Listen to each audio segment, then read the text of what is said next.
Blackstone Audio presents Prey on Patmos by Jeffrey Siger. To my children, Jonathan and Karen, and my grandchildren, all joy. Author's note. In antiquity, Greeks were driven to action by their gods. Today, Greece is a land of unwavering faith in God and a unique commitment to the Eastern Orthodox Church as an integral part of its way of life. To write about Greece and ignore the Church is as foolhardy as any surgeon seeking to understand his patient without attending to the heart. This, though, is a story made up, a fiction. It touches upon faith in a manner intended to complement and complement, not offend. But if I failed, I apologize. Chapter 1. There was an unnatural cadence to the man's walk. Maybe it was the uneven stone lane. But he'd walked this path 10,000 times, though not so soon before first light. Still, he knew it well enough. He paused, as if to listen, then moved 5 paces and paused again. In the shadows outside the monastery's wall, his black monk's raso was long enough to conceal his body, and the short, flat-topped kalimafki his hair. But neither hid his snow-white beard.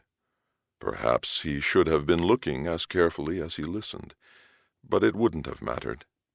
The men stood quietly at the bottom of the path, just beyond where it opened into the town square. He could not see them. Andreas had told Lila he'd be home early. Forget about it.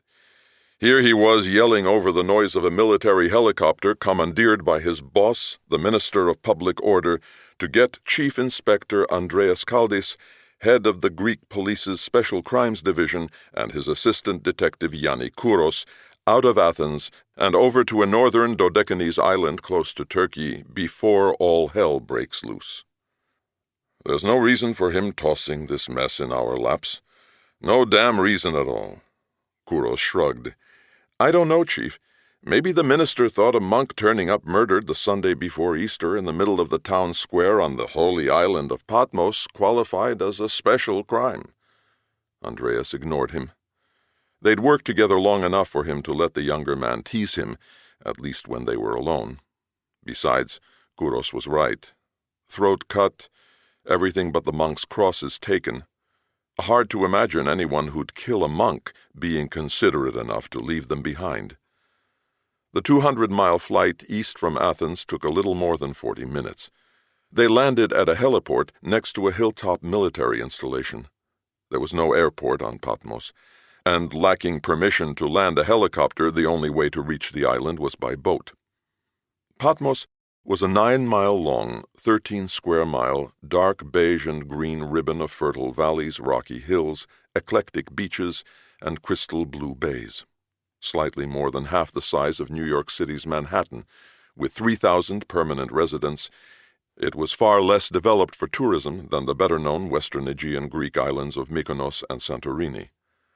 Visitors came here for serenity and a slower-paced, spiritual holiday, seeking enrichment for the soul rather than excitement for the body, or so the church liked to think. The road from the heliport snaked south, down toward the port area known as Scala, with its ubiquitous 1-, 2-, and occasional 3-story buildings filled with tourist shops, restaurants, hotels, bars, and clubs facing east across the harborside road. The police car made its way through the port, turned right at the first road past the post office, and headed toward the mountain road leading to Patmos's ancient Kora, perhaps the most desired and beautiful village in all of Greece. During the summer, its quiet lanes and simple but elegant stone houses were home to members of Greece's former royal family, current and past government leaders, and understated wealth and power from around the world. Andreas sat behind the driver as the police car wound its way up to Kora along a 2-mile band of road lined with eucalyptus. It was Andreas's first time on the island, and like every other tourist, he couldn't help but stare down toward the port. It was an extraordinary view. green fields and olive trees against a sapphire sea laced with muted brown-green islands running off to the horizon, a scene from antiquity. The driver said, "Locals say this is the same view as he had when he wrote the book." He paused. "And right over there is where he did it." Andreas didn't have to ask who he was. On Patmos there was only one he. They were almost halfway up the mountain, and tourist buses were parked everywhere. "The entrance to the cave is over there." The driver gestured with his head to the left. "You should see it if you have the chance." Andreas thought to remind the young cop that this was a murder investigation, not a sightseeing tour, but he let it pass. After all, this spot was hallowed ground to much of the world, the cave where St. John wrote the book of Revelation, the apocalyptic tale of the end of the world, or its beginning, depending on your point of view. "Take a look at that." It was Kouros pointing up the hill toward the monastery. It dominated the hilltop. "That's the monastery of St. John the Divine. It controls the island. What the monastery wants, it gets. What it doesn't want, doesn't happen," said the driver. Andreas looked up, wondering not for the first time, why me? Yes, theoretically his unit had jurisdiction over any crime in Greece considered serious enough to warrant special attention, a unique and feared position in a politically sensitive department. But for practical purposes there was no way he could keep up with all the serious, big-time crime threatening Athens, let alone the rest of Greece. Sometimes he wondered if that might have been the plan, give him too much to do to accomplish a single thing. If so, he'd sure as hell surprised more than a few high-profile bad guys now serving time. "I've never been here," Andreas thought. "I have no connections here. Why did the minister say I'm the only one in Greece qualified to conduct this investigation?" The Byzantine thinking of his superiors never ceased to amaze him. If this was just a mugging-turned-cutthroat, as the Patmos cops had reported to the ministry in Athens, they were far more qualified than he to find the locals responsible. On the other hand, if there were something more, the ministry knew better than to expect political correctness or a cover-up from Andreas. Threats and tenders of bribes only pissed him off more. Perhaps this was one of those rare cases where politicians didn't care about scandal as long as the guilty were caught. Yeah, and maybe he should go back to believing in the tooth fairy. At the crest of the hill, just before the road began twisting down the other side of the mountain, the driver made a sharp right turn. A bus stood 150 yards ahead, waiting its turn to discharge a load of tourists and pilgrims to the monastery. There was nothing to do but wait. A man in a black baseball cap marked "Go Steelers" in gold lettering stood slowly spinning a rack of postcards outside a souvenir kiosk. From the hat and the camera around his neck, Andreas assumed he was a tourist. On any other island, he'd also assumed the man was in the midst of one of those epiphanies overwhelming to so many first-time visitors as they gazed at a host of high-from-Greece postcards adorned with nudes and body parts arranged in mind-boggling positions. But here, so close to the monastery, he doubted such commerce was allowed. Then again, this was Greece, and business was business. Once the bus moved, the car passed through a barrier prohibiting all but authorized vehicles up into a tiny town square overlooking Scala and the sea. They parked beside Patmos's neoclassical town hall of white plaster, beige stone, and pale blue wood trim. Andreas looked across the square. He felt as if he'd stepped back in time, to the 11th century to be exact. But today this was the scene of a 21st century murder. Time to get to work. Yanni, find who's in charge. Kouros walked toward 3 cops on the other side of the square, steering the curious and a TV crew away from a lightweight, black plastic tarp surrounded by blaze-orange cones of the sort commonly seen guarding potholes. Andreas was always amazed at how quickly the media got to a crime scene.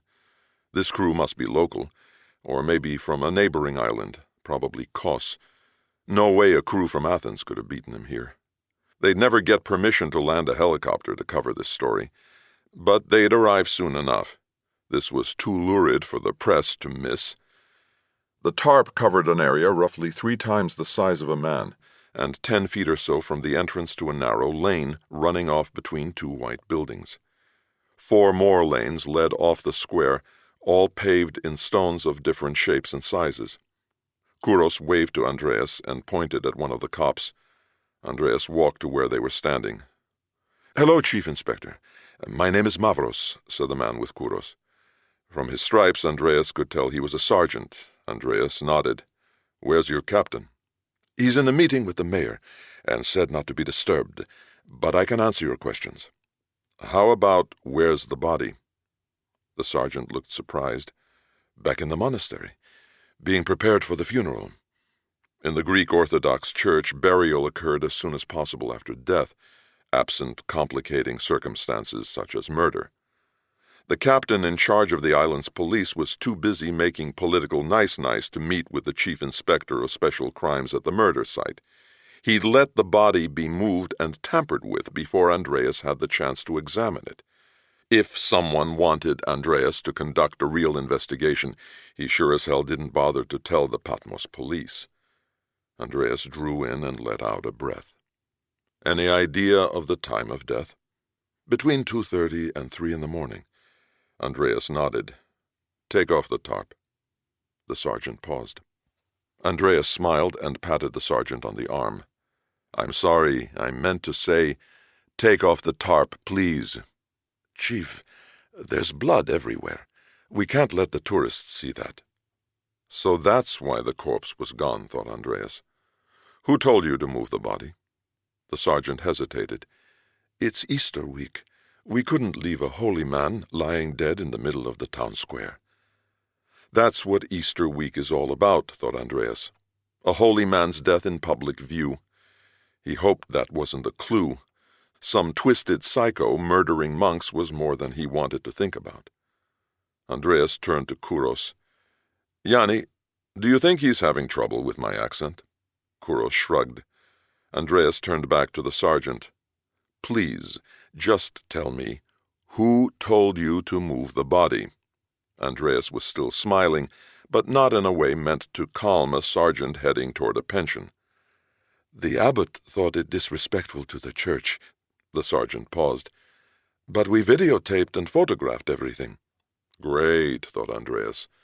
"Now I've got the police chief, the mayor, and the head of the monastery working together at screwing up this investigation." He shook his head. "Just move everybody back and lift the tarp." "The captain said not to touch it without his okay." Now he sounded as if he were giving an order. At 6 feet 2 inches tall, Andreas was about a head taller than the sergeant, and Kouros, though an inch or so shorter and at least a foot broader than the sergeant, was built like a bull. Andreas ignored him, looked at Kouros, and nodded toward the tarp. As much as police sergeants on tourist islands were used to being obeyed, this one must have realized he couldn't win this confrontation on any level. He stepped back to allow Kouros to pass and remove the cones, then helped Andreas and Kouros lift the tarp. Though only mid-April, it was a bright sunny day, perfect for baking blood onto black plastic sheeting. Whatever clues the tarp may once have protected were now part of an ugly, impenetrable mess. They set the tarp off to one side, and Andreas studied the ground. There wasn't much left to see except shoe prints. Lots of shoe prints. What the hell was going on here, a track meet? The sergeant shrugged. "A baker on the way to work found the body, panicked, and ran through the streets screaming, 'Kalogeros Vasilis was murdered in the square.' People came running from everywhere to see if they could help, and when they saw it was too late, they stayed to pray by his body. He was a much-loved man, and by the time we got here the square was packed with mourners. We had to pull 2 hysterical old women off his body." As if on cue, an old woman dressed head to foot in black hobbled into the square from a nearby lane. Chanting loudly, she walked to where Andreas was standing, crossed herself 3 times, and threw flowers smack dab into the heart of the blood-soaked crime scene. Those gathered at the edge of the square responded in a chorus of amens. Andreas stared at the woman, then looked at Kouros. "Let's get out of here." Chapter 2. The police station was in Scala. It shared space with the post office in an all-white island landmark on the southern end of the harbor road.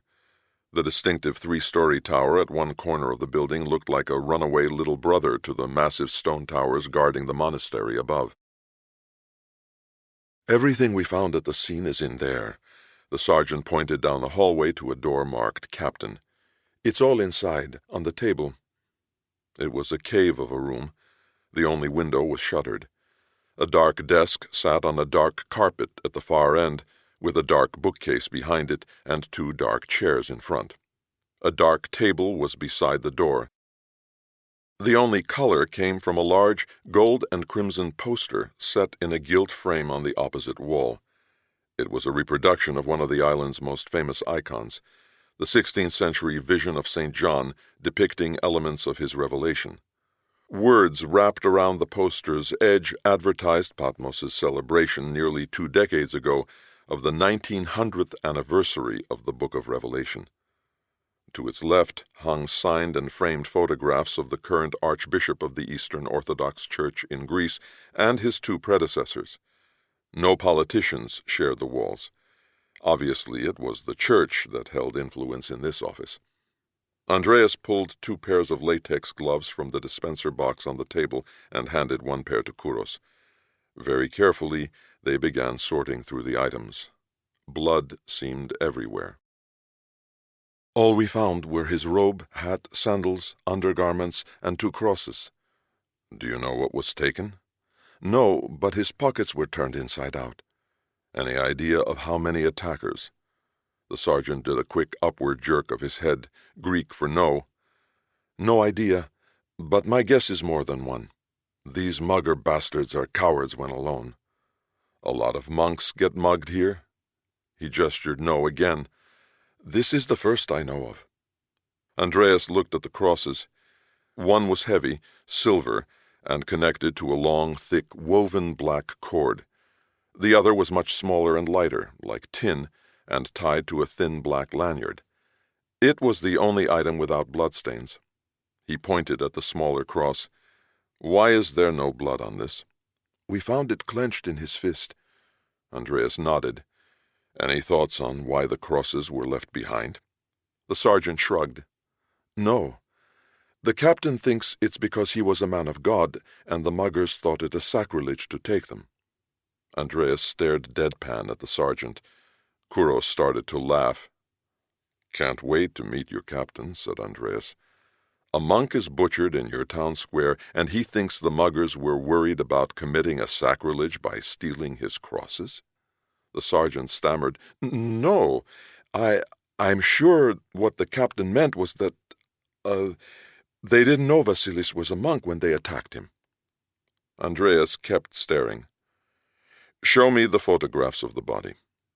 The sergeant took an envelope off the desk and handed it to Andreas. "These were taken after we removed the body from the square. I'll have to get you copies of the ones we took at the scene. The captain has them." It contained 24 8x10s of a very old, very thin, naked man. For an instant Andreas wondered what passed through that poor soul's mind in his last seconds on earth. His youth, his parents, his loves, children perhaps, regrets. Andreas moved on. He had to be clinical and focus. Focus on finding the miserable, damned-to-hell bastards who murdered this old man. Andreas studied the first few photos very carefully, handing each to Kouros as he finished. Then he quickly shuffled through the rest as if disinterested. "What do you think, Yanni?" "Only one." Andreas nodded. "Sergeant, where's your captain?" He looked at his shoes. "I don't know." Andreas took that to mean that he did, and that his captain probably was nearby. "Tell him to get his ass in here now, or I'll find him and personally drag him in here by his balls." "Chief, I don't think—" "I said now!" The sergeant hurried out the door. Andreas looked at Kouros. "Do you think they're just stupid? Or lazy? Or is it something else?" Kouros shrugged. "Let's hope it's the first 2, but watch out for the third. Which reminds me, Andreas spun his hand in the air and pointed to his ear. Listening devices were not unusual in police stations trying to catch suspects talking among themselves. Kouros nodded. "But do you really think the captain is being blackmailed by his gay lover?" Andreas rolled his eyes. He'd grown used to that sense of humor. They'd been together since Andreas was chief of police on Mykonos, and Kouros was a brash young rookie. Kouros laughed. About a minute later, the door burst open and a middle-aged man about Andreas's height, but with a noticeable potbelly, stormed into the room. "Who the fuck do you think you are?" he screamed, moving his eyes between Andreas and Kouros. Andreas smiled. "I'm the one you're looking for, Captain. How nice of you to take time out of your busy schedule to drop in for a chat." The captain pushed himself straight into Andreas's face. "You're an asshole, and I don't give a fuck who you think you are. This is my island, and no one talks to me that way. No one." Andreas smiled. "Simple choice. Start cooperating or grab your worry beads and start praying. My job description includes investigating police corruption anywhere in Greece. So if you and your island want to make it to the top of my shit list, just keep it up." Andreas lifted his hands and patted the captain's cheeks. Kukla. The use of the endearing word for doll in Greek did not hide Andreas's message. "Go ahead, test me, asshole." The captain drew in and let out a quick breath, then stepped back, so fast that Andreas made a mental note to seriously consider starting an investigation. Andreas stared at the captain. "I understand you believe the monk was the victim of a random mugging. What else could it be?" His tone was edgy. "That's what I'm asking you." "He was a monk. Been here 40 years. Everyone loved him. He had no vices, no girlfriends, boyfriends, or enemies. His life was an open book. No one had a motive." "You think he just happened to be in the wrong place at the wrong time?" "Yes. He probably was attacked by some of that same scum that drifts in during tourist season to prey on whatever looks easy. We get that sort passing through every once in a while." The captain paused. "Why, do you think some psycho with a grudge against the church decided to take it out on poor Vasilis?" He smiled as if he'd already anticipated and dismissed Andreas's thinking. "As a matter of fact, no, I don't. But for the same reason, I don't think it was a mugging." Andreas handed him the photographs. "What jumps out at you from these?" The captain looked through each one and shrugged. "His throat was cut." "Anything else?" "No." "Exactly. And what does that mean to you?" The captain bristled. "I don't have time for your bullshit." Andreas remained calm. "Yanni?" Kouros answered matter-of-factly. "There are no other marks or stab wounds on the body." "So," said the captain. Kouros continued. "A single cut, administered at precisely the point most likely to cause as quick and painless a death as can be done by a knife." The captain shrugged. "Muggers aren't that careful, precise, or trained," said Andreas. "I can't remember ever seeing a mugging-turned-murder victim cut just once. Have you, Captain?" The captain didn't answer, just glared. "I'll take that as a no. And if this were a psycho lashing out against the symbol of the church, I can't imagine rage great enough to drive a deadly random attack on a monk being satisfied by a single surgical slice." The captain clenched and unclenched his fists. "So what are you saying?" "Premeditated murder." Andreas expected an argument. "I can't imagine why, but I see your point." Andreas was surprised. Perhaps this asshole actually had an open mind. Maybe he ought to try mending fences. "I'd like to speak with the abbot.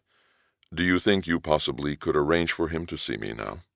Andreas didn't need his help to make the appointment, but he wanted the captain to feel that he did. It was always better to have the head of police on a small island inside your tent pissing out rather than outside pissing in. The captain walked over to his desk, picked up the phone, pressed a speed dial button, and after a hushed 30-second conversation hung up. "He'll see you in an hour at the monastery." "Thank you." "You're welcome." The captain extended his right hand. Andreas wasn't sure that meant they'd made up, or that a farewell sucker punch was on the way. Andreas smiled, reached out and shook the captain's hand, but all the while kept an eye on the man's left just in case. Andreas and Kouros parked in the square across from where the monk was murdered. Flowers now covered the bloodstains. A sign pointing to the monastery was posted on the wall of the path that began a few feet from where the body was found. They followed it out of the square. The route soon merged with another path funneling tourists up from the parking area below.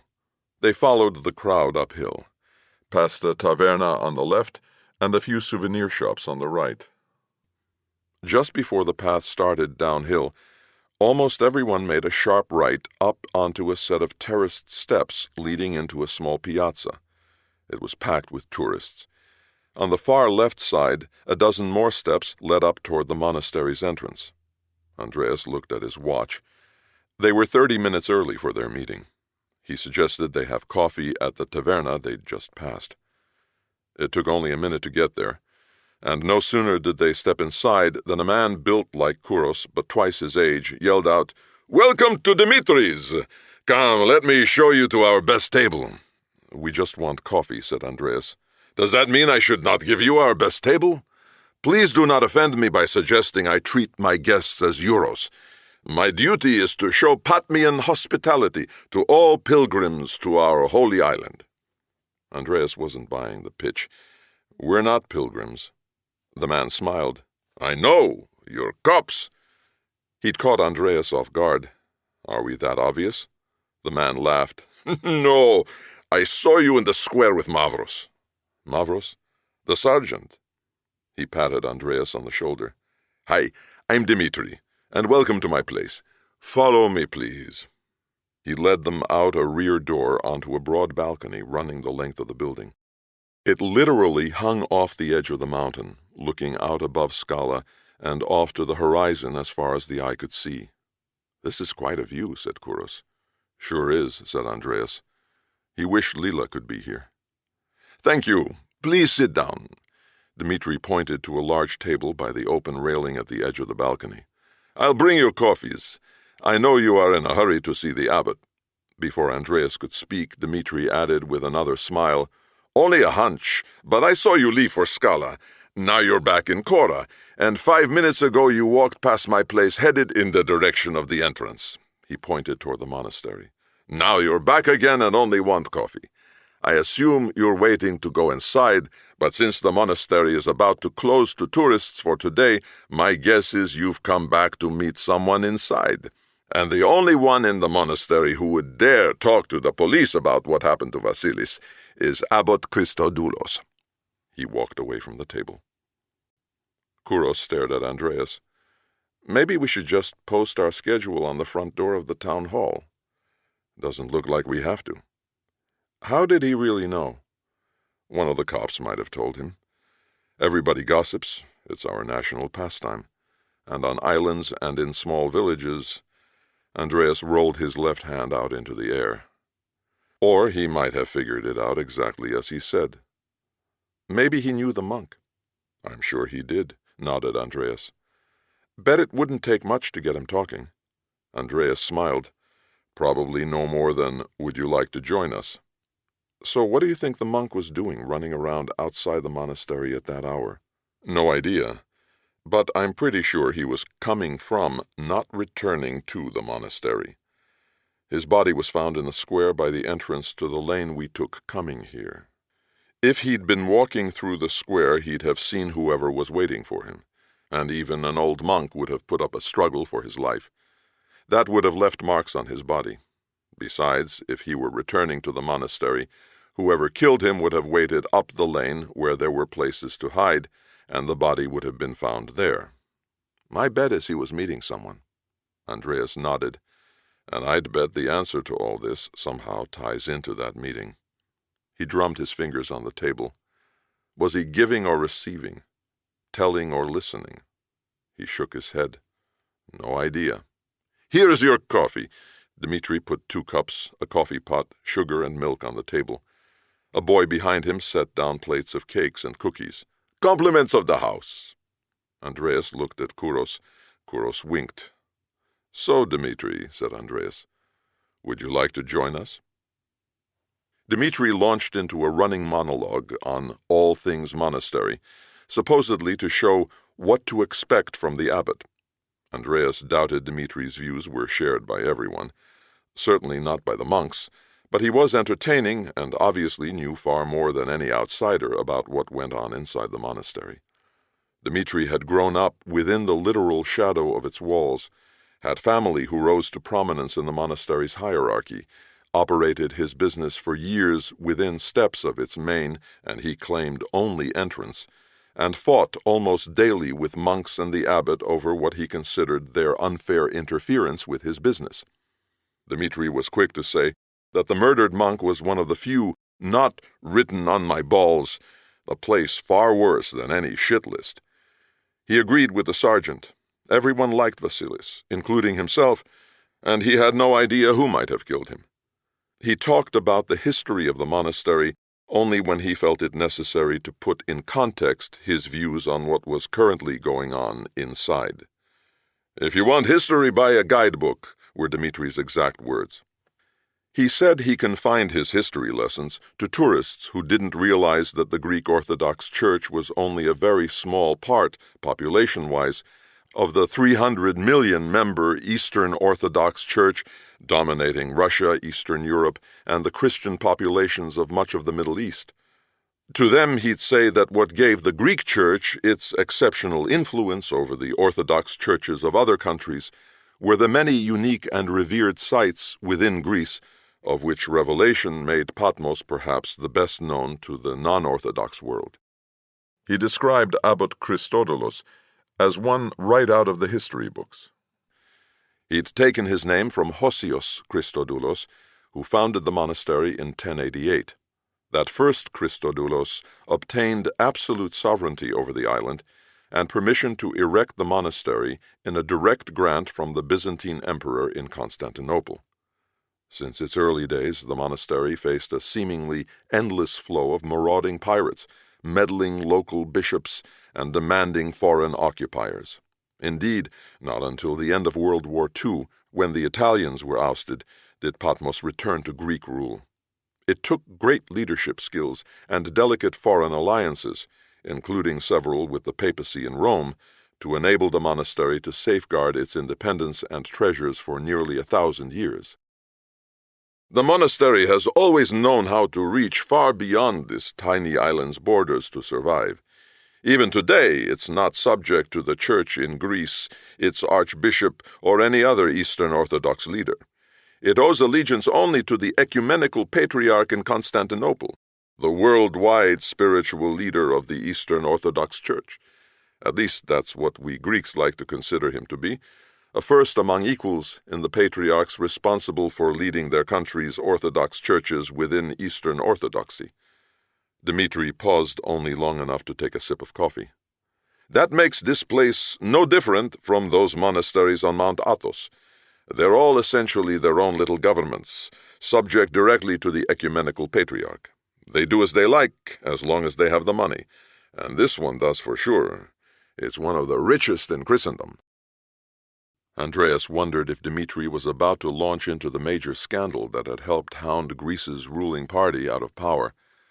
Mount Athos was located on the easternmost of 3 peninsulas, an 8-hour drive northeast of Athens to one of 2 port towns where you caught a boat to go the rest of the way. It was the world's oldest surviving monastic community, revered as the Garden of the Mother of God, and perhaps the last remaining place on earth still using the 2,000-year-old Julian calendar. An independent monastic state jutting out into the Aegean on a peninsula of roughly 130 square miles, the area shared its name with the marble-peaked, 6,700-foot-high mountain punctuating the far southeast end of the peninsula. Mount Athos was a rugged mountain wildness of unspoiled verdant beauty, myths and miracles, history and reality. A place where for far more than 1,000 years hermits utterly withdrawn from secular life living in isolated huts and monks living within massive fortified monastery walls shared a common commitment to God, prayer, contemplation, and protecting the cherished seclusion of their life on the holy mountain. In the 11th century, as many as 180 monasteries existed on the holy mountain. But times had changed, and today only 20 survived. 17 Greek, 1 Russian, 1 Serbian, and 1 Bulgarian.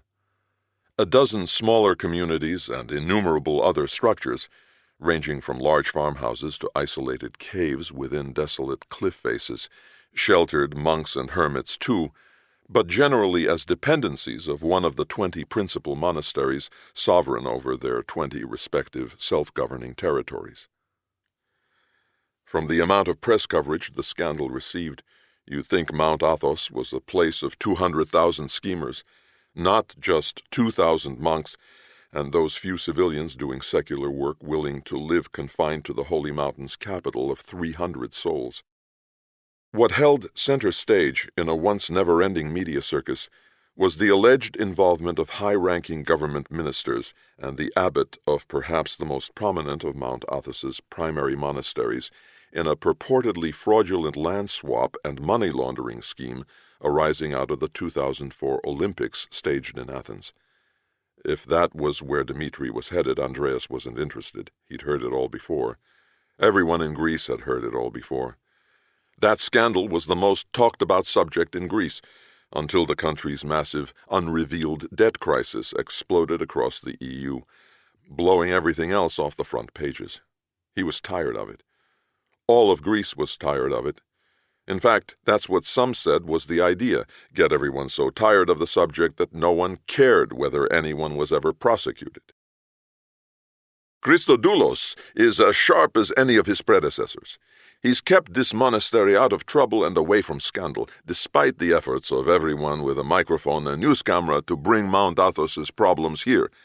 Look, I'm not a fan of the abbot. I know he's the reason those bastards in the town hall won't give me the permit I need to expand my business, but I've got to give him credit. Patmos and Mount Athos are linked together by the Book of Revelation. It's the spiritual force behind much of what drives Mount Athos' life. Some call Patmos the Church's spiritual eye, and monks through the ages have come here from Mount Athos to be closer to it. But despite all that Patmos shares with Mount Athos, Abbot Christodoulos did not allow his monastery to share in its mistakes.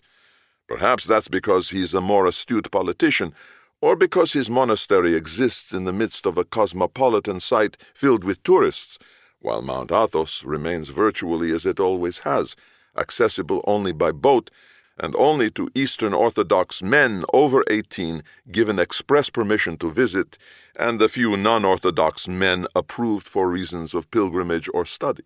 Women are never allowed, and there's no TV. I'm not even sure they have internet yet. He shook his head. Do I have to tell you what that sort of life can lead to? Especially the no women part. Why, even here— Time to go. Andreas pushed back his chair and stood up. No reason to let him get into that subject. You've been great, and I really like your place. Thanks.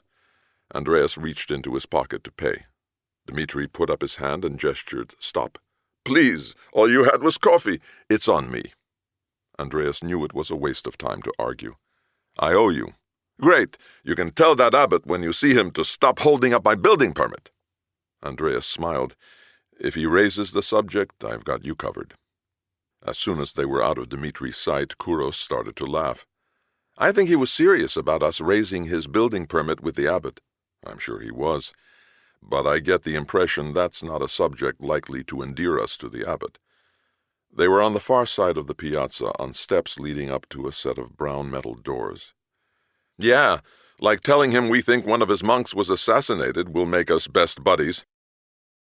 Andreas laughed and smacked Kouros lightly on the back of his head as they passed through the brown doors. A few paces later, they stopped between two rectangular guard towers framing the entrance to the monastery, looked up, and stared. Brown-gray and medieval, the monastery's soaring stone walls embraced a multi-level complex of courtyards, chapels, formal rooms, warrens of smaller rooms and corridors, all arranged around the main church and built upon a once nearly inaccessible height. Its irregular exterior flowed with the land. At its greatest, the complex stood at 230 feet east to west and 175 feet north to south. In an arch above the doorway, an icon of the ever-vigilant St. John stood as spiritual protector of the monastery. Toward the top of the wall sat an opening once used to rain hot oil and molten metal down upon invaders threatening harm of the secular sort. Andreas wondered what kind of reception the abbot had in mind for them. He gave another quick glance toward the top of the wall, nodded to Kouros, and stepped inside. Chapter 3. A gray-bearded monk met Andreas and Kouros just beyond the entrance and gestured for them to follow him, never bothering to ask who they were. He led them into a courtyard and, with a quick turn to the left, into the main church. An elaborately carved wooden iconostasis, covered in icons, separated the main part of the 900-year-old church from the altar area, and a large mural of the Second Coming seemed to grow up and out of the east wall.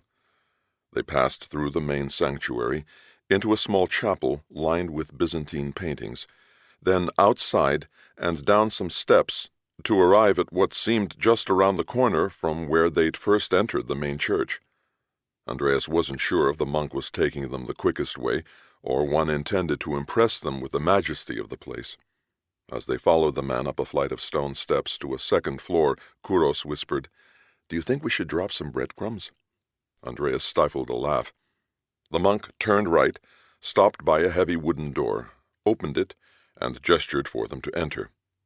It was a large room with 2 windows. At the far end there looked to be more than enough chairs to seat every monk in the monastery. The monk pointed to 2 unadorned wooden chairs in front of a massive wooden desk, then left, leaving Andreas and Kouros alone. They sat and waited. Andreas was a cop. His father was a cop. He was not into art and never had been, but Lila was. They'd met when he called upon her knowledge of ancient Greek art for help in an investigation. It almost cost Lila her life, and Andreas swore never to involve her in another case.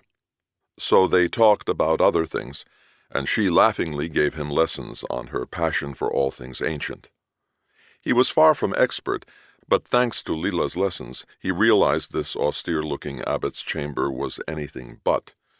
The discreetly displayed icons, objects, and ancient texts were priceless, intended to deliver an unmistakable message to any visitor in the know. Here was a very old, very holy, and very rich bastion of church influence. The door swung open, and a tall, lean man in traditional monk's garb strode in. "Welcome, my sons." He extended his hand. For most, the ancient silver and wood cross about the abbot's neck would be the first thing noticed, but Andreas was drawn to his long jet-black beard. The man was young, looked to be 40 at most, not that much older than Andreas. Andreas and Kouros immediately rose and kissed his hand. "Good afternoon, Your Holiness," said Andreas. "Please sit."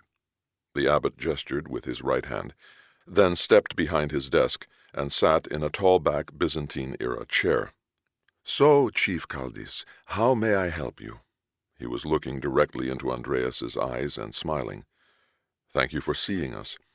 I know how busy you must be during Easter week, and now with all that's happened—" Andreas shrugged. The abbot's smile faded, and he nodded. "Yes, Vasilis was one of my favorites. All of us loved him. He will be missed." He drew in and let out a breath. "I cannot imagine who would have done such a thing." "You anticipated my first question." "It makes no sense. None at all." He shook his head. "There must be something. Has to be." The abbot gestured no. "I cannot think of a single person with whom he ever had even a cross word." "What did he do at the monastery?" "Do?" "Yes, what were his duties?" The abbot smiled. "He was a scholar, loved the library. When we started modernizing, digitizing texts for computers, Vasilis insisted on taking part, so nothing went wrong, he used to say. He made himself computer literate and kept the younger monks on their toes." "Was it unusual for him to be out of the monastery so early in the morning?" Yes, I wish I knew why. So do I. Was something bothering him? Was he complaining about anything? We live in a monastery. There's always complaining. But Vasilis was one of the few who tried to discourage that sort of thing. He'd say, "Stay focused on the positive. Let God deal with the negative." The abbot had an easygoing smile and way about him. He seemed of the unflappable sort that never quite allowed you to know what he was thinking. The perfect diplomat, the perfect churchman, thought Andreas. "Sounds like someone who liked to avoid controversy," said Kouros. "Yes, I think that's a fair way to describe him." Andreas said, "Well, some things must have bothered him." The abbot shrugged. "Not really. He even avoided discussions of politics. His sole focus was on the church and doing good." Andreas decided he'd better ratchet up the rhetoric, or they'd get nothing from the abbot but blessings. "With all due respect, Your Holiness, how could he be focused on the church for 40 years and not discuss politics?" The abbot smiled again. "He was an unusual man." "I see." Andreas nodded. "Is the monastery filled with unusual men like Vasilis?" "I wish I could say that were so." "Then I assume others talked politics?" The smile came, but not as quickly. "Some." "So, what sorts of things did they say that got Vasilis worked up enough to say, 'Don't focus on it, let God deal with it'?" "Nothing of consequence." Andreas shook his head. "I don't understand. You're saying that this unusual man, who liked to avoid controversy, would get worked up over nothing of consequence?" The smile was gone. The abbot stood. "I have other appointments." Andreas did not stand. "Your Holiness, I didn't want to come to Patmos, and frankly, I'd prefer getting back to Athens. But somebody with enough clout to pressure my boss, the Minister of Public Order, wants me here asking questions. So when I tell my boss it's a waste of time because you won't answer my questions, the worst that can happen to me is that I'm sent back to Athens to do what I want to do. I leave to your imagination what's the worst that can happen to you." Andreas left unsaid, from whatever son of a bitch is behind this. The abbot stared for a moment and sat back down. "Good point." He smiled. "Our police captain warned me you could be persuasive." He paused. "Mount Athos." "Excuse me," said Andreas. "Mount Athos. That's what was bothering Vasilis. The scandal in that Mount Athos monastery was consuming him. He was convinced it would be the ruin of the church." "I don't understand. Claims of corruption in the church aren't new. Vasilis had to know that. Besides, this is isolated to one monastery. How could he think it was going to bring down the church?" The abbot pointed to a framed map of Greece and Asia Minor on the wall to Andreas's left. "In 1054, at the Great Schism, the Church of the West was fixed in Rome and the Church of the East in Constantinople.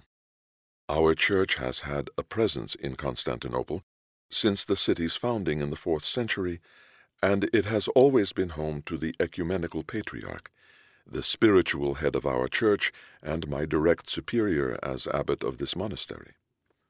The abbot leaned forward. "The occupiers of Constantinople have permitted our ecumenical patriarch to remain there in what they call Istanbul, but there are requirements imposed by Turkey's constitution. Most significantly, the ecumenical patriarch must be a Turkish citizen and have a degree from an authorized Turkish university.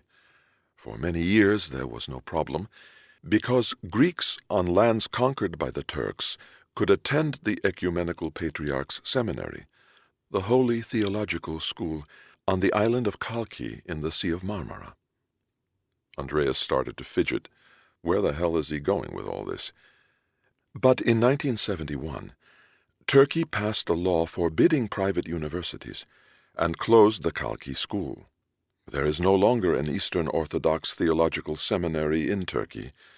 Our blessed ecumenical patriarch sits in Constantinople because he meets Turkey's legal requirements, but after his time has passed—" The abbot shook his head and looked up as if searching for a miracle. "Unless Turkey changes its constitution to accommodate Greece, I fear our next ecumenical patriarch must find a new home. Just think how the Western world would react if Italy tried evicting the Pope from Vatican City." Everyone shrugged. "Okay, we know that's never going to happen in Italy. But the situation in Constantinople is real, and a lot more than just the 11 million of us in Greece are worried about it." "I don't follow you," said Kouros, sparing Andreas the same observation. The abbot nodded, as if fielding a question from a visiting student. "The Russians have long claimed that the head of the Eastern Orthodox Church belonged in Russia. Russia and its former satellites have the most members of the faith, hundreds of millions. But for over 900 years our church has been linked to Constantinople, while for most of that time the Russian church existed merely to appease the Russian masses. Under the Tsars, the church was their servant. After the revolution, the only God allowed in Russia was the central government. That made Russia a highly unattractive alternative to Constantinople. Yet the Russian Orthodox Church long has sought to undermine and indeed directly challenge our ecumenical patriarch. The West also liked keeping the ecumenical patriarch isolated in Constantinople, removed from his resources and access to his followers. It minimized the risk of some powerful Eastern Orthodox leader emerging who might affect the Western powers' view of world order. The abbot flashed his fingers for emphasis. But things are different now. Or at least that's what Moscow wants the world to think.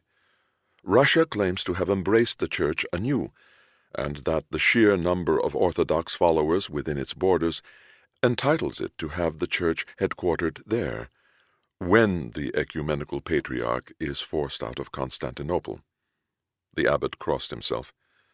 Can you imagine our ecumenical patriarch driven out of Constantinople by the Turks and into the arms of Russian control and methods? Just think of the influence it would give the Russians over its former satellites. Forget about controlling their borders. Russia will control their people's souls. Andreas wondered if that was part of the Greek Orthodox Church's pitch to the Eastern Orthodox community against the Russians. He also wondered how he could find the son of a bitch who got him into this mess.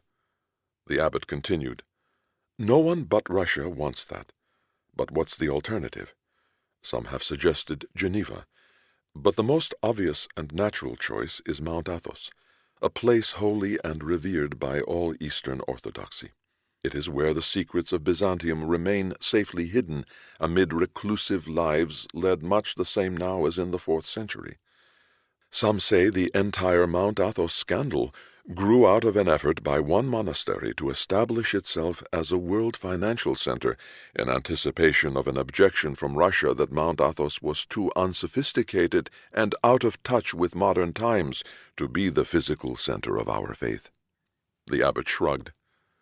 "All I know for certain is that Moscow and Mount Athos are in competition to serve as our next ecumenical patriarch's home. Vasilis knew that too, and he worried that the scandal, with all its allegations of fraudulent property transactions, made Mount Athos seem far too tainted with corruption to serve as our ecumenical patriarch's home, especially in light of all the real estate the ecumenical patriarch controls." "As if Russia were any better." Kouros snickered. The abbot nodded. "Yes, but Vasilis argued that corruption in a holy place is perceived as far more serious and sinful than corruption in a place of government or business." "He had a point," said Andreas. "What sort of property are we talking about?" asked Kouros. "A lot, and lots of rents.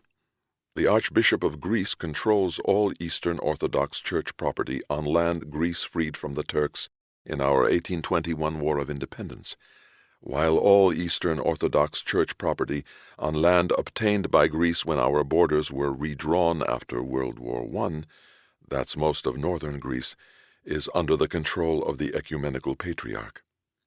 Andreas nodded, thinking that was some serious money. There looked to be a lot more than souls at stake here.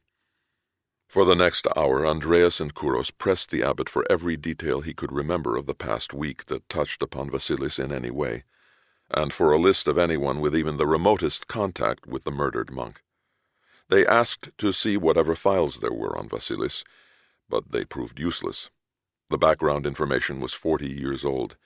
Everything else was praise, and the most recent entry was over 20 years old, a glowing accolade from the Archbishop of Greece. Andreas figured whoever was charged with making entries felt there was nothing more to be said, and so no one bothered. Andreas made a mental note to have his secretary dig up what else she could on Vasilis's past. Yanni, start interviewing the people on His Holiness's list. Andreas looked at the abbot, and if you have no objection, I'd like to see Vasilis's room. Certainly. The abbot stood up and nodded goodbye to Kouros. Follow me, please. Vasilis's cell was in a whitewashed building by a pebble-and-stone courtyard filled with flowers. The building stood on the south side of the monastery, and if his cell had a window on the outside wall, enjoyed a terrific view of the valley below.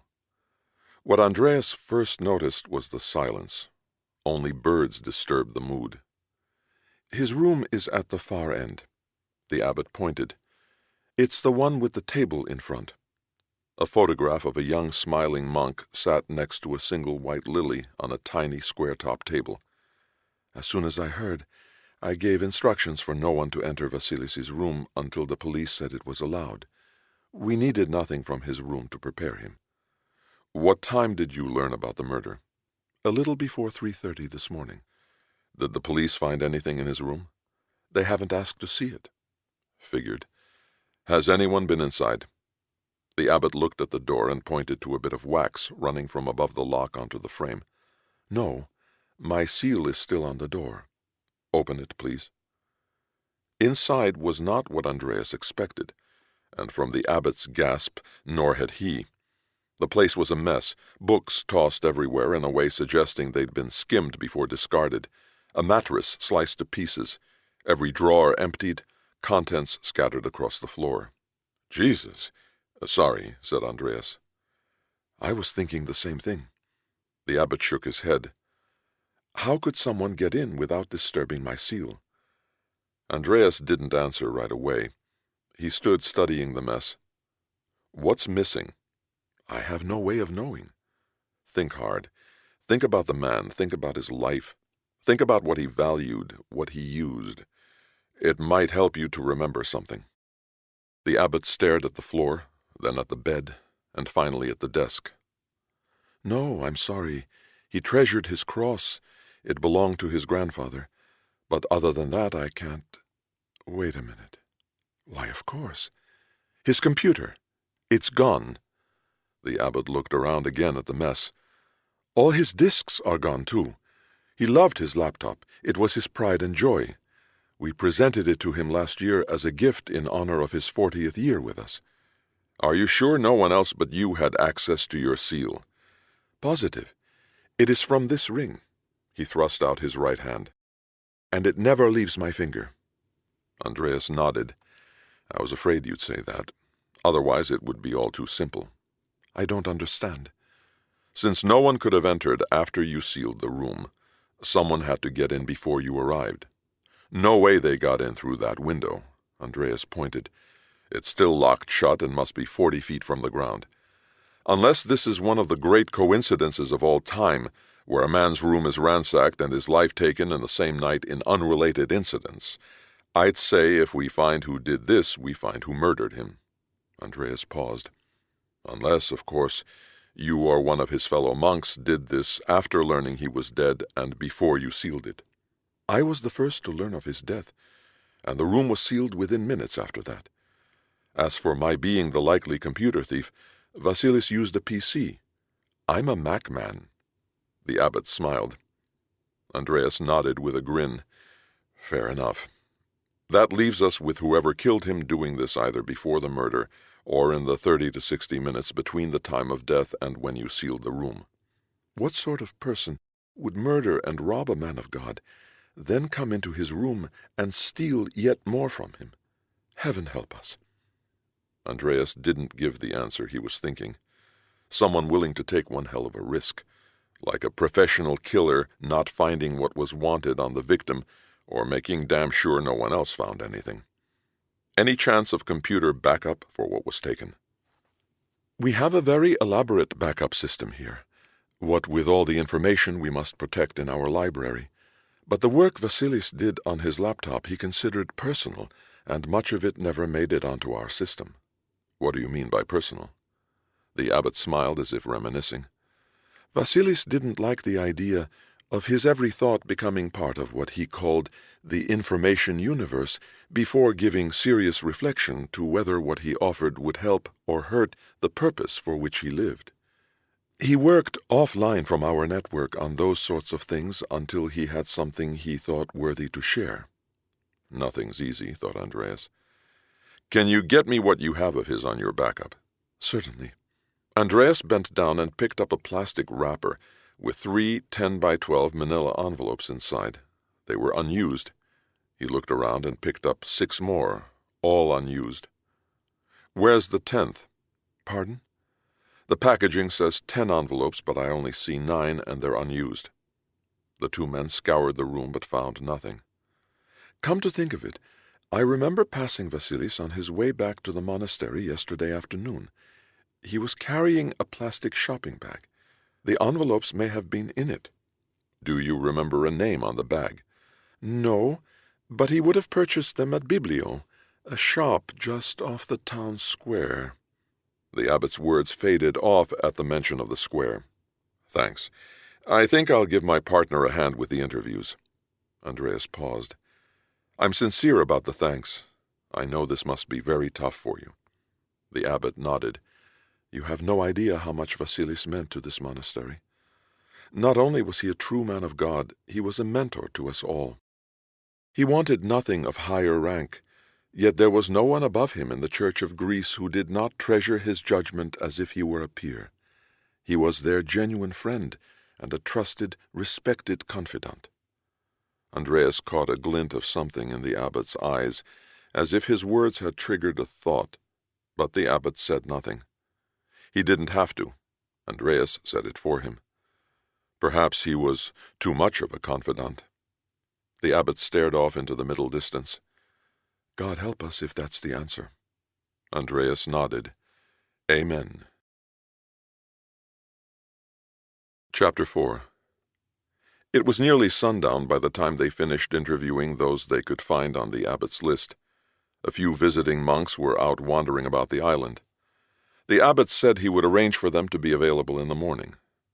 Dozens of interviews had yielded 2 things: a mound of praise for a revered man, and 0 leads. No one saw the monk leave, knew why he left, or had any idea of who might be involved in his death. They were standing in the piazza by the monastery's gift shop. It was closed, and the piazza virtually deserted. No way some local did this, said Andreas.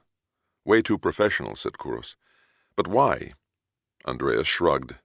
My guess is vengeance or fear, but it had to be a hell of a motive to lead to this. You think it might be tied to Vasilis's past, from before he became a monk? Andreas shook his head. I doubt it. Can't imagine whatever drove this taking 40 years to come to a head. Maybe one of the visiting monks noticed something. Maybe, said Andreas, looking at his watch. Jesus, I never called Leela to tell her I wouldn't be home tonight. Don't worry, I spoke to Maggie and told her to call. Thank God for his secretary. Maggie ran Andreas's office. Most thought she ran all of Athens' General Police Headquarters, better known as GADA. She'd been there longer than the building.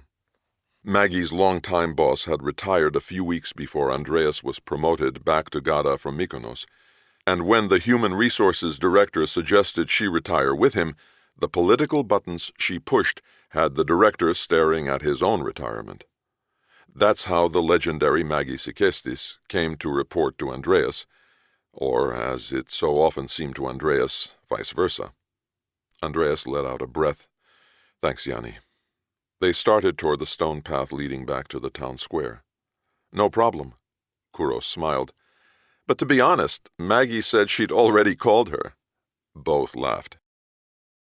My friends, please come join me. It was Dmitri shouting to them from his open front door. That guy doesn't miss a thing, thought Andreas. Thanks, Dmitri, but you haven't eaten yet, have you? And if they fed you inside, he pointed toward the monastery as he spoke, You must be even hungrier. Andreas looked at Kouros, shook his head, and smiled. Okay, we give up. They followed Dmitri into the restaurant and out onto the balcony. It was packed with tourists staring off into a pink, blue, and silver sunset. Here, please sit. I've been saving your table. He waited until they sat, then hurried back inside. Kouros whispered, Can't be too careful around that guy. I wonder if he's a spook. Wouldn't bet against it. Greece is full of spies. It's part of our history. The question is, a spy for whom? The church? If he is a spy, that would be my guess. That's who's most likely to want to know what's going on inside. Andreas gestured toward the monastery with his head. And this guy has the best location on the island. He sees everyone going in and out, and between the restaurant and his personality has the perfect cover for starting conversations with all of them. Who in the church do you think he's working for? I don't even have an idea of which church. Is it the church in Greece, the church in Constantinople, the church somewhere else? Like Rome? Anything's possible, especially with all the power, money, and influence involved with this place. Then again, it could be just some political rival from another island or monastery. Who knows? Here you are, something to start. Dmitri plunked down a bottle of ouzo, a small pitcher of water, a bowl of ice, and a plate overflowing with olives, sardines, cheese, sausage, cucumber, and tomato. A bit of meze. Then he put down 3 glasses. Andreas looked at Kouros, smiled, and thought, Looks like this time we won't have to invite him to join us. Dmitri pulled up a chair and sat down facing Andreas. So how did your visit go with His Holiness? Your permit is on its way. Really? He sounded legitimately excited. Andreas shook his head. No, sorry. The subject never came up. But if it does, I promise to push it. Dmitri let out a breath. The bastards. He poured himself some ouzo, added ice and water, and took a gulp. I'll never get it. Andreas thought, if Dmitri really is a spy, he's terrific at maintaining his cover. So, Dmitri, tell me what you know about any strangers hanging around the monastery recently. Dmitri put down his glass. You want to know about strangers on Patmos around Easter week? You must be kidding me. It's one of our busiest times of the year. We are surrounded by strangers. Come on, you know what I mean? You watch everybody. If you're asking me if I've seen a great pair of tits, I can answer the question. But other than a celebrity or two, there's no one I would call out of the ordinary. Besides, if you're looking for someone who came here for the purpose of eliminating Vasilis, don't you think he or they would be careful to blend in? They'd be pros, wouldn't they? Andreas stared at him. Whom do you work for? Dmitri laughed. Touché. As I think you asked me when we first met, am I that obvious? Andreas did not smile. Yes. Dmitri laughed again. Well, I don't anymore, but I did a long time ago. For whom? If it really matters, I'm sure you can find out. I wasn't any sort of James Bond type with deeply classified records. I just did the low-level sort of analyst work, even got a pension. And a lot of people here know my background. I don't try to hide it, but I don't talk about it either. Dmitri's last words were said in a serious tone and without a smile. Andreas nodded. Okay. But just so we both understand each other, if I find out you had anything to do with what happened to the monk, or are holding anything back, he leaned forward, the abbot will seem like your best friend compared to the grief I'll rain down on you. Dmitri stared back. Fair enough. But I'm not, so I'm not worried. Here, have an ouzo. He poured them each a drink. Yamas! Yamas. The 3 touched glasses. So who did you work for? Asked Andreas. No reason not to try again, especially with Dmitri drinking. Like I said, not telling. If everyone knows and I can find out, why keep it a secret? It's one thing for you to know, another for me to tell you. You're one confusing son of a bitch. Thank you. My wife says the same thing. Dmitri laughed. Andreas shook his head. Okay. Then give me your best guess on what happened. My best is a wild-ass one. Go for it. You're local, It's probably better than ours. The Russians! Andreas didn't respond. He sensed Dmitri was waiting for a reaction to see where to go next. He'd wait him out. Dmitri picked up his glass and took another drink. Some say the whole Mount Athos scandal was cooked up by the Russians to embarrass the Greek church. Yeah, I know all about the ecumenical patriarch needing a new home thing. How could I not, living in the midst of all this? He took another drink. I also know how upset Vasilis was over that mess. We'd talk sometimes. Andreas bet they did. He never said precisely what was bothering him, but I could tell he thought things weren't as they seemed. And from what I know of the Russians, when things aren't as they seem, they're my best guess for why. Dmitri accentuated the point with his fingers. I think your logic has some Siberia-sized gaps, said Andreas. Well, let me fill them in. In the 1990s, Cyprus emerged as the #1 destination for Russians and other Eastern Europeans looking for a place to launder suitcases full of cash. Banks thrived on that business, and unimaginable fortunes were made. A lot of ruthless Russian and Eastern European mobsters also set up shop there, driving local hoods back into legitimate businesses or into early graves. Dmitri reached for a piece of cucumber. During that same period, the monastery involved in the big scandal rose to prominence, playing host to England's Prince Charles, the first U.S. President Bush, Russia's Putin, and many other big-time movers and shakers in a style equal to any world-class 5-star luxury hotel. Mount Athos has always been a place where the world's powerful met in private without having to worry about special permission to visit red tape. And like any other visitor to Mount Athos, they were free to visit any monastery they chose, but that's the one they picked, perhaps because its accommodations were better than the others. Dmitri took another drink. Some say it's just a coincidence that during its rise, the abbot of that monastery was from Cyprus. I'm not suggesting he did anything wrong. He was quite gifted at convincing the very rich from around the world, not just those who'd found their way to Cyprus, that charity toward his monastery smoothed the path toward salvation. Some also say it was a tragic coincidence when the Patriarch of Africa, purportedly sent by the ecumenical patriarch to check that monastery's books, perished in a helicopter crash on the way to Mount Athos. Others say some of the monastery's Eastern European contributors were anxious to remain anonymous. Andreas shook his head. You sound like an old Greek sitting around a taverna spinning bits of old news, idle gossip, and off-the-wall speculation into international conspiracy theories. There's no proof whatsoever for what you're implying. Dmitri picked up his glass and winked. That you know of. Andreas looked at Kouros, then back at Dmitri. How's all that tie into Vasilis' murder? Don't know.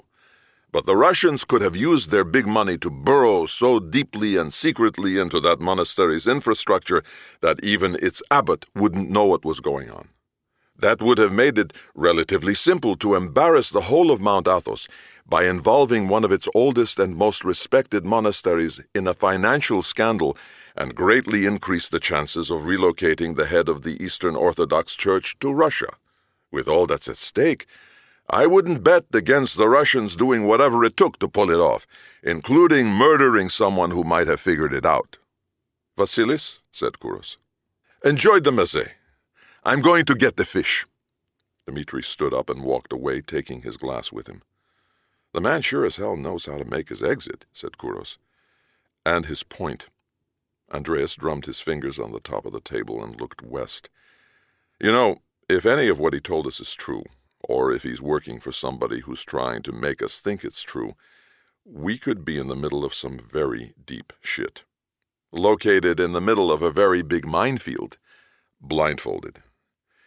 I think the time has come to find who put us here. Andreas reached for his cell phone. How are we going to do that? The minister sure as hell isn't going to tell us. He probably doesn't even know. My guess is this didn't pass through normal channels. So, like I said, how do we find out? Andreas dialed and waited. Hi, it's me. We need to meet and talk about how you can help with a big surprise party. He hung up. Answering machine. Kouros said, "I hate the way we have to use cell phones these days. Can't say a damn thing on them directly. You'd think after that scandal over tapping the Prime Minister's phone they'd have figured out some way to make them secure." Andreas shook his head. If someone has the right sort of equipment, there's virtually no way of preventing him from listening in on cell phones. He picked up a piece of cucumber with his fork. "And if something at all close to what Dmitri suggested is true," he rolled his fork in the air, "I don't even want to think about it." Kouros picked up an olive and popped it into his mouth. "Why, worried about mind readers?" Andreas shrugged. "That's all we'd need. But thanks for reminding me. I better call Leela as soon as we get to the hotel." He put the fork in his mouth. "At least Gada keeps all our landlines secure," said Kouros. "Let's hope so.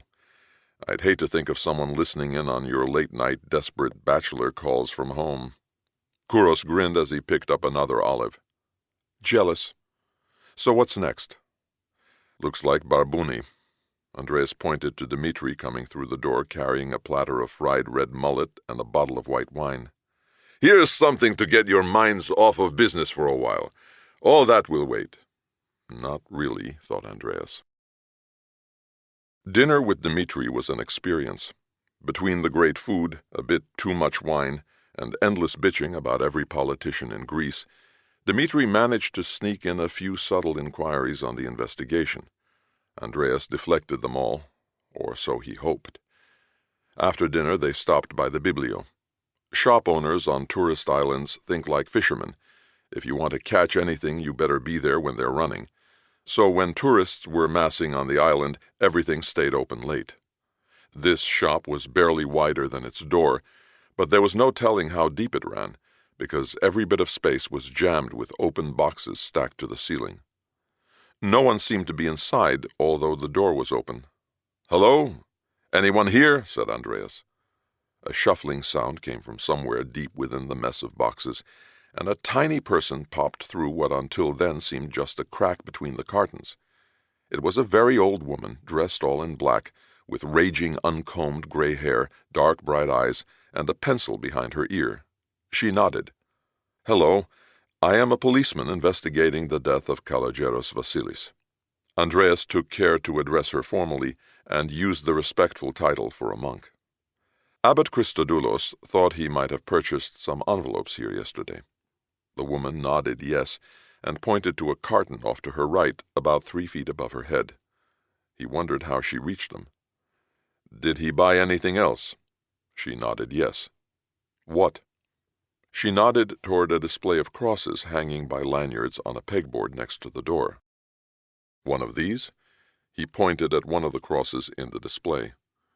She waved her hand to the left of where Andreas was pointing, and kept waving him to move his finger until it pointed at a silver-colored one on a black lanyard. "This one?" he asked.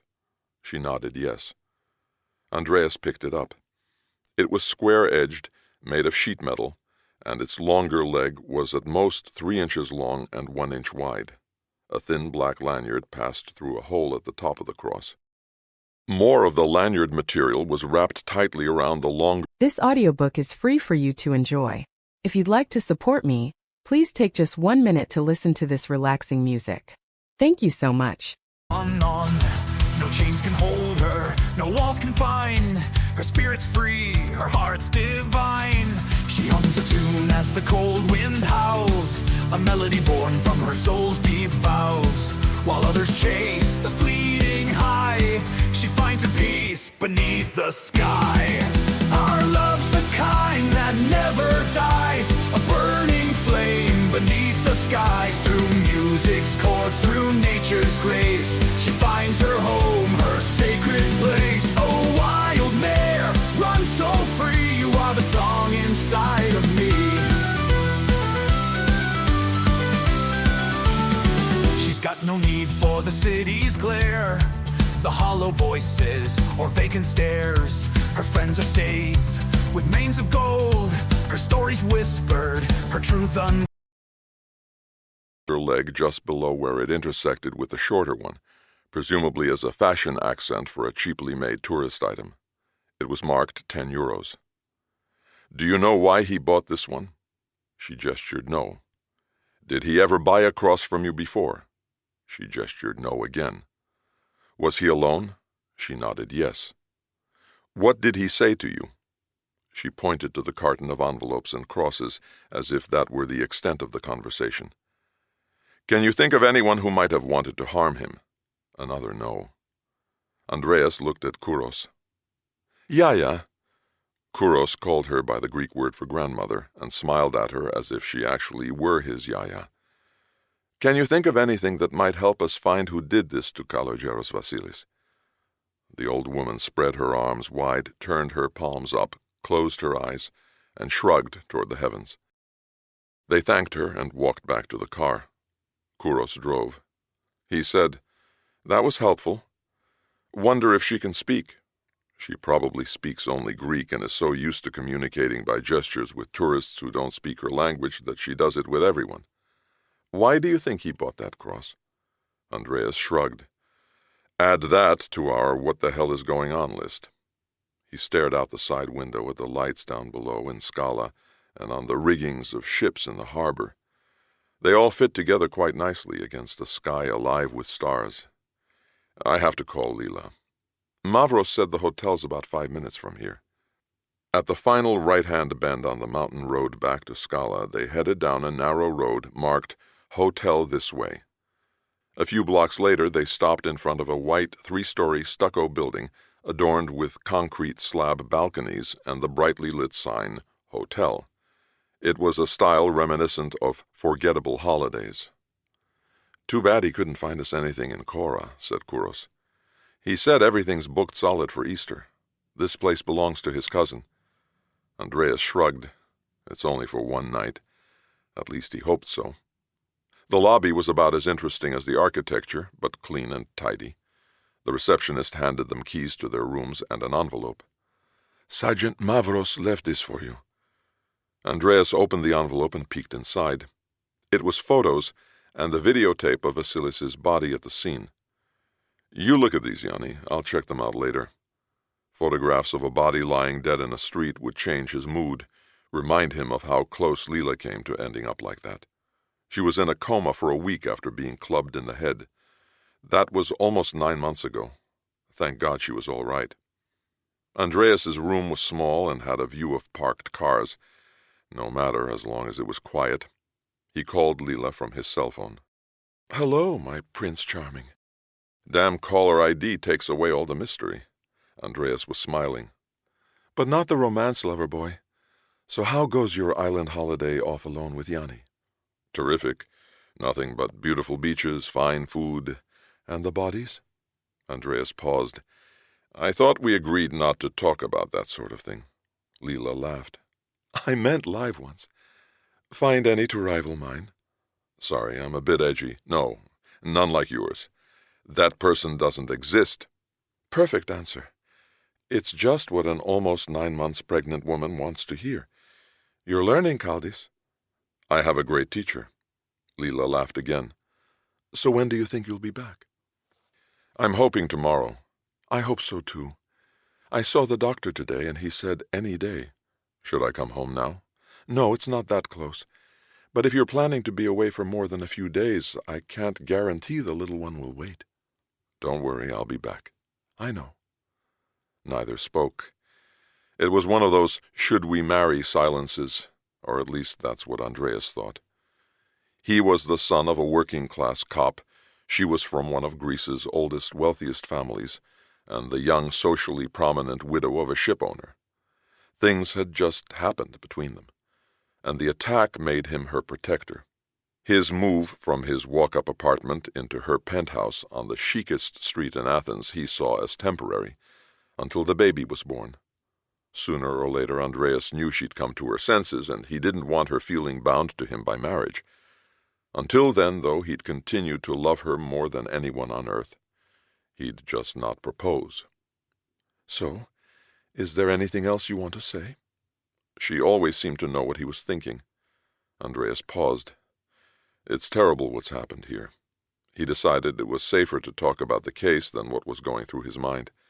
Besides, he'd only give details available to the media.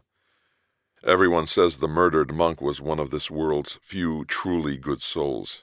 Tragic. Then, thank God there are people like you who care what happens to the good ones. Leela, come on. Hey, big guy.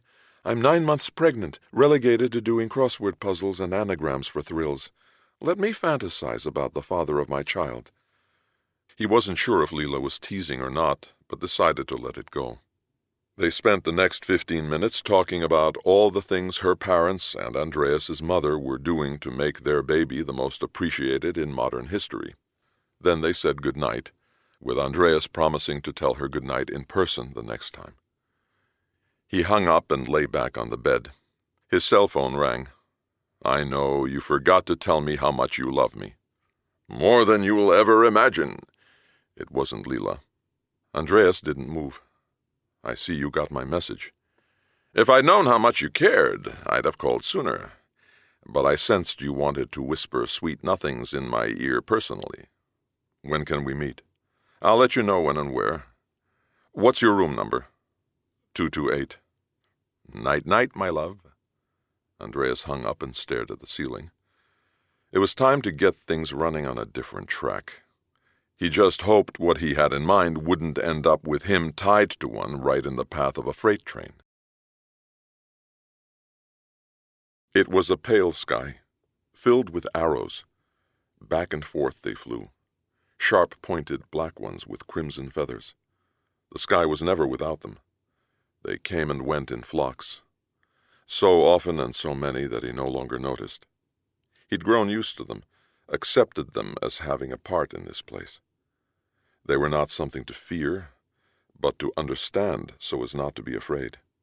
They flew all around him, but could not harm him or those he embraced. He thought back to before he'd come here. He'd heard talk of such serenity and knew of many who longed to find it, but he gave up on the value of the search when the only soul he thought could guide him there was lost. But to be fair, even had he tried on his own and by chance stumbled upon this station, the arrows flew everywhere. How was he to trust that not one could strike him if he remained? Then, unexpectedly, he'd felt the stroke of some formless being, as light as a nursing baby at its mother's breast, a touch that gave him faith that a place of peace indeed existed, and the vision to see that he must overcome whatever of his past or present dared block the path to this rare sanctuary. It was his duty. It was the duty of a father. Andreas jerked awake, shaking his head. Oh boy, definitely too much garlic in the tzatziki. He turned on the light, got out of bed, walked into the bathroom, closed his eyes and slapped cold water on his face. When he opened them, he stood staring into the mirror. He'd seen pictures of his father at his age, the father who killed himself when Andreas was 8, after a government minister had set him up, the trusting cop, to take the fall for bribes that went into that minister's own pocket. Yeah, Dad, we look alike. No doubt I'm your son. No doubt whatsoever. He shook his head and threw more water on his face. So, old man, was that your way of telling me to get on with my life and forget about how badly you fucked up your own family by checking out way before your time was up? He watched his anger build up in the mirror but didn't look away. Smart move, Dad. Come to me in a vision on Patmos. Makes it seem like the real thing, huh? Andreas paused as if waiting for an answer. I need a sign, or else I'm going to chalk it up to the tzatziki. Make me believe in family. Make me believe I won't mess things up as badly as you did. Go ahead. I dare you. Andreas stared into his own eyes. See? I knew you'd let me down.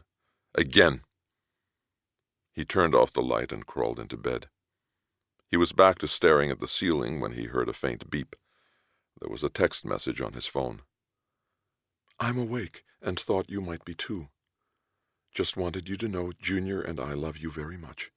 L. Andreas tried not to cry. He tried very hard not to cry. Chapter 5. There was a knock on Andreas's door at 7 in the morning. Sir, A taxi driver just delivered an envelope for you. He said he'd wait for you." Andreas had been up for an hour, but he wasn't expecting a taxi. "Slide it under the door." It was a plain white envelope marked Room 228. Inside was scribbled, "Tell the driver Lampi. See you soon." He recognized the handwriting. 10 minutes later, Kouros and Andreas were in the taxi on their way to a beach called Lampi. It was a beautiful morning. Almost no one else on the road. The taxi headed north through the old port, past harborside tavernas peppered with locals sharing coffee and gossip, and on through the new port edged by shops and places catering to the daily needs of island residents: car repair, hardware, furniture, clothing, electronics, cell phones, and pizza. As the road climbed out of Scala, eucalyptus replaced shops, and the view turned to open land, marked by ancient walls, tiny villages, green and brown fields, and random homes and churches scattered across the hills among pines, cypresses, tamarisks, and pomegranates. At a sign marked Cambos, the driver slowed down to pass through a crossroads paved in rough-cut stone. "We're almost there. This is Cambos town. Cambos Beach is up ahead." Andreas had heard of Cambos Beach. It was Patmos's most popular, the one where rich kids from around the world summering in their parents' homes and local kids in search of friends from a larger world grew up together. How well those friendships wore into adulthood largely depended on how well each appreciated the other's likely future. The rich would go on to assume their parents' lives, and the locals would just go on. "How much farther?" asked Kouros.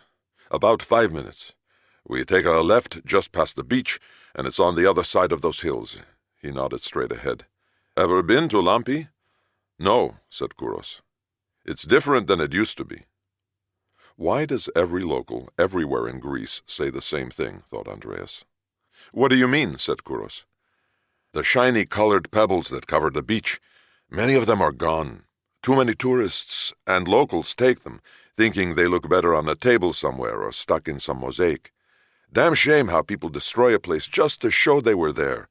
Crazy how people think." Yeah, crazy, thought Andreas, like the British and the marbles from the Parthenon. A bit later, the driver nodded his head to the right.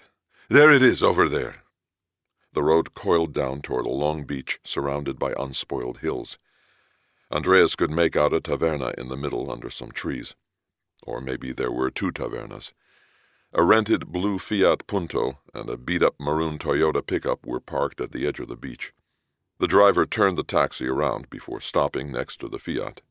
"Should I wait?" he asked. "No, thank you," said Andreas, paying him. The driver nodded. "Damn shame about the pebbles. Do me a favor. Don't take any," and drove off before Andreas could reply. Andreas smiled. The guy was right to say it. "Over here." The voice came from the near taverna. It was about 50 yards down the beach. "Wouldn't it have been easier to come by the hotel?" said Andreas, walking with Kouros toward the voice. "You know me. Never miss a chance for the dramatic." Andreas hugged the man, and they kissed each other on both cheeks. Kouros and the man did the same. "How's Lila?" Andreas smiled as he thought about his dream last night and her message. "Due any day now. Can't wait. She'd probably tell you before me if it were up to her. If you're not back home when the baby's born, she might never tell you." He smacked Andreas on the shoulder. "So, why has the chief of special crimes, based in Athens, dragged the chief homicide investigator for the Cycladic Islands onto a Dodecanese island outside my jurisdiction?" Tassos Stamatos was well past retirement age, but no one in the ministry dared tell him. He knew where everybody was buried, who buried them, and how to exhume any he might need to inflict the greatest possible harm on anyone who crossed him. It was called lifetime job security. "I'm guessing it has to do with the murdered monk." Andreas nodded yes. "The only thing I'm sure of is this wasn't a mugging gone wrong. Whoever did it meant to kill him. And if even a little of what we've heard is true..." He rolled his right hand off into the air. "Sounds like your kind of case." Tassos smiled. "I figured as much when you didn't want to talk on a cell phone. That's why I decided not to chance a landline either. How did you find me? Andreas put up his hand to stop him from answering. Maggie. Tassos grinned. You're the one who brought us back together. That was pure coincidence. Andreas had known nothing about their romantic past when he played inadvertent matchmaker. He was just happy for them both. Tassos, the long-time widower, and Maggie, Gada's mother superior. Andreas shook his head and waved for him to continue. If anyone followed you, we'd see them on the road. He looked up the hill. So far, no unexpected visitors. And anyone here at this hour, besides Nico, he gestured toward an old man in a Greek fisherman's cap at the far end of the taverna, is unexpected. This place doesn't open until noon. So tell me what's going on. It took about 20 minutes to fill him in on the facts as they knew them, and another 5 to spell out Dmitri's theory on Russians as probable bad guys. Tassos just listened, and when Andreas finished, he sat quietly for another minute or so. I hate to say it, but Dmitri could be right, and if he is... Tassos paused and shook his head. Greeks and Russians are getting along pretty well these days, but killing our monks as part of some national plan to bring the ecumenical patriarch to Russia... He didn't bother to finish, just shook his head again. Greece will go nuts. Make that the whole world will go nuts. Welcome to my life, said Andreas. Any idea on where to go from here? Seems like something for the big boys. CIA? Them or MI6, or a few Middle East shops. They're the ones most likely, outside of Russia, to know if there's some basis for Russians possibly being involved. The Cold War never ended as far as they're concerned. They all keep an eye on each other like jungle cats stalking the same prey. As for knowing for certain, Tassos shrugged. Without a major leak or screw-up by someone directly involved, I doubt anyone will ever know. Killing monks isn't the sort of operation someone's likely to brag about, even to clandestine ops buddies. Andreas drummed his fingers on the table. If we bring this to one of the big agencies, no telling how they'll run with it. Or spin it, said Kouros. Tassos nodded. That's for sure. Once this gets out, it won't be under your control. The big boys will play it to fit their agendas, which I guarantee you are a lot different from finding who killed an old monk on some tiny Greek island. I know. That's why I don't want to go that way. At least not yet. So far, all we know for certain is first, there's a monster of a damn mess out there, and second, someone went out of his way to put me in the middle of it. The only chance I see at getting an angle on what's going on is if I can find that someone. Andreas looked at Tassos. That's why I need your help, old friend. Find out who got me into this. Tassos smiled. Would you like me to arrange for world peace while I'm at it? Andreas laughed. It had taken time, but Andreas had come around to accepting the value of Tassos's unorthodox police methods and back-channel contacts, as different as they were from his own. You're the only one I know who actually might be able to do that, too. So what do you say? Can't think of a better thing to do at this point in my life than blindly jump into the middle of a potential religious war with Russia. Andreas smiled and touched Tassos's arm. Thanks. Once again, I owe you. Big time. Tassos grinned. Have you picked out a name for the baby yet? Andreas smiled. If a boy, after my father. If a girl, Leela's mother. Tassos nodded. Damn well better. Your dad was the best cop I ever knew. Tassos stood up and patted Andreas on the back. Come on. I'll give you a ride back. Andreas stood. Are you sure you want to be seen with us? Tassos put his arm around Andreas's waist and steered him toward the car. My friend, if the Russians are behind this operation, they've been watching us by satellite all morning. And if it's somebody else... He shook his free hand in the air. Let's let them know that now they've got 3 of us to deal with. Andreas smiled. I feel so much safer now. Tassos took his arm from around Andreas's waist and smacked him on the back of the head. On the drive back, Andreas called the abbot to set up interviews with the monks they'd missed the day before. The abbot was apologetic. I'm sorry, Chief Kaldis, but I never had the chance to tell them you wanted to speak with them.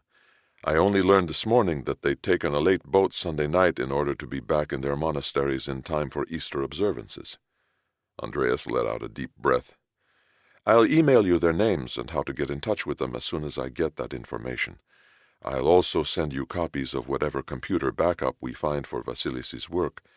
But so far our network administrator has found nothing for him newer than 2 months ago. Sorry. Thanks. Just get everything to me right away, okay? Certainly. Goodbye. Andreas looked at the bright side. There was nothing left for him to do on Patmos, at least for the moment. He turned to Yanni in the back seat. Looks like we get to go home. Then he looked over at Tassos. Would you like us to give you a lift to Syros? The extra weight is no problem for the helicopter. It's a big one. He smiled. Tassos gave him the middle finger gesture. Thanks, but no thanks. I'll drop you at the heliport. It wouldn't be fair to my friend who sailed through the night to get me here by dawn if I left him to make the 4-hour return trip home alone. For most men, 20 minutes or so in the air versus 4+ hours on a choppy sea back to the island capital of the Cyclades was a no-brainer choice. That, Andreas thought, was another reason Tassos had so many well-connected friends willing to do so much for him. He never took them for granted. Andreas hoped somewhere out there one of those friends had an answer. Any answer. Tassos dropped them off at the heliport and drove down toward the harbor. He knew this wasn't a simple murder, and that Andreas knew it too. There was something almost spooky about this one, and a lot of toes to step on. Greek, Russian, and God knows what else. He didn't mind that so much. He just wished there were a head he could bust or an arm he could twist to get a lead. Some place to start. He let out a breath. It would come to him. It always did. God willing. Surprise! I'm back. See, I kept my promise. Leela chuckled into the phone. I know. Tassos called. He said he'd made sure to ship you home. He's such a bastard. Andreas laughed. So, when do I get to see you? Andreas looked at his watch. We're on the way to the office. So, sometime before midnight? No, honest, I should be home this afternoon. He looked at his watch. It wasn't even noon. Leela laughed. Yes, I'm sure. Don't worry, do what you have to do. Just knowing you're nearby is all the comfort I need. Kisses. Andreas hung up and stared out the window, wondering what he'd done to deserve her. And how much longer could she stand a life with him? He didn't want to think about that. 15 minutes later, he was back at Gada. Athens was a place more than 5 million called home, and where few ever seemed to be asleep at the same time. Some never seemed to sleep at all. Gada was in the heart of the action, across the street from the stadium of one of Greece's 2 most popular soccer teams, down the block from Greece's Supreme Court, and next to a major hospital. No sooner did Andreas sit behind his desk than Maggie came bouncing through his office door. She dropped an envelope on the desk. So, what did he have to say? What did who have to say? Tassos. Of course, how could I have thought this was about police business? It is about police business. I don't need to ask you what he has to say about other things. Maggie smiled. I want to know if he can help you find the guy you're looking for. Andreas stared at her. Is there anything you don't know? When he called to find out where you were, I knew it had to be serious if he wouldn't talk to you over the phone, and since we both know what he's good at, she seemed to swoon at a different thought, I figured you were looking for someone. Andreas shook his head. You'd have made a terrific cop. Too limiting. She turned and left. He watched her bounce out the door. 5 feet, 3 inches of red-topped, endless energy. Andreas opened the envelope. It contained the photographs he'd given Kouros of the crime scene. He took them out and spread them on his desk. There were dozens. What a tragedy. Time to focus. On each photograph. On each section of each photograph. On everything in context with all else. Looking, studying, hoping to find a clue, anything that might help. But all he kept seeing was the same thing. A sad-looking, silver-haired monk lying dead on a street, clutching a cross. What a terrible end for such a wonderful life, for any life. He stood up and walked over to the window. What was going through that monk's mind when faced with the end of his life? To accept his death? To fight? To pass along a message? There were no signs of a fight or a message, and he was clutching his cross. His choice seemed clear: acceptance. Andreas had reached a dead end. Now it was up to Tassos. Chapter 6. Andreas was in the middle of a dozen things on a half-dozen different cases when Maggie buzzed him. "It's him!" He didn't have to ask whom she meant. He just picked up the phone. "Are you about to make me as happy as you're making my secretary?" "I hope so, but differently." "Where are you?" Andreas looked at his watch. It wasn't even 2. "You can't be back on Syros." "No, we stopped for lunch on Ikaria." Ikaria? It was a northern Aegean island, a little less than halfway between Patmos and Syros. Why Ikaria? "I have a lot of friends here from the old days." Andreas knew that for Tassos the old days meant Greece's military dictatorship years between 1967 and 1974, and his time spent as a rookie cop in an island prison guarding the junta's political enemies. He'd taken great pains to befriend all the politicians under his care as a hedge against Greece's return to democracy. That made him great friends among both outright fascists and hardcore communists.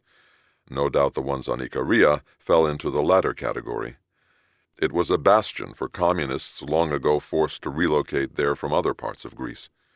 "I have what you want. I'm on a landline. Do you want to chance it?" "What the hell? If every phone line in this country's tapped, we're wasting our time trying to save it anyway. Shoot." "It was a lot easier than I thought. The person who called the Minister of Public Order to get you assigned to the case didn't try to hide who he was. Everyone in the office knew." "Why don't I think I'm going to like what's coming?" "Oh, it's not as bad as you think." Then Tassos told him the name. "Great. A former prime minister. How's that not bad news? Who's possibly going to make him talk? He's untouchable. Another dead end." "Are you finished?" Andreas slammed his hand on the desk. "As I was saying, it was easier than I thought. You see, the person who got him to make the call also must have figured that a former prime minister was untouchable, that no one possibly could force him into revealing a confidence, and so he didn't bother to use an intermediary when asking for the favor. What he didn't know was that the prime minister owed a few favors of his own. I could kiss you. Don't pucker up quite yet. The prime minister has, as he admits, a weakness for contraband antiquities, and that's had me bailing him out of more than one politically sensitive nightmare. But he's of the kind that doesn't like being reminded of favors owed.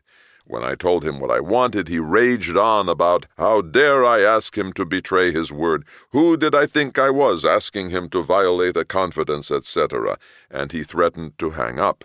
Tassos paused. But he didn't. Andreas could almost see a grin through the phone. We reached a compromise. He said he couldn't give me the name because there'd be no way for him to deny he was the source. Instead, he gave me a phone number. Said it's for the man who wanted you assigned to the case. Our distinguished former prime minister's exact words were, "Take this number and lose mine." The next sound you hear will be a kiss. Hate to wreck your style, but I've a boat to catch. I checked out the number. It's in Thessaloniki. Thessaloniki was Greece's second-largest city, located in northeast Greece. Tassos quickly read off the number, then repeated it. Bye-bye. Thanks, kiss, kiss. Andreas stared at the number, then pressed the intercom. Maggie, come in here, please. She was in before he hung up. I need you to find out what you can about this number. Andreas held out a piece of paper. She didn't take it. It's a Thessaloniki number. No further information. He stared at her. You ran it for him, didn't you? Maggie shrugged. He was on a boat in the middle of the Aegean, and we knew you'd want to know. What's the problem?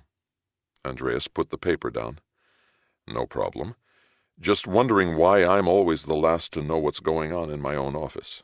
"You're too busy handling the big things," she smiled. "Besides, we want to try to get you home in time for dinner, don't we?" She turned and left. Andreas stared at the door. Now the women in his life were teaming up on him. He stood no chance. He shut his eyes and sat quietly for several minutes, then picked up the phone and dialed. It rang 6 times, and he was about to— "Hello?" It was a formal, resonant male voice. Andreas swallowed. "It is I." "And whom would that be?" "The chosen one." "I'm afraid I don't know what you're talking about, or how you got this number." "You should." "Why?" "You chose me." There was a pause. "I heard you were good. Chief Inspector Caldas, I presume." Andreas thought to reach out for the man's name, but decided it better to act as if he already knew his identity. "So where do you want to meet?" "Why should I meet you?" "Oh, you're definitely going to meet me.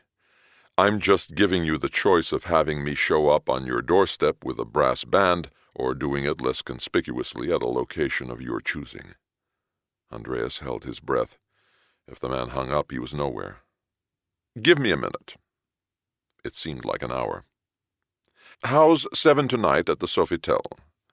"At Venizelos Airport?" "Yes. Call this number when you get there." "See you then." "Looking forward to it. Goodbye." The line went dead. Andreas didn't hang up. He dialed Lila's number. So much for making it home this afternoon. He still might make it for dinner if it wasn't an early one. Andreas and Kouros were at the hotel by 4. A team sat in a van directly across from the hotel entrance with instructions to photograph everyone going in and out, as well as anyone in its outdoor cafe adjacent to the entrance. The hotel's front door was 50 yards from the main terminal, and the place had a virtual monopoly on anyone needing a room at Athens's international airport. It also was convenient for travelers looking for a place to meet with locals. Many simply sat at the cafe, did their business, and left without ever going inside the hotel. Andreas guessed this guy would want privacy and get a room for their meeting. A male-female team was instructed to hang out in the lobby, photographing everyone getting off the elevators, just in case he'd already checked in. At precisely 7, Andreas strode into the lobby and dialed the number. "Hello. I'm here. You need a room key to get the elevator to stop at my floor. I'll send someone down to meet you." "What does the someone look like?" The man laughed. "I'm sure you'll figure it out." Andreas wondered if he should reconsider his decision to meet without backup. He thought to say something to his team in the lobby, but decided against it. Someone might be watching him now that he'd made that call. He walked to the elevators. The only thing waiting for him was a massive reproduction of a classic white marble Cycladic statue of a female form, arms crossed below the chest. It stood against the far wall at the end of the elevator bank. He was staring at it when an elevator door next to him opened. A couple in jeans, t-shirts, sneakers, and matching baseball caps stepped out, speaking English and clutching a map. Nope, not them. Another elevator door opened. This one was at the far end next to the statue. A man stepped out and turned to face Andreas. The statue vanished. The sun would have disappeared behind this guy. He was a giant, but not just any giant. A graying blonde one in full Eastern Orthodox cleric dress, hat, cross, and all. Backup no longer seemed relevant. They'd need a howitzer to stop this guy. Andreas stepped inside the open door and the cleric followed. He put a room key into the slot by the floor buttons and pressed 6. "If this guy's taking me to room 666, I'm not going in." His private Book of Revelation joke had Andreas smiling to himself. But then the man opened the door to room 616. The man waved him inside without saying a word or entering the room, then closed the door behind Andreas. Another man was inside, alone in the room, sitting on a chair by the window. The sunlight passing through the window made it difficult to make him out. "Welcome, my son." The man did not stand, just extended his right hand. He was wearing a finely tailored dark blue suit, like the Italian one Leela had bought Andreas for his birthday. He wasn't sure if he should shake or kiss the man's hand. Perhaps this was a test to see if Andreas actually knew who he was. Andreas moved slightly to the left as he approached him, just enough to shield the sun a bit and get a better look. The man was old, but looked fit. His silver hair was pulled into a tight bun behind his head in the fashion of Italian movie stars and Greek clerics. Andreas bent over and kissed the man's hand. "Thank you for seeing me, Your Holiness." "So you do know who I am?" Andreas nodded, even though he didn't. "Hard to miss, considering your entourage." He pointed back over his shoulder toward the door. "Ah, yes, Sergei, a very loyal follower of the faith." Andreas had heard rumors of such loyal followers of the faith making it into receptive monasteries directly out of Balkan military forces. Whether they entered seeking true salvation or sanctuary from a past they and the world would rather forget, he did not know. "Frankly, I don't like traveling, as you say, with an entourage, but after what happened to poor Vasilis," he crossed himself, "do I have a choice? Or to dress as I am, to journey to meetings such as this?" He pointed at his suit. Andreas took that as an opening for avoiding preliminary chit-chat. "What are you afraid of?" "I wish I knew." "Please, just tell me what you do know." "How much history do you want?" "All of it." Andreas sat down on the edge of the bed across from him and listened. An hour later he wondered if he'd said the right thing to an old man who'd just lost a very dear friend. Nothing he'd told Andreas seemed relevant to the case. The ancient intrigues of the church were of interest only to scholars. Reminiscences of his days shared with Vasilis in the seminary were almost 50 years old, and their shared views on modern theological problems of the church raised not even a hint of a motive for murder. "Thank God I'm wearing a wire," Andreas thought. "If I'd been taking notes, I'd have lost patience long ago." He sneaked a peek at his watch. At this pace, a late dinner with Leela was out of the question. Breakfast might even be iffy. He had to find some way to move this along onto something relevant. "Excuse me, Your Holiness. Would you like some water?" The man seemed surprised at hearing another's voice. Why, yes, thank you, my son." He paused. "I hope what I'm telling you is helpful." Andreas went to the minibar and took out 2 bottles of water. "Yes, very." He walked back to the man and held out the bottles. "Gas or no gas?" The man took the flat water. "Thank you." "Why did you ask that I be assigned to this case?" The man took a sip of water. "I was just about to tell you." Andreas hoped that meant within the next hour. He sat back down on the edge of the bed and opened the other bottle of water. Vasilis was a scholar and patient observer. He saw things others missed. A debate with him was an exploration of thought.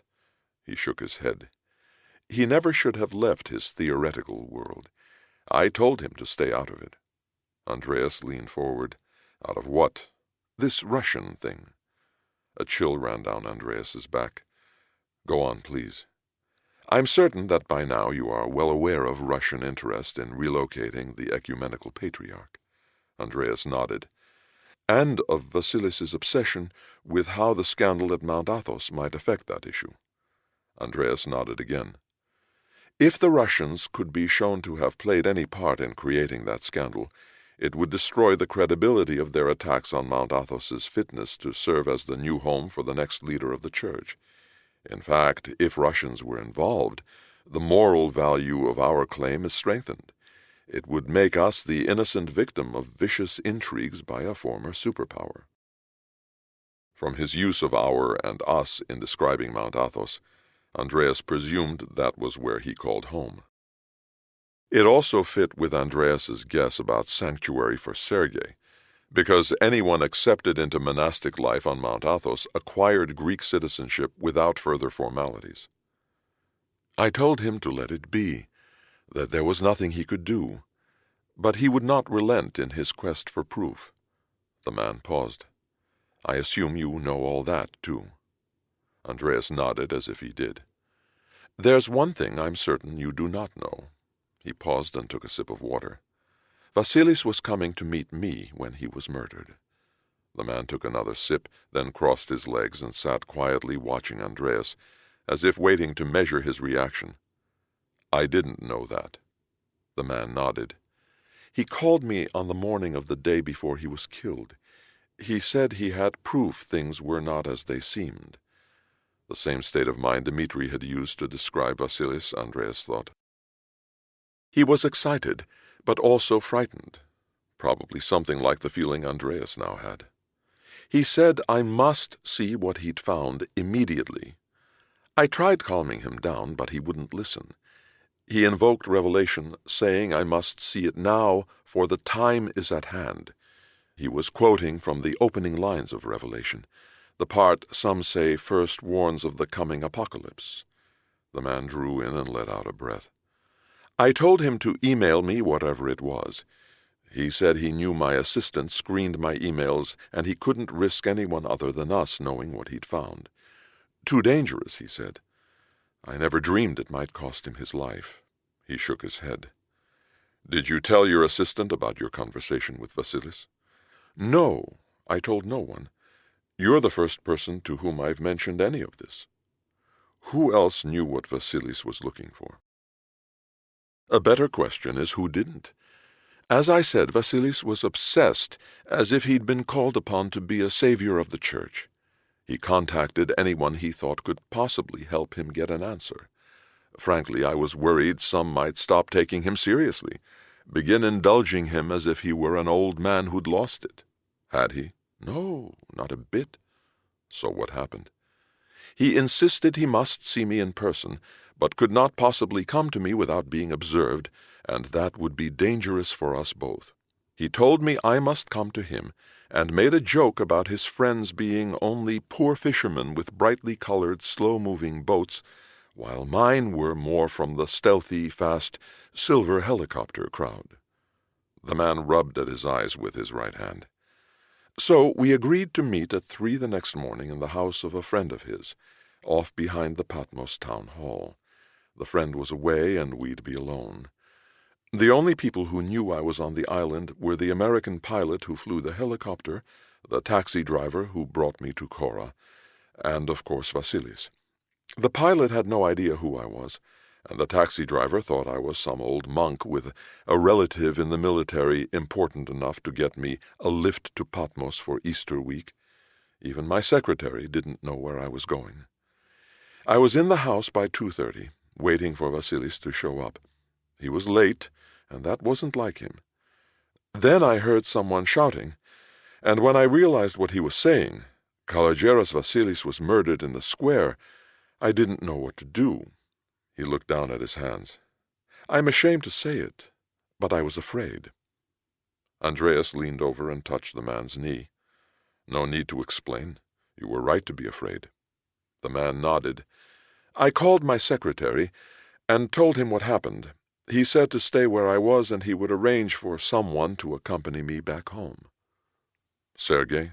Yes, and through the help of another friend with another helicopter, Sergei met me at the house, disguised me, and got me out of Patmos before the sun came up.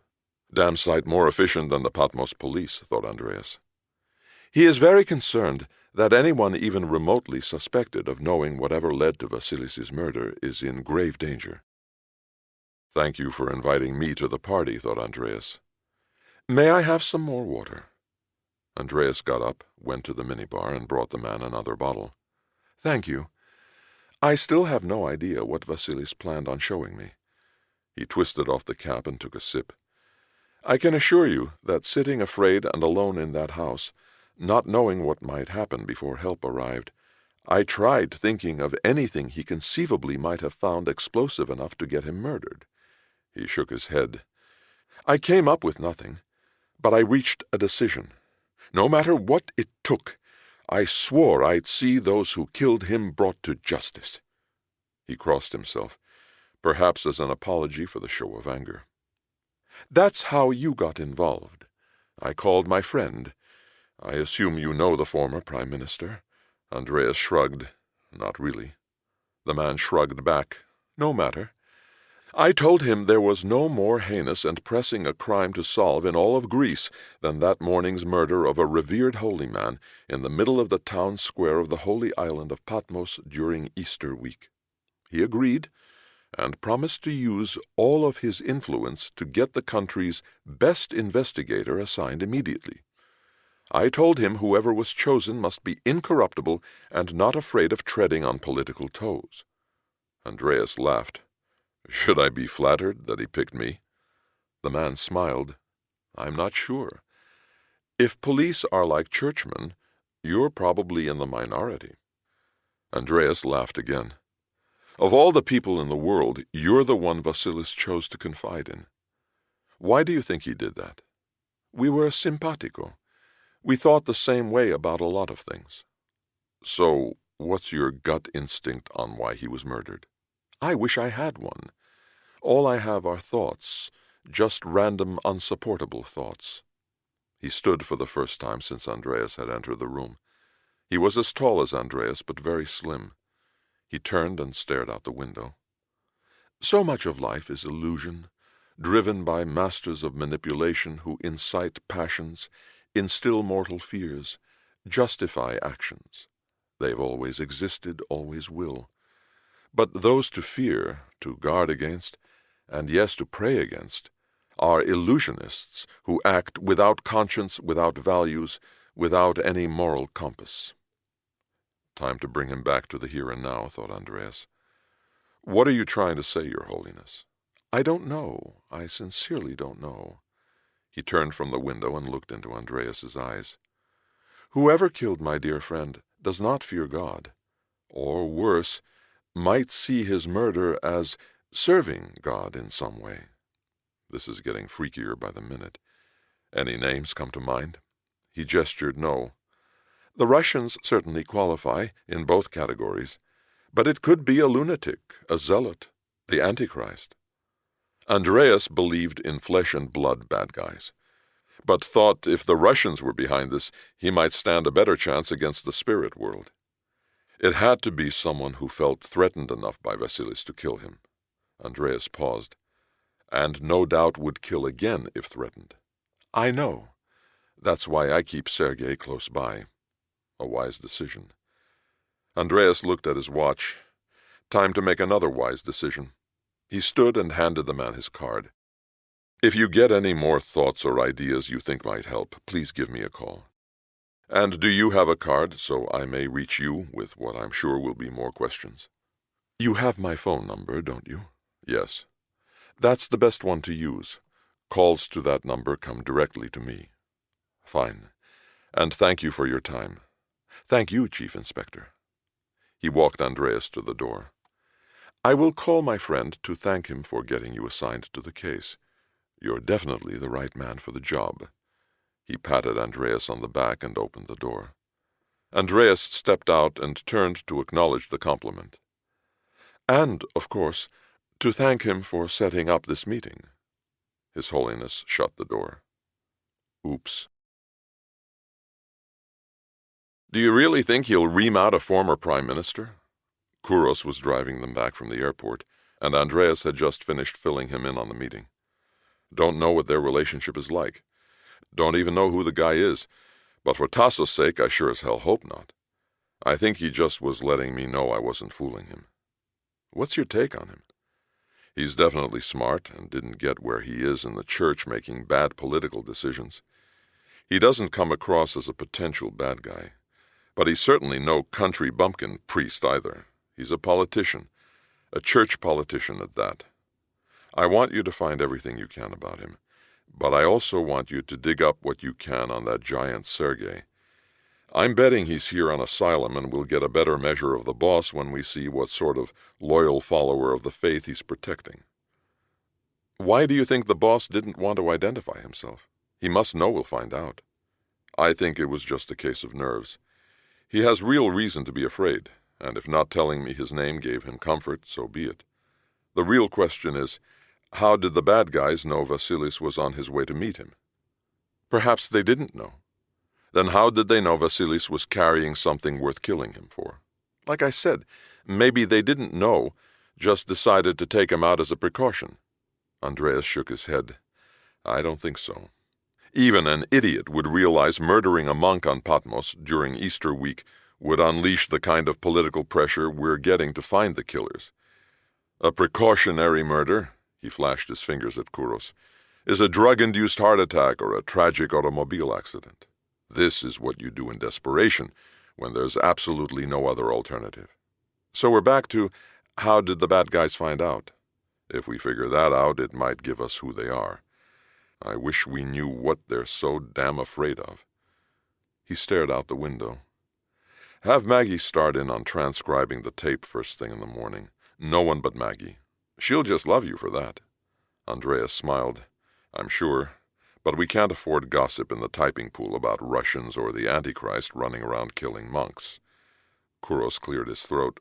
Yeah, it's beginning to sound like one of those books by that American guy Dan Brown. Andreas turned and stared at him.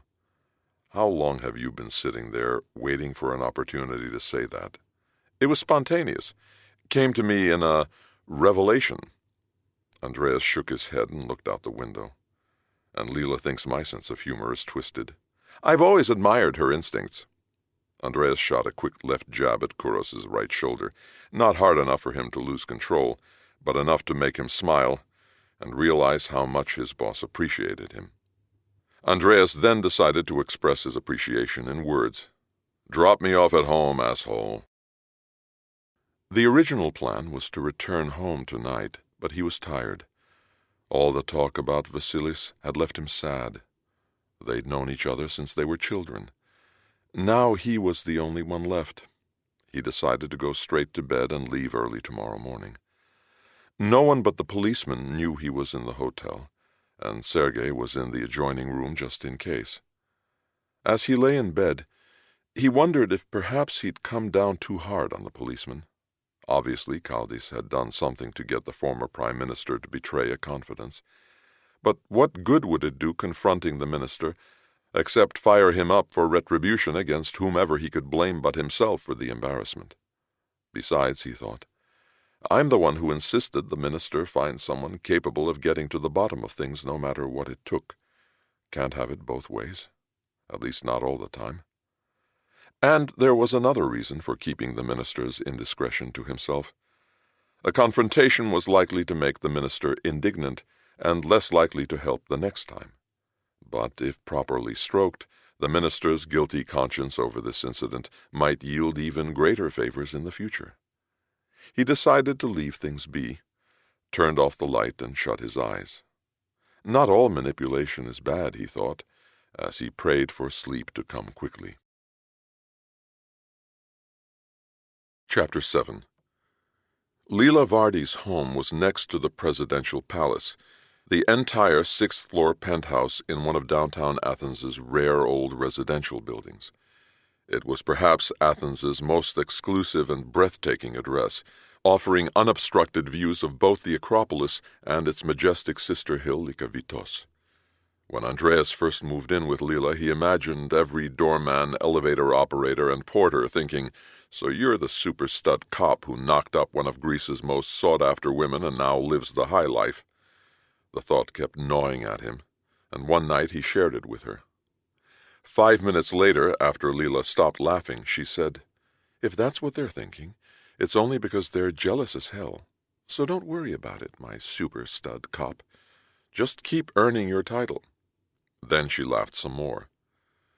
That's when he stopped worrying about what others thought. The truth was, as far as Andreas could tell, he was always treated with the same respect as every other resident in the building, and indeed the staff referred to Leela as his wife and him as her husband. The press took to doing the same. Leela still was among the most photographed women in Greece, but in deference to his position in the police and potential threats to his safety, rarely did a photo of him appear. When one did, he was identified only as her husband Andreas. It was as if they were married in everyone's eyes but their own. "Hi, honey, I'm home," Andreas said in the sing-song comic way everyone seems to use at one time or another. A voice answered from another room. "She's in the bedroom, Mr. Kaldis." It was the maid, rather one of the maids. He still wasn't used to that part of his new life. Someone always there ready to do whatever he needed done. He wasn't sure he'd ever get used to that. "Thank you, Marietta." He walked through rooms filled with antiques and paintings, none of which he noticed anymore. They'd become part of his surroundings, like people you see every day and stop noticing because you expect them to be there. Andreas wondered if that's why no one noticed anything unusual at the monastery. Everyone expected to see monks in the monastery, and that made anyone dressed as a monk virtually invisible. What did Vasilis see that the others did not?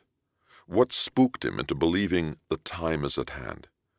First thing tomorrow, Kouros had better chase down those unaccounted-for monks.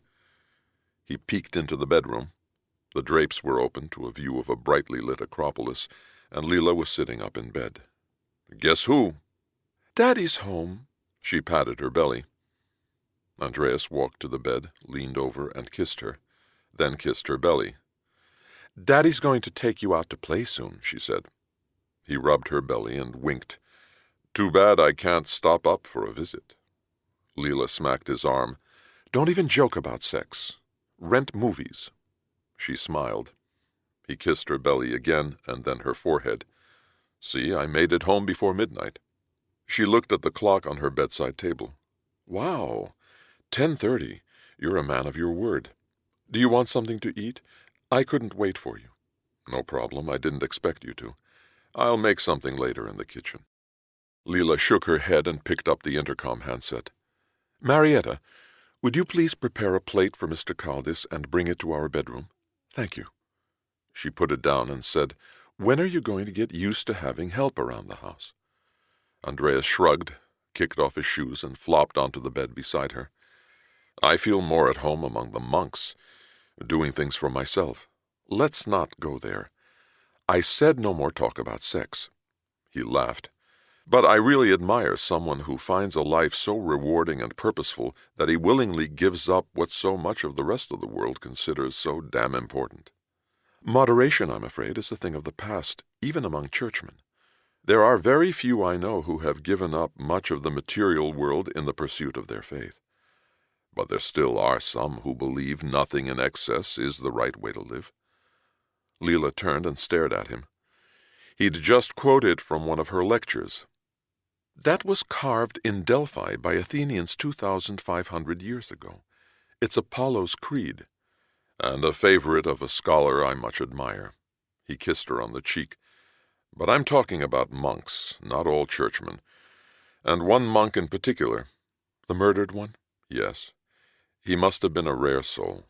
Amazing how no one had a cross word to say about him." Andreas pushed up on his elbows and stared out the window at the Parthenon. Imagine feeling so much a part of something so much bigger than yourself, that when your time has come you're totally at peace. He smiled and took her hand. "I guess it's sort of how I feel at this moment." Andreas stared at her hand and wrapped his fingers around hers. He died at peace, embracing his past, clutching his cross. He let the thought drift off. Leela spread her arms. "Come here with—" She looked down at her belly. "Us." Andreas smiled and lay down next to her.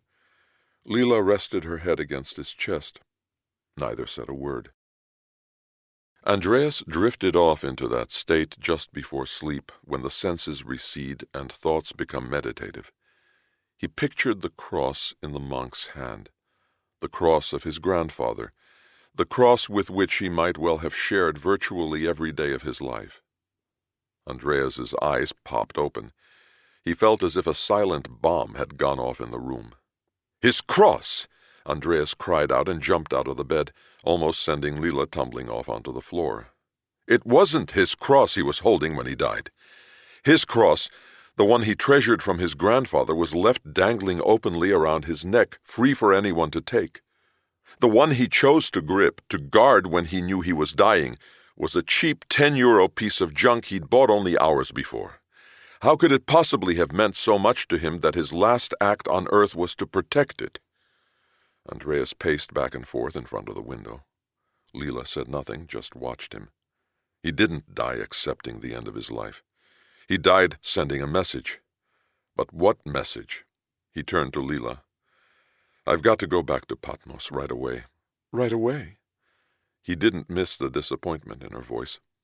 Andreas drew in and let out a breath. Right away, as in first thing tomorrow morning. He sat next to her on the bed, took her hand, and kissed it. Tonight I'm spending with my baby. He patted her belly. Both my babies. Tears started forming in Leela's eyes. She dabbed at them with her fingertips. Sorry. Pregnant women get this way at times. No need to say more. A knock at the door signaled it was time for dinner with his family. I belong here. He doubted any soul would disagree. Certainly none like Vasilis. Patmos was a place of rich beauty, deep conviction, and pious tradition. It was also an island, and island people were different from mainland folk. Separated from the rest of the world, they grew up facing dangers without expecting help from the outside. Instead, they relied upon each other and learned to honor their neighbors' families by attending their baptisms, weddings, and funerals. During Easter week, there would be no baptisms or weddings, but funerals were different. They were prohibited only on Good Friday. Vasilis was not from Patmos and had no surviving family to honor him. But from the crowd overflowing his funeral that morning, you'd think Kalogeros Vasilis was the father of each soul on the island. Virtually every Patmian-owned business closed for the funeral. It was an unimaginable honor paid by a business-savvy people during one of their busiest weeks of the year. Andreas arrived in Scala while the funeral was underway in Kora.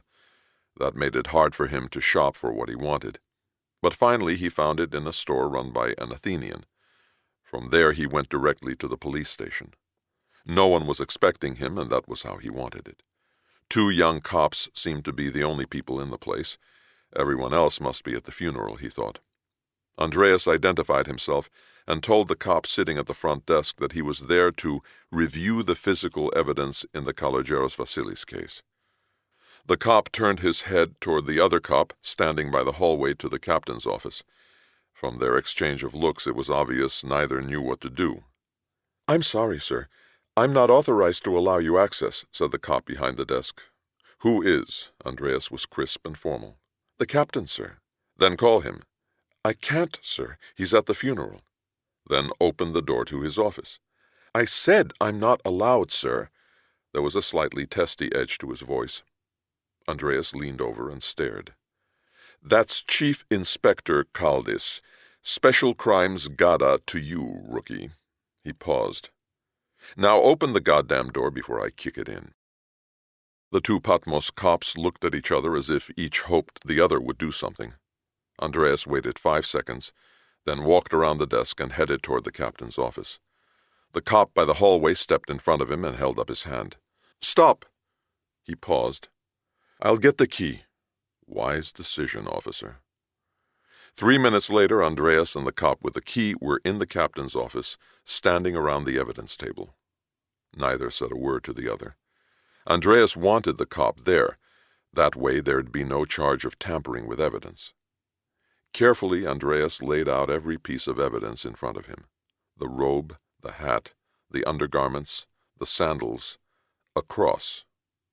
Where's the other cross? The cop shrugged. I guess they took it for the funeral service. Who authorized its removal? He shrugged again. The captain? Hope the idiot doesn't bury it with him, thought Andreas.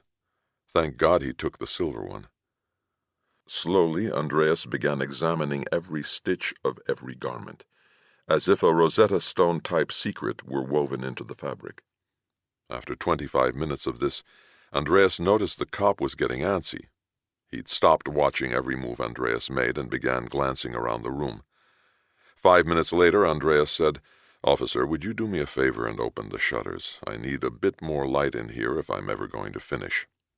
The cop seemed excited at the chance of finally getting to do something besides watching Andreas's hands. He stepped behind the captain's desk, popped open the shutters, and returned to the table. By then, Andreas had moved on to the cross. He was holding it up to the new light. Thanks, that helped a lot. The rookie nodded. 10 minutes later, Andreas said he was finished.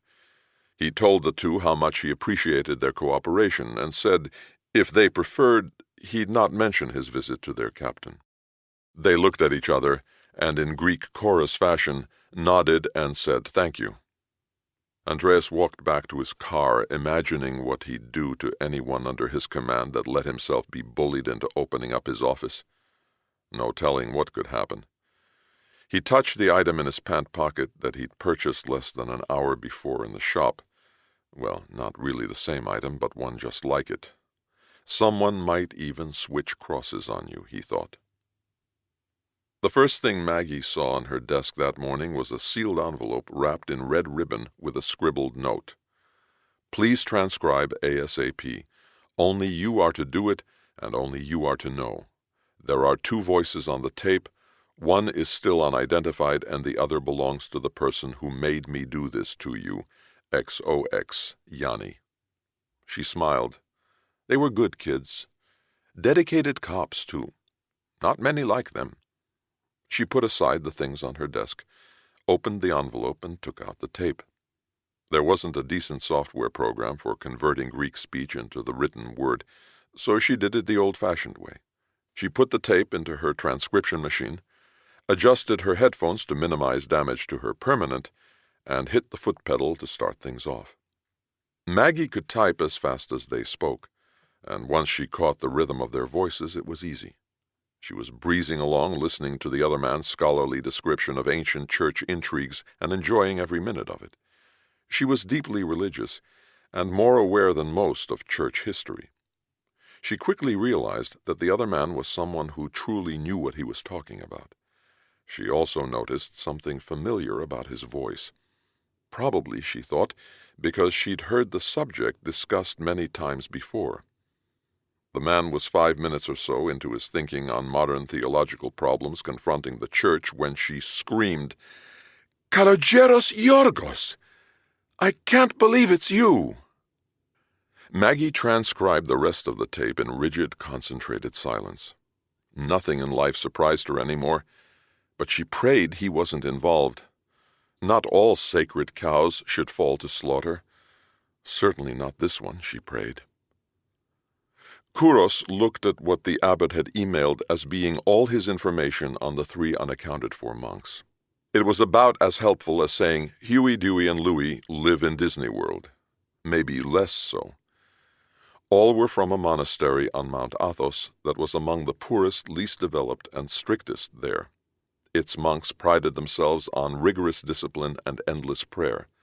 They slept on wooden plank benches without mattresses, and regarded as far too liberal a neighbor monastery well known for its strict interpretation of all things and the inscription "Orthodoxy or Death" over its entranceway. They had no television, no internet, no telephone, and barely communicated with the outside world. The only way to make contact was by mail or to show up on their doorstep and literally pray for them to let you in. Kouros sighed. He saw a pilgrimage in his future. Kouros decided to take a crack at something more within his control and ran a check on the Patmos police captain. It came back clean, except for a number of citizen complaints that his personality bordered on asshole, coming from the dark side. No surprise there. But an otherwise clean record didn't necessarily mean anything more than he was careful. Some of the dirtiest cops he knew looked terrific on paper. They'd pull more quality arrests than any other cops in their jurisdiction. Of course they did, because they were paid by their bad guy partners not just to protect them, but to shut down their competitors through tip-offs. It was a double hit for crooked cops. Glory for the collar, cash for the protection.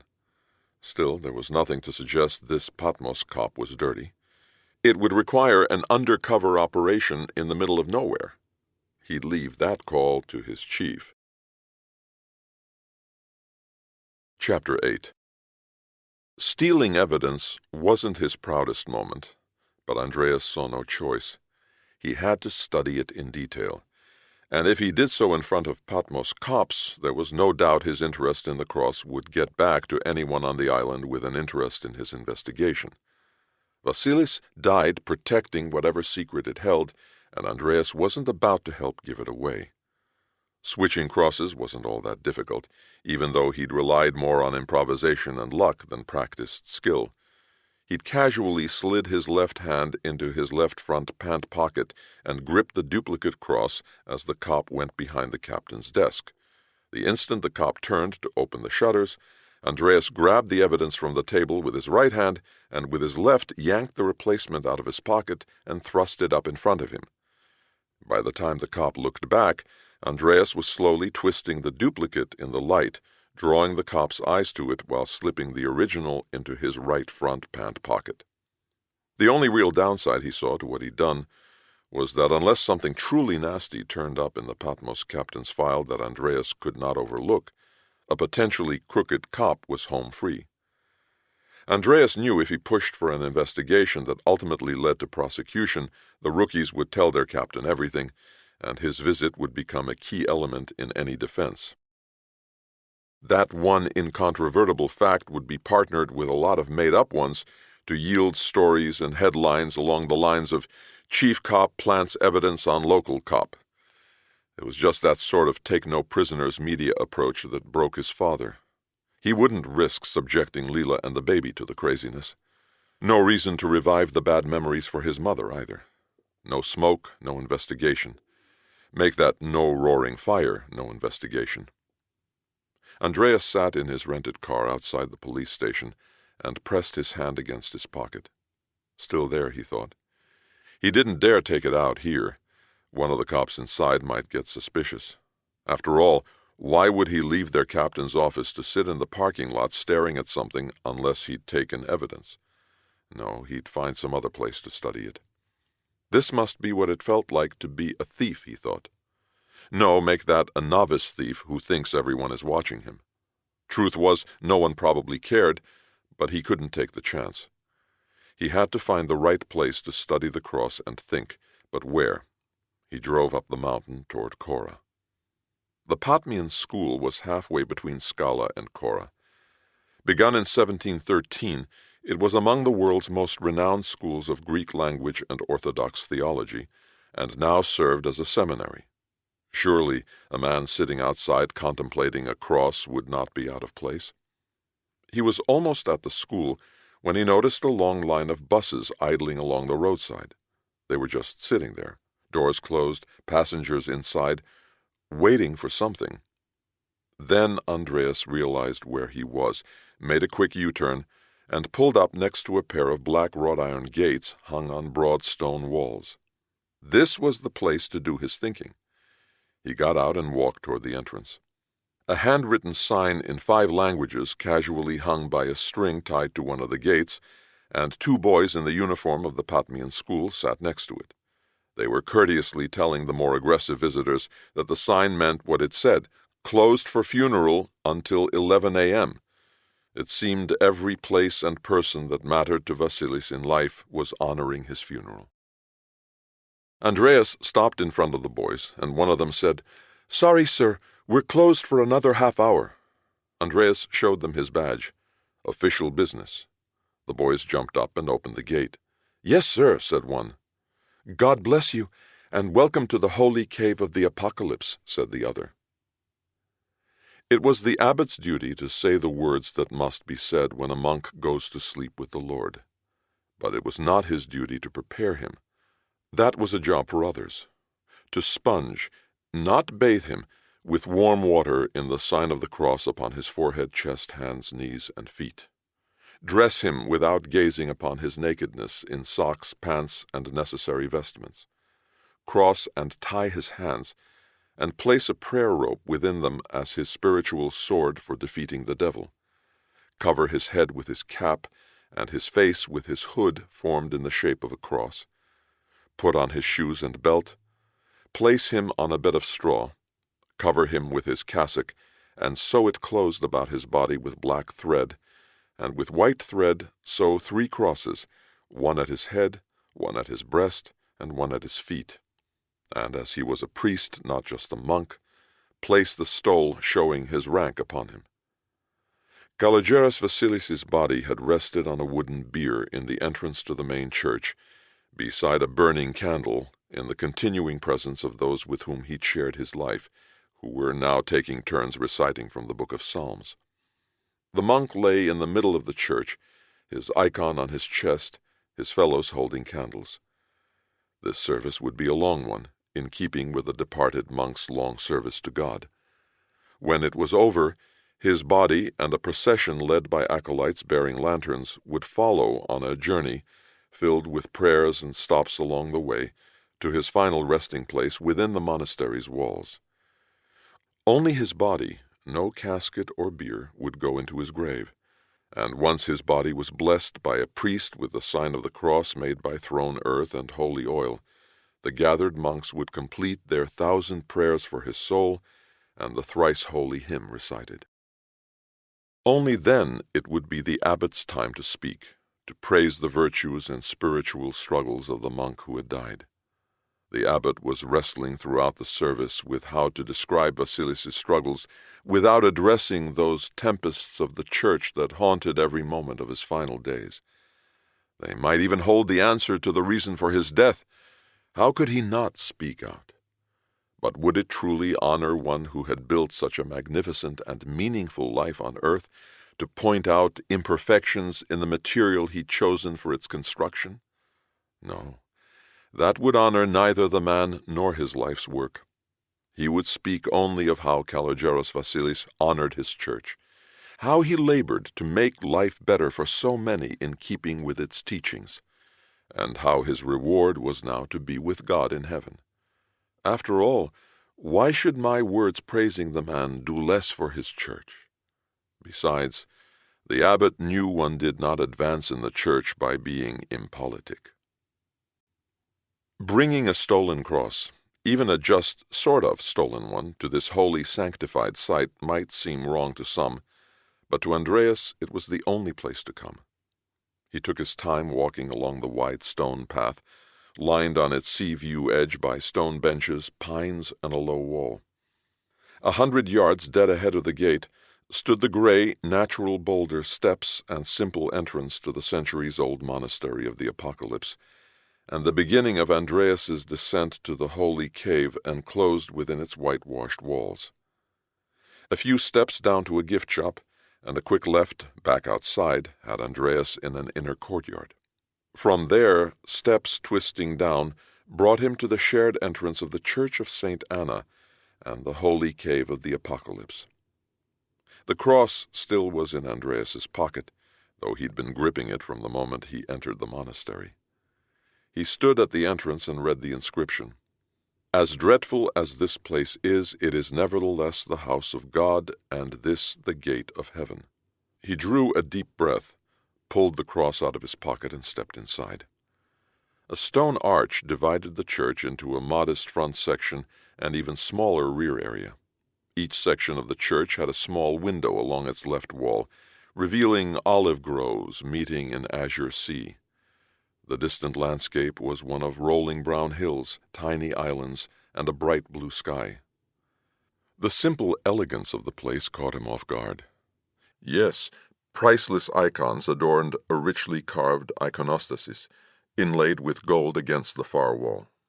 Ornate silver chandeliers and oil lamps hung from the vaulted ceiling, and silver candlestands stood next to finely carved cabinetry beneath precious paintings. But he'd seen all that before, and much more, in so many other churches. What commanded attention and drew so many pilgrims was what was not here. There was no right wall to the church. Running parallel to each other, the church and holy cave were essentially one, joined side by side. This was not a place for show. Plain wooden benches sat haphazardly on the cave floor. This was a place where one came for prayer and meditation. It was 4 steps from the entrance to the front section of the church, and another dozen to reach its far end. Andreas stared into the far right corner of the cave, his eyes drawn to a familiar icon, the Vision of St. John. Strange, he thought, how it was beneath a copy of this icon that he'd snatched the cross from the cave-like office of the police captain, and now he stood looking at the original, in the cave of its inspiration, seeking answers from what he had taken. Beneath the icon, at floor level, and tucked behind a bit of discreet brass tube fencing, was the soccer ball-sized niche where history records St. John rested his head while receiving the revelation. The niche was surrounded in hammered silver, and to its right, a few feet above the floor and outside the fencing, was another silver-wrapped, smaller niche. Here he placed his hand when rising from the floor. Andreas stared at the simple cross. It seemed so out of place. He drew a breath and walked toward 6 tall-arm wooden prayer chairs against the left wall. He sat in the one closest to the window and stared at the cross. He went over it as he had so many times before in the photographs. Each leg was about 1 inch wide by 1/4 inch thick, and the longer no more than 3 inches in length, with a thin black leather lanyard tightly wound and glued in place about it just below its intersection with the shorter leg. Andreas kept turning it over and over in his hands, staring, looking for some clue, some hint of meaning. Why this? You had to know they'd find the envelope and take it, so why were you clutching this so fiercely? Andreas realized he'd said the words aloud. He looked around, but no one was there. He stood up and began to pace. Is this a symbol? Something tied to the monk's past? Maybe it's some obscure link to an esoteric scholarly reference. How am I ever going to figure it out? How? He knew he was frustrated. He took a deep breath and decided it was time to leave. Andreas looked toward the holy cave. I ought to go inside, he thought. I might never have the chance again. 6 or so steps from the left wall he had to duck to enter the cave's space. It was much smaller than he'd imagined, and the rock ceiling angled down more steeply than it seemed. So much so that he easily could touch the fabled cleft in the ceiling rock through which God spoke to St. John. Andreas wondered how many countless tourists and pilgrims over the centuries had wondered what St. John saw from his place in this cave. Andreas crouched down between the 2 silver-collared niches and leaned over so his head was close to the ground in front of the fencing. Still clutching the cross in his right hand, he looked back toward the window. He saw sky. He stayed in that position for about a minute, thinking about nothing but what it must have been like. Better get up, he said aloud, and pushed off from the floor with his free hand. He got up so quickly that for an instant he felt dizzy and stumbled back toward the cave wall. Instinctively, he reached out with his right hand to catch himself, driving the cross into the stone and dropping it to the floor in the process. Andreas resisted an immediate urge to curse. That's all I need to do, commit the sacrilege of destroying a cross in this place of all places and with a baby on the way. Leela would be a nervous wreck if she knew. He bowed his head. God forgive me, he said, and crossed himself 3 times. He picked up the cross from the cave floor and kissed it. He noticed that the bottom part of the longer leg gave way under the pressure of his lips. It had separated from the rest of the cross somewhere beneath the lanyard wrap. I can't believe I broke a cross in the holy cave of the apocalypse, and not just any cross, the stolen cross of a holy man during the time of his funeral. This was something he never could tell Leela. Instinctively he tried to fix it, get the longer leg back in place under the lanyard. Andreas knew he was standing in the place of revelation, and perhaps that's why he wasn't so surprised when the thought hit him. He stopped trying to fix the cross. Instead, he slowly wiggled the longer leg, carefully separating it from the lanyard and glue, then with a firm tug, pulled it away from the rest of the cross. He looked at the broken piece, poked at it a couple of times, and broke into a smile almost as wide as when Leela told him she was pregnant. You wily old bast... Andreas didn't finish his curse, but still crossed himself as he shouted, It wasn't just the envelope. You were trying to get him this. And he held up to the light a tiny USB flash drive. a computer storage device small enough to conceal 1,000,000 envelopes of information within the body of a hollow cross. Chapter 9. The funeral had ended over an hour before, but it took until now for the abbot to retreat from all those wanting his ear and escape to his office. He needed time to be alone with his thoughts. No such luck. Waiting for him in a chair across from his desk was Patmos's police captain. He rose as the abbot entered, but did not kiss his hand. "Your words touched everyone, Your Holiness." "Thank you." He didn't know whether to believe him, but hoped he meant it. "Vasilis was a special soul. I tried to do him justice." "I knew him practically all my life. He will be missed by everyone." The abbot nodded. "So, what is on your mind?" He knew there was something. "It's that cop, Kaldis, from Athens. Someone saw him on the island during the funeral." "I didn't see him." "No, that's just it. He was on the island, but not for the funeral, and left before it was over." "Any idea why?" "No. I was hoping you might have one. You see, he and I didn't get off on exactly the right foot, and I don't want to give him any reason to be more perturbed with me than he already is." The abbot took the captain's effort to avoid a harsher word as a sign of respect. "Why would you think I possibly could be cause for him being perturbed with you?" "I'm just asking if you can think of any possible reason that might be lurking out there." He waved his right hand in the air. "As far-fetched as that may seem." Now the abbot sensed the captain was patronizing him. His temper flared. "I think you forget who you're talking to." The captain shrugged. "Sorry, no offense intended, Your Holiness. But let's be frank, your truly wonderful eulogy left out a few things. Like the fact Kalogeros Vasilis was murdered in the middle of our town square after ranting like a wild man for weeks about Russians trying to destroy the church." The abbot's face tightened. "How I chose to memorialize one of my monks is absolutely none of your concern." The captain nodded. "True, but it makes me wonder if there might not be a few things you do know that could help with the investigation of his murder. And if you do, and Kaldis finds out you've been withholding them, I don't want to be pushed up any higher on his shit list because of you." This time he made no effort to choose a gentler word. The abbot stared at him. "I am more concerned with how I am recorded in God's book.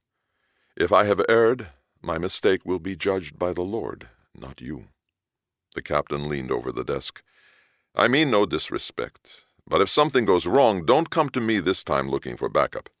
If God is your judge, get his army to bail you out, not mine. If you're hiding something, you're not getting any further help from me.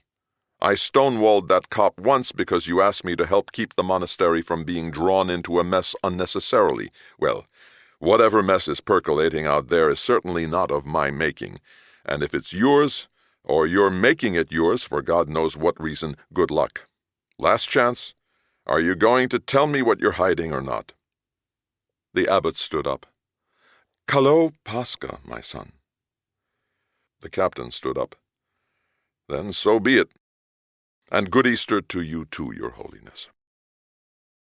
When Andreas walked into his office, Kouros was sitting on the couch next to the window reading. Maggie finished the transcript. "Interesting stuff. There's a note, 'Can't wait to see what's on this.'" He held up the flash drive. "I found it inside that cheap cross Vasilis bought the day before his murder." "Amazing. What's on it?" "Don't know. Didn't dare do anything with it until one of our computer guys tells me if it's booby-trapped to delete something if the wrong person tries accessing it." "Maggie?" He didn't bother with the intercom. The door swung open before he'd reached the other side of his desk. "You rang." "Get one of our computer geniuses up here. I need to know what's on this flash drive, and tell him it might be tricky, could be booby-trapped. And make sure it's somebody with a top-level security clearance who can keep his mouth shut." She nodded. "Right away. I assume that means your morning helicopter jaunt to Patmos was successful?" He nodded yes. "I'm glad to hear that. Anything else you need from me?" "Maggie, please, I'm in no mood to chit-chat. Just get that computer guru up here now, please." She didn't seem the least bit offended at his brusqueness. just smiled and winked at Kouros as she closed the door behind her. Kouros burst out laughing. What's so funny? Doesn't she get how important this is? Kouros laughed again. Oh, I'm sure she gets it, Chief. And may I speak freely? Andreas waved him to continue. She's got your number, too. What the hell are you talking about? Kouros leaned forward and slid a piece of paper across the desk toward Andreas. This was clipped to the transcript. It was in Maggie's handwriting. In case you're interested, I know who the mystery man is on the tape. Just ask. I don't dare put it in writing. Andreas stared at Kouros. Why didn't you tell me about this before? He smiled. I tried, but you cut me off, then launched into Maggie before either of us could tell you. Bastard. Both of you are bastards. Maggie, get in here. 5 seconds later. You rang again, master. Okay, so shoot me. I apologize. I'm just wound up about that flash drive. Maggie nodded. I spoke to our resident computer whiz. He's like a modern doctor, won't make house calls. Said you'll know if there's a potential problem when access requires a password. Otherwise, just use it. If it's password protected, you'll have to bring the drive down to him because that's where the equipment is that he needs to get around it. Andreas let out a deep breath. Thank you, Maggie. That was very efficient of you, as always. Keep going. I love it when you kiss my butt. Kouros laughed again. Andreas shot him a glare, and Kouros laughed some more. Andreas put up his hands. Enough already. I give up. Now, please, tell me who's the other guy on the tape. Fine. Just be patient, okay? Andreas nodded. Okay, promise. She looked out the window. I just pray he's not a bad guy. She turned back to Andreas. You know how interested I am in our church's history. Andreas nodded.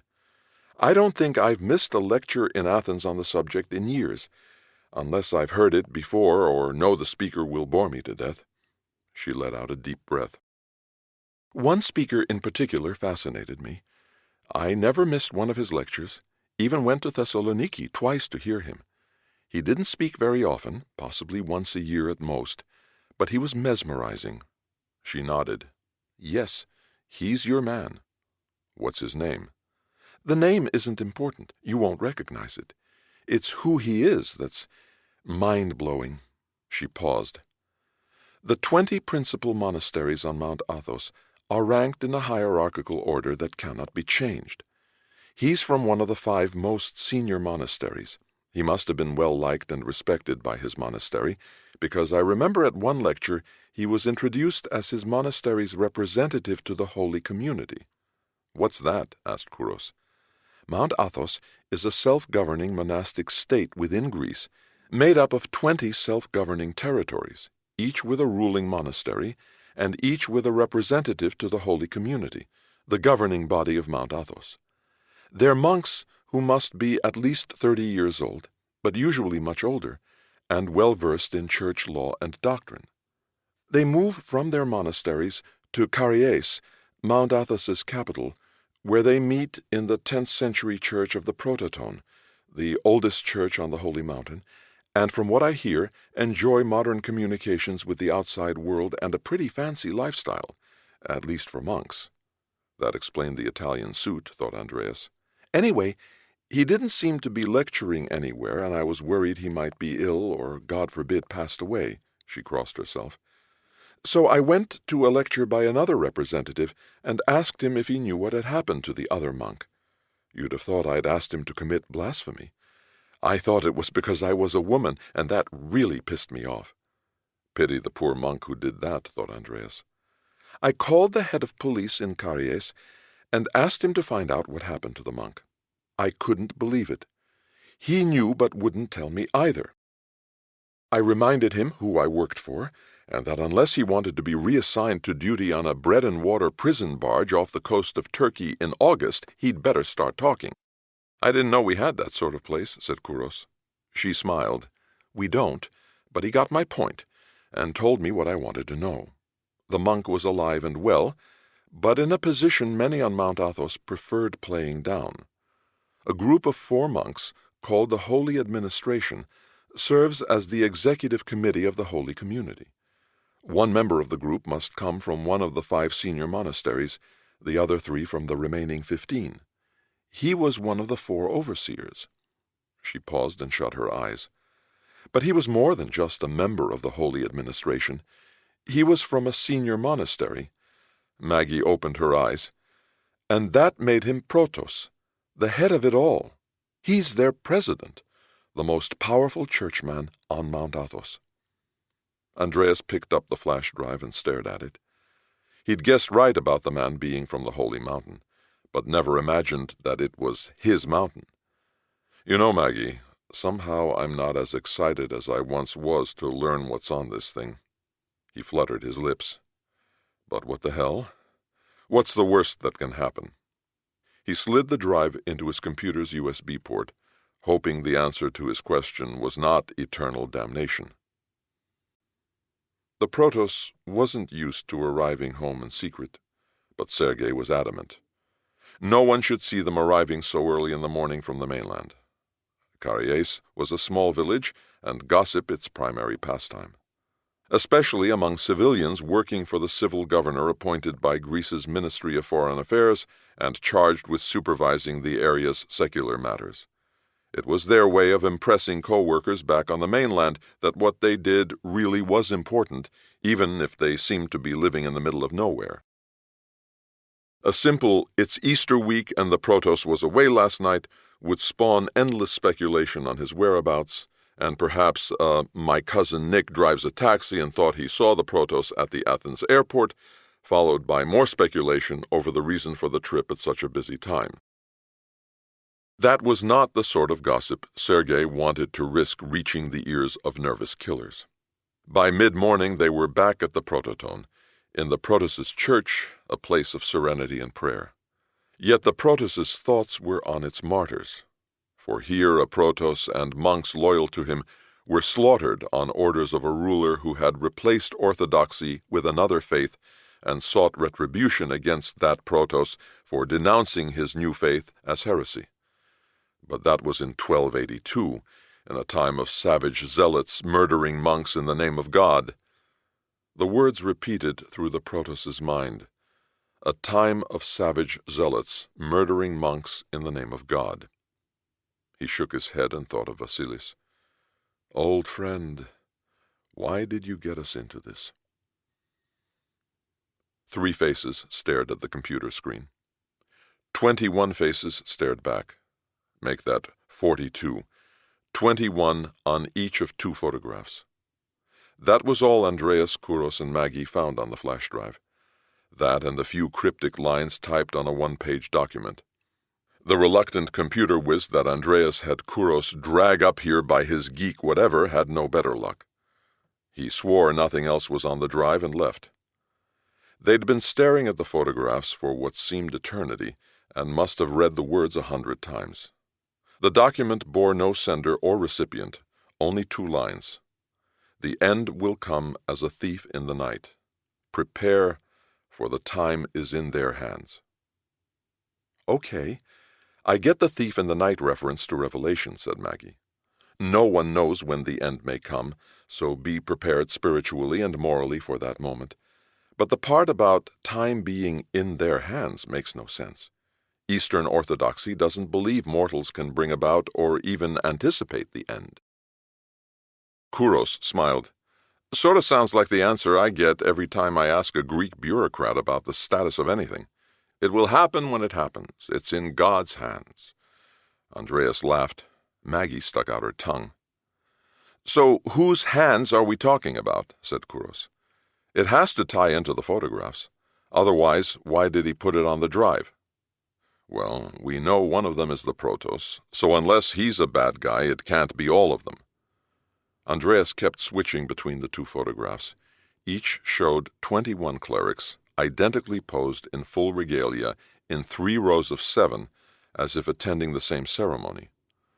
The photographs looked to be taken at the same time, although in one a tiny oriental rug was centered at the feet of the clerics in the front row, and an empty chair sat at the right end of each row. He shook his head. There's something not right about this. He brought the photos up onto the screen together, one above the other. Look here. Andreas pointed his left index finger to the top photo, at the cleric on the left end of the bottom row, and his right index finger at the one in the same position in the bottom photo. Slowly he moved his fingers across each row, cleric by cleric. "My God," said Maggie. "It's the same bodies in each photograph," said Kouros. Andreas nodded and leaned back in his chair. Someone spent a lot of time and care putting new heads on old bodies. "But why?" said Kouros. "The answer to that probably answers everything." Andreas leaned forward and stared at the photographs. And why the 3 empty chairs and that carpet in one, but not the other? Were they added to the one or deleted from the other? Silence. "Maggie, do you recognize any of them?" "A few. These are abbots from monasteries at Mount Athos." She pointed to 5 faces on the photograph without the empty chairs. "But I have no idea who the others are. Some men from my church might know. They are regulars at Mount Athos." Andreas gestured no. "Nobody but us can know about this.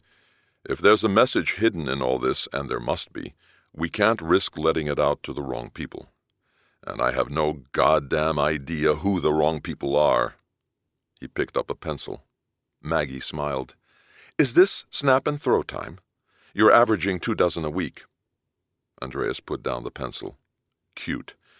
Now would you please ask our computer guru which photo is the original?" He pressed a button on the keyboard, pulled out the drive, and handed it to her. "And this time you can take the drive to him. Just copy everything first." "Will do. Bye-bye." "Bye. So what do we do now?" asked Kouros. "Only thing I can think of is to ask the Protos if he sees anything in all this. After all, he's in one of the photos, and Vasilis was taking everything to him." "Or so he says," said Kouros. Andreas nodded. "Good point. But I don't see any other play, do you?" "No." Andreas paused. "But first," he picked up the phone and dialed. "Tassos, can you talk?" He pointed to the extension and gestured for Kouros to pick up. "Sure. My office line is secure," said Tassos. "Good. Yanni and I have something to run by you. It's about that guy who belongs to the phone number you got for us."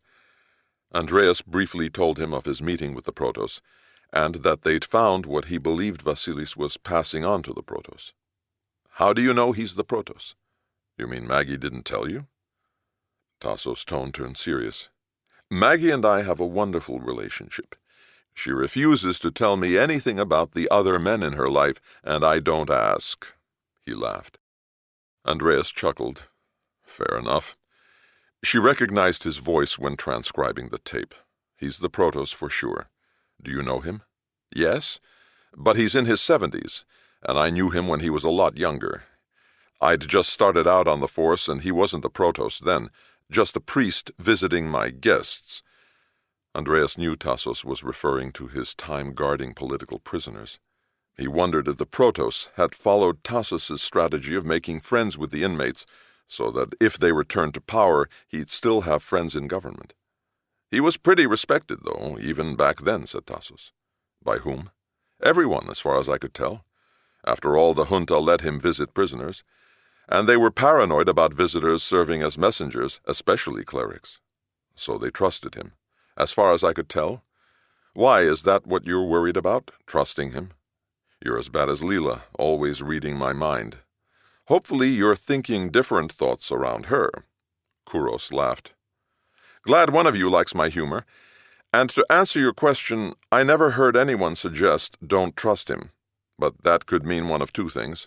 Either he can be trusted, or is so devious no one could tell that he can't be." "So which is it?" "Damned if I know. And the fact he's as important as he is in the church doesn't prove anything one way or the other." "Tell me about it," said Kouros. Andreas rolled his eyes at Kouros. "Spare me, please." He cleared his throat and said to Tassos, "What's your instinct?" Tassos let out a deep breath. "Can't say. Haven't spoken with him in years, and rarely does he appear in public anymore. Don't even know whom to ask without it getting back to him for sure. I think you'll have to go with your gut. If you're so worried about trusting him, I assume it's critical." "It's the whole game. If he's on the wrong side, I don't want to think about it. Good luck.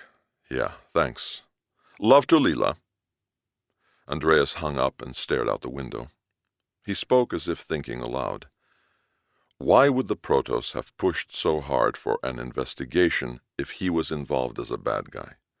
Then again, if he was worried someone might make the connection, like by finding what's on the flash drive, that kind of move gave him a former prime minister to vouch for him as the champion of the impartial investigation. What a super smart move. And ballsy. Andreas let out a breath, turned to Kuros and shrugged. Maggie, get in here. Please. The door swung open. If you want to know about the photos, is everyone reading my mind today? How the hell did you know I wanted to ask you about the Protoss?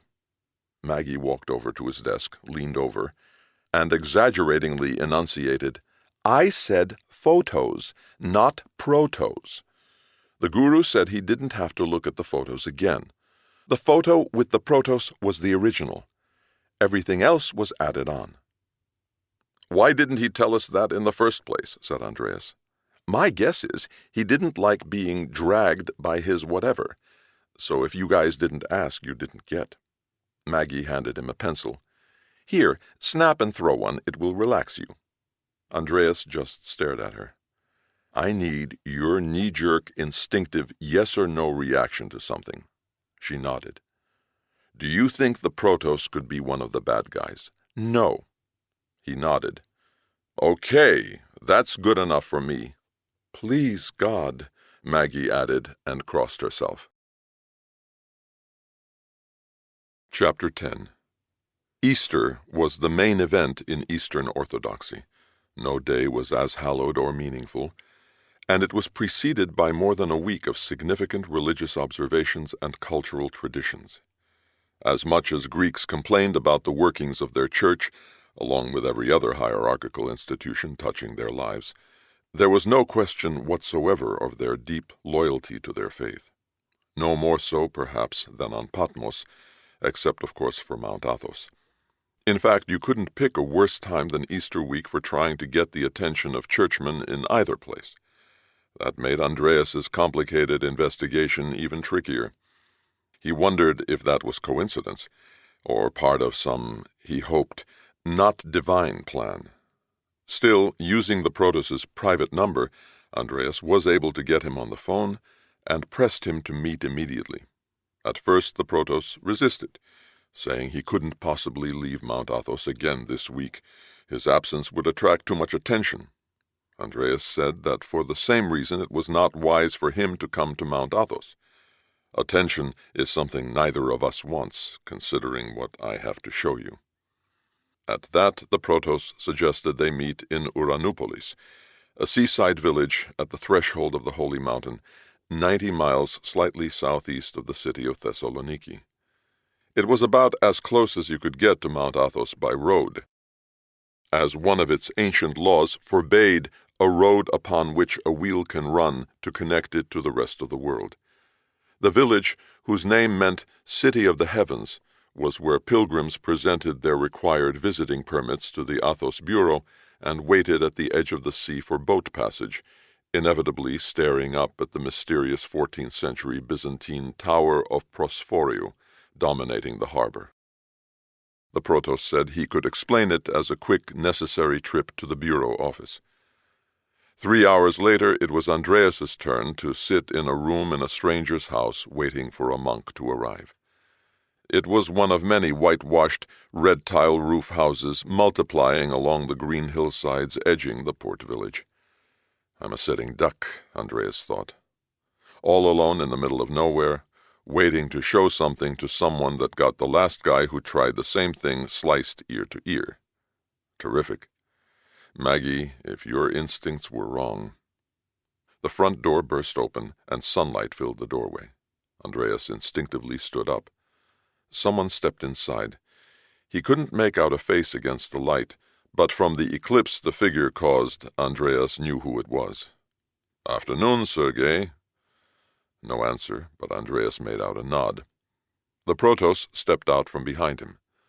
Andreas waited until Sergei had left and closed the door. Then he stepped forward and kissed the Protos's hand. "Thank you for seeing me, Your Holiness."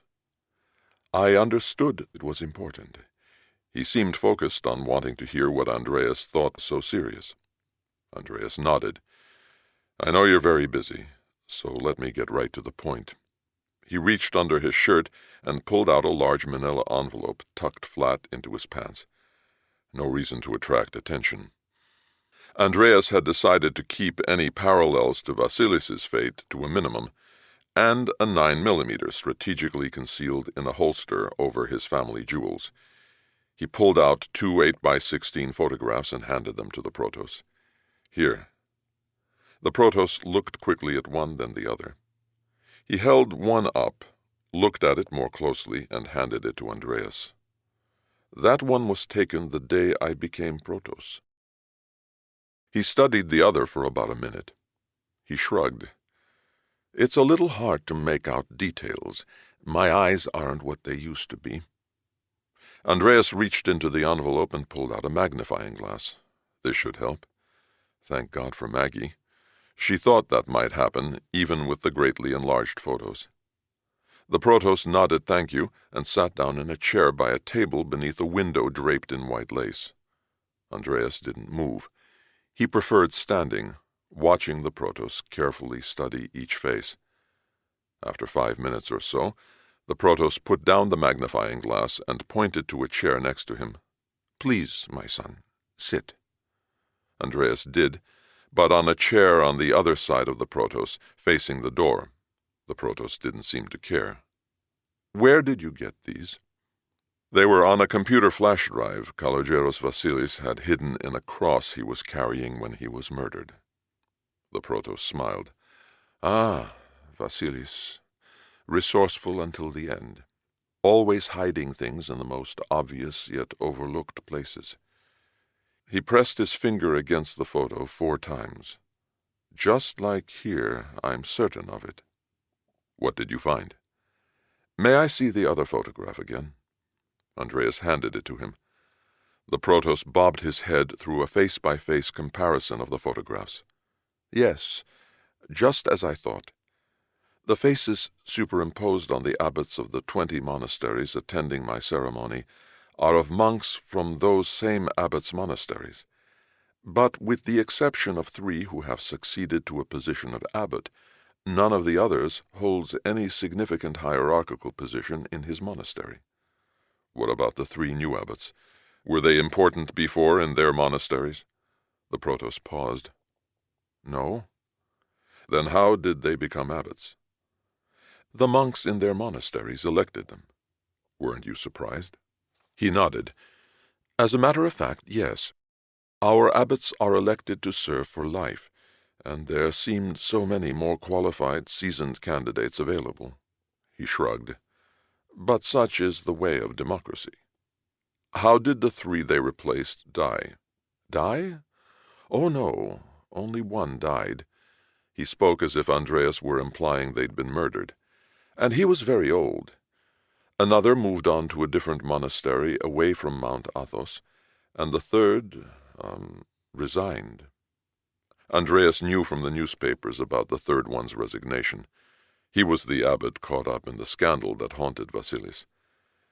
"Can you think of any reason why these 21 men are in this photograph?" He pointed to the doctored photo. "I only recognize 20 faces, and I have no idea why they appear."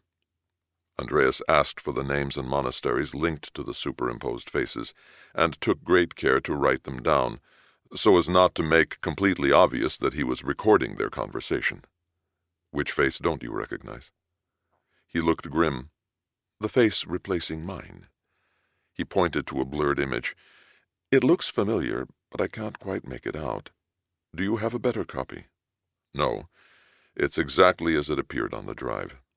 "Knowing Vasilis, I'm surprised he'd have made such a significant mistake." "Maybe it was meant to be that way." The Protos shrugged. "Perhaps." "What do you make of the empty chairs and the carpet?" The Protos picked up the glass and looked again at the photograph. "Not much. They seemed the typical gold tone and red velvet chairs so favored by our monks. It's a style you see in almost every abbot's office. And the carpet? He shrugged. Again, a patterned oriental of a type I see everywhere. Andreas reached into the envelope. There was something else on the drive. He handed him the note. What do you think this means? The Protos read it quickly, then read it again much more slowly. He picked up the doctored photograph and magnifying glass. Andreas noticed the glass start to shake, then the photo. At first, ever so slightly. My God! The Protos crossed himself 3 times, apparently not realizing he was holding the glass in his hand as he did. He held up the photograph to Andreas. The chairs. The 24 chairs. St. John saw 24 elders in 24 chairs immediately after the beginning of his vision. Their meaning is a source of rich debate, but in this photograph I have no doubt what Vasilis is trying to tell me. He waved the photograph at Andreas. This symbolizes the 24 survivors of Armageddon, who will represent the Church's resurrected faithful when the kingdom of heaven has come. I'm not saying that is Vasilis' view, but it's the message he's passing me through symbols from Revelation he knew I'd recognize. He paused. And he sees them in the presence of great evil. Okay, now you've completely lost me. Andreas felt a bit like a kid caught unprepared for Sunday school. The Protos' expression did not change. Every symbol, every word, and certainly every number in Revelation has spawned endless interpretations, many with significant distinctions having little in common with each other. The pearly gates, streets of gold, harps in heaven, 7 seals, and of course 666 are just some of them. But that is the way of apocalyptic writing. It is highly symbolic and can be made to serve many purposes, some good, others not. There was a subtle change to the Protos' voice. He was sounding more and more like a teacher. Perhaps it would be helpful, my son, to give you what many call the bottom line. Without the additional chairs, there are 3 rows of 7 men in 7 chairs. There are a lot of 7s in Revelation. Indeed, the very book of Revelation is written as a message to 7 churches. My guess is that Vasilis added 3 abbot-style chairs to a picture of 21 to take attention off the distracting number 7 and put it on the number 24, which to someone familiar with Revelation, he smiled at Andreas, could only mean the 24 elders. Okay, but the Protos held up his hand. I know, I'm still going too fast. For some, the 24 represent the leadership of the Church that will emerge after the coming of our Lord. After all, hell's broken loose, as I recall, thought Andreas.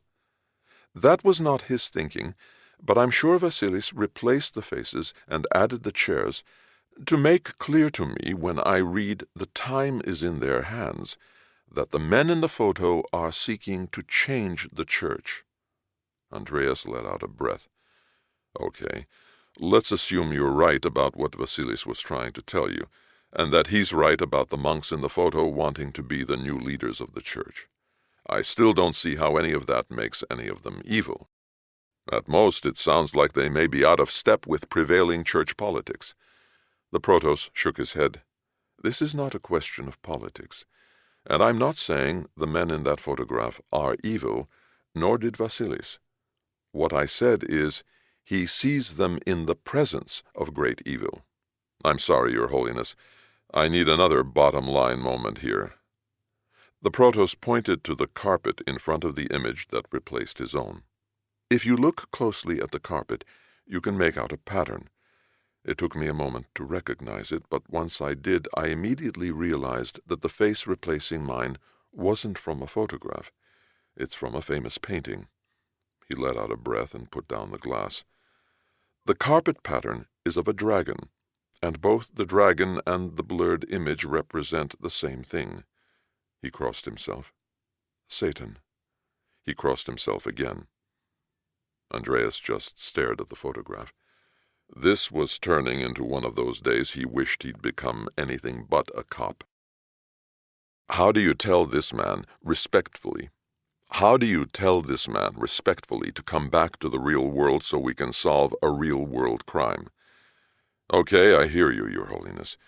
But what flesh and blood proof is there for any of this? The Protos looked up and stared into Andreas's eyes. My son, Vasilis is dead. I haven't felt that stupid in a long time. And on that note, Andreas finished describing his meeting to Kouros. Yeah, I guess Vasilis is dead was sort of the obvious answer to your question. Sort of. I felt as if I were back in elementary school getting taken apart by a teacher. Kouros kept his eyes on the road. Just trying to make you feel better. Andreas smiled. Thanks, but it's not working. So where do we go from here? The Protos has gone back to Mount Athos, promising if anything else comes to mind he'll let me know. As for where we go, it's back to the office and the sexy side of police work. Sitting in a car for hours eating spanakopita? Better. Reading everything we can find on every monastery and every monk in Mount Athos. Which reminds me, what did you dig up on the Protos' buddy Sergei? Nothing bad. Yeah, he was one mean motherfucker in his army years, but no war crime stuff. Seems to fit the profile for many who lose themselves in monasteries. They've seen it all, done it all, and now want to forget it all. Andreas nodded. And what about that computer backup the abbot promised to send us? Maggie said it arrived this morning, but nothing on it as far as she can tell except for esoteric comments by Vasilis on church doctrine and liturgy. She actually likes that stuff. Well, I'm about to make her even happier by getting her started on pulling things off the internet. He picked up his phone and dialed Maggie's number. Should I get them here or wait until after the helicopter lands in Athens? Asked Kouros. Andreas was holding the phone to his ear, waiting for Maggie to pick up. Get what? The spinach pies. I think 5 dozen should be enough. After all, 20 major monasteries. No telling how many related places and a couple of thousand monks. How long can that possibly take? Like I said, thanks for trying to make me feel better, and the next time you... Hello, Maggie. They'd gone through almost 2 dozen spanakopita and 3 pots of coffee. Andreas was glassy-eyed, and Kouros claimed to be numb for a lifetime to anything clerical. Maggie, on the other hand, seemed in virtual heaven. She said she couldn't believe she'd been asked to immerse herself in the study of her church as part of her job and get paid overtime for doing it. A lot of overtime. I can't read another word, I just can't. Kouros pushed himself up from Andreas's couch, stretched, and jumped up and down. Andreas lifted his eyes from the pile of documents on his desk. Stop that. You're wrecking my concentration. I'll forget where I am. That's what I want to do, said Kouros, jumping 3 more times before stopping. So much of this is all the same He glanced at Maggie. Stuff. Just written differently enough that I have to read it again and again and again. I see nothing. Andreas stretched. I thought the first 1,000 or so articles were pretty interesting myself. Maggie looked up from the chair she'd been glued to for hours. Stop that, you two. This is very interesting. It's the history of our church and of those special souls who dedicate their lives to honoring our past and our traditions in order to keep our church alive in the present. Andreas looked at Kouros, then at Maggie. Cut us some slack, will you? We're trying to find a clue to a murder, not impugn the church, and it's... He looked at his watch. 4 o'clock in the morning. Like I said, Chief, I've had it, yawned Kouros. Andreas threw his pencil on his desk. Okay. He ran his hands through his hair. Before we call it a night, do either of you have anything to tell me that might be helpful? Anything? Kouros shrugged. Maggie scowled. Okay, wise asses. Andreas smiled. At 4 in the morning, Maggie finally was letting them know who really ran their office. She handed Andreas a single sheet of paper. Read this. He looked at it. I've read this or something like it 100 times already. It goes monastery by monastery according to hierarchical rank, describing each one's history, location, size. Well, read it again, and this time more carefully. Just what he needed, another teaching moment. But he did as she told him. It described a monastery ranking near the bottom of the 20, but it had more monks than virtually any of the others. It also was one of the strictest and most severe. He read it twice, then looked up. Okay, what am I missing? Maggie took the paper from his hand and began reading out loud. The monastery withdrew its representative from the holy community decades ago and does not take part in its assemblies. Andreas gave her a blank stare. She turned to Kouros. He shrugged and then yawned. If one of the 20 monasteries refuses to participate in the assemblies of the holy community of Mount Athos, why then are there 20 abbots in the photograph with the protos at his installation instead of 19? She said the last 3 words very slowly. Kouros shrugged. No idea, and I'm too tired to make a joke. Andreas stared at Maggie. Twice in one day. What twice in one day? Said Maggie. That I've missed the obvious. Kouros reached for another spanakopita. Don't forget about the cross. Andreas nodded. Fine, okay, 3 times. He looked at his watch.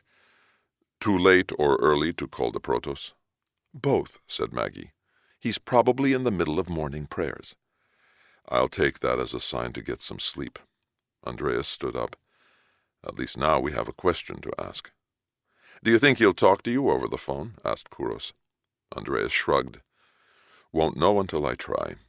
He gave me his landline numbers when we were in Uranopolis.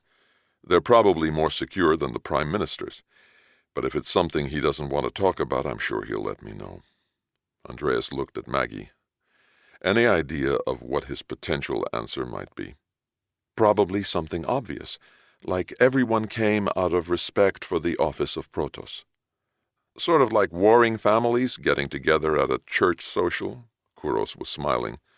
Maggie shook her head. You can't help yourself. Would you prefer something more earth-shaking? How about, the devil made me do it? Guessing at answers was a big part of every cop's life. In Andreas's experience, some were better guessers than others. But even the best of them rarely were right on the mark, just close enough to point the way. Great, he thought. The devil made somebody show respect for the protos. Ever so quietly, he crept into the room, like a thief in the night, but a naked one on tiptoe. Andreas had dropped his clothes on the floor outside the bedroom. Muscle memory brought him around the bed, extreme care lightly onto it. No covers tonight, he thought. The movement might wake her. Ah, made it. Plop! An arm dropped across his bare chest. Anything interesting happened today, my love? I can never sneak in on you, can I?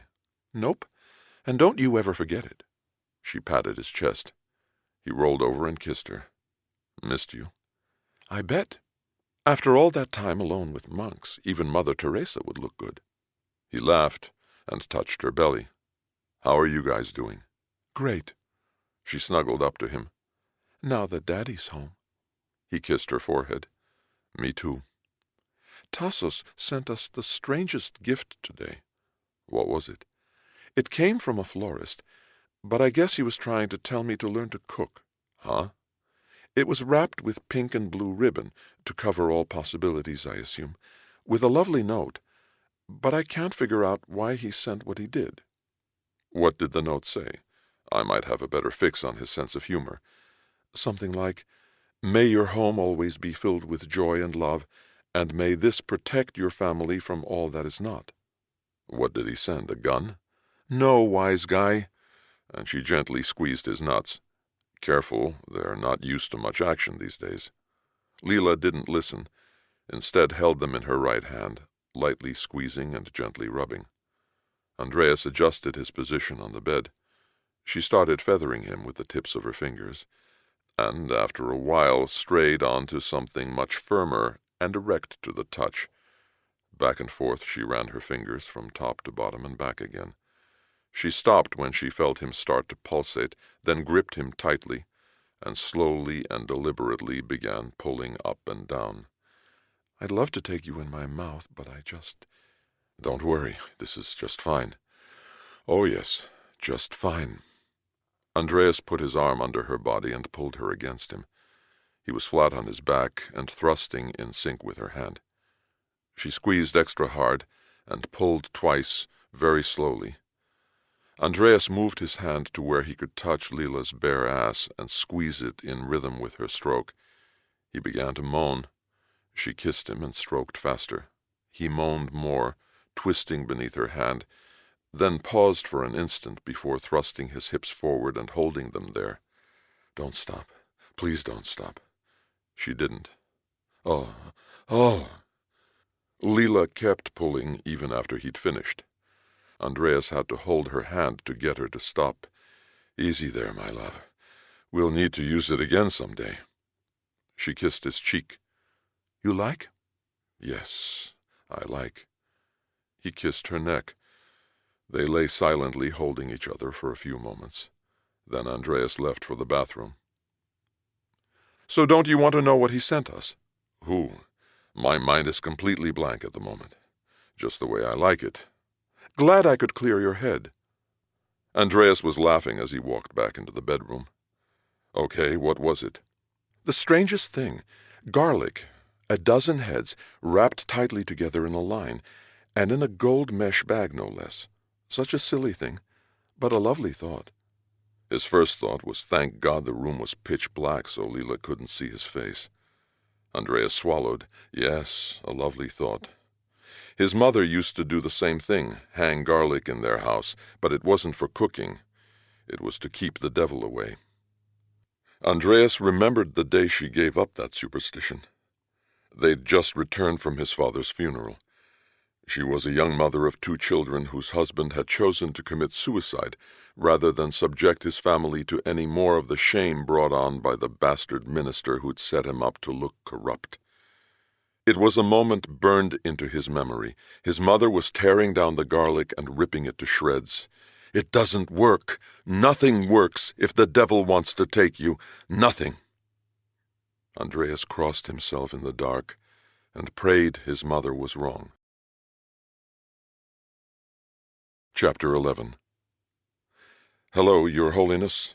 It's Andreas Kaldis. Sorry to bother you again." "No need to keep apologizing, my son.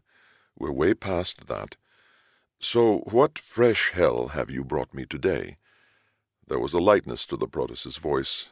It wasn't what Andreas expected. "I'm glad to hear you're sounding better. It's Easter week, our holiest time, and all our trials must be measured against the ultimate sacrifice. Besides, I may never have the chance to use that Dorothy Parker fresh hell line again. I hope you're not right about the hell part, whoever Dorothy Parker was. I understand one of the monasteries is not part of the holy community. Yes, sadly that is true, although we are hopeful they will return. But there are 20 abbots in the photograph taken at your ceremony. Did its abbot attend?" "Yes. In fact, that day was the first step toward a hoped-for reconciliation." "What made your rogue monastery suddenly see the light?" The Protos cleared his throat. "I would not call it a rogue monastery, just slightly overzealous in pursuing its alternative beliefs on church policy." Spoken like a true politician. Andreas waited. There had to be more coming. Teachers were like that. "We owe it all to Kalogeras Zacharias." "Who's he?" "A monk in that monastery, but a very special man. Although relatively young, he has great patience, humility, and skills. He gained the trust of his abbot and ultimately convinced him to attend the ceremony out of respect to the 1100-year-old office of Protos." Guess Maggie was right. "That was not an easy feat to achieve. That abbot was the reason his monastery withdrew in the first place, and he is a man of, shall we say, strong opinions. He never got along with any Protos before me. Some say our few steps forward are my doing, but they are all thanks to Zacharias." "What do you know about Zacharias?" "He's very well educated, speaks a half-dozen languages, and came to Mount Athos in the mid-90s. "From where?" "I don't know his origins, but his passport is Swiss. I know because he once asked me if he should obtain a Greek passport now that he was a Greek citizen." "What rank does he hold in his monastery?" None. He does not want rank, which perhaps is why he's so well thought of by so many. He presents no threat. Andreas thought, this guy Zacharias seems too good to be true. What's he doing in the outcast monastery if he's so talented? Do you happen to have a file on him? The Protos paused. What you're asking is highly irregular. So is the murder of a monk, and I'm trying to keep it that way. The Protos let out a breath. You have your own special way with words. Can you arrange for me to come up and meet with Zacharias? When? Today? Impossible. This is Holy Week. Your Holiness, I appreciate all that, but like I said, my son, I understand what you're about to say, but you don't understand. That monastery has the strictest rules of any on our holy mountain. No one, and I mean no one, is allowed access during Easter week. From Sunday to the following Sunday at noon, it has no contact with the outside world. There is no telephone, and even electricity is forbidden during that holy period. There is no way you can visit or communicate with Zacharias until Sunday afternoon. Andreas let out a deep breath. When can you get me his file? The one I have right away, but it contains little more than what I've said. Any additional information would be in his monastery's file, and not available until Sunday. Assuming the abbot cooperates. Sorry. Andreas thought, damn, but said, Thank you, Your Holiness. You're welcome, my son. He paused. And I appreciate all that you're doing. Bless you and your family. Thank you. Between the garlic and the blessing, things were looking up. Now, if only he had some idea of where the devil to look for an answer, or something like that. This was the time of year he liked least. Most held the opposite belief. They lived for the pageantry and depth of Orthodox Easter. He couldn't stand being cooped up for almost 8 days, and counted off every day, every hour, until Sunday noon, his own resurrection day. But he never let on. Never. He had their trust, and wasn't about to lose it with a casual gesture or word. No, he wouldn't let down his guard for a second. Gaining trust wasn't as hard as many thought, at least not for Zacharias. He'd been doing it for years, long before finding his way into monastic life. Through time and patience, he'd take the measure of one he wished to befriend, then, with an easy smile, become exactly what the other wanted him to be, allowing his target to take center stage, and credit for whatever mattered to the other. And when the potential friend questioned Zacharias' motives, and that time always came, Zacharias was at his best. He'd confide a past that made him less than perfect, one that encouraged rescue, and in a monastery, a shared desire for salvation. His story forged a relationship in spiritual steel. The other now knew Zacharias' weaknesses and understood him completely. Zacharias was a soul seeking redemption and a place in heaven through a revived life of selfless good works and prayer. And to keep all of them believing that, he'd keep on praying. These still are pretty good. Kouros was eating one of the spanakopita from the night before. Obviously you're a bachelor, said Andreas, and proud of it. He finished off the last bite and reached for another one. Stop already. I'm getting sick watching you eat that crap. Kouros didn't stop. So how did your early morning call go to the Protos? Just terrific. Everything's absolutely perfect in paradise. The answer to our question on the surprise appearance of the 20th abbot at the Protos' ceremony turns out to be a dead end. We've got a savior monk reuniting the gone-astray monastery with the flock, and I can't even talk to that monk until Sunday morning. Sunday? Why Sunday? No person or communication is allowed to enter or exit that monastery from Palm Sunday through noon on Easter Sunday. Bummer. Which monastery is it?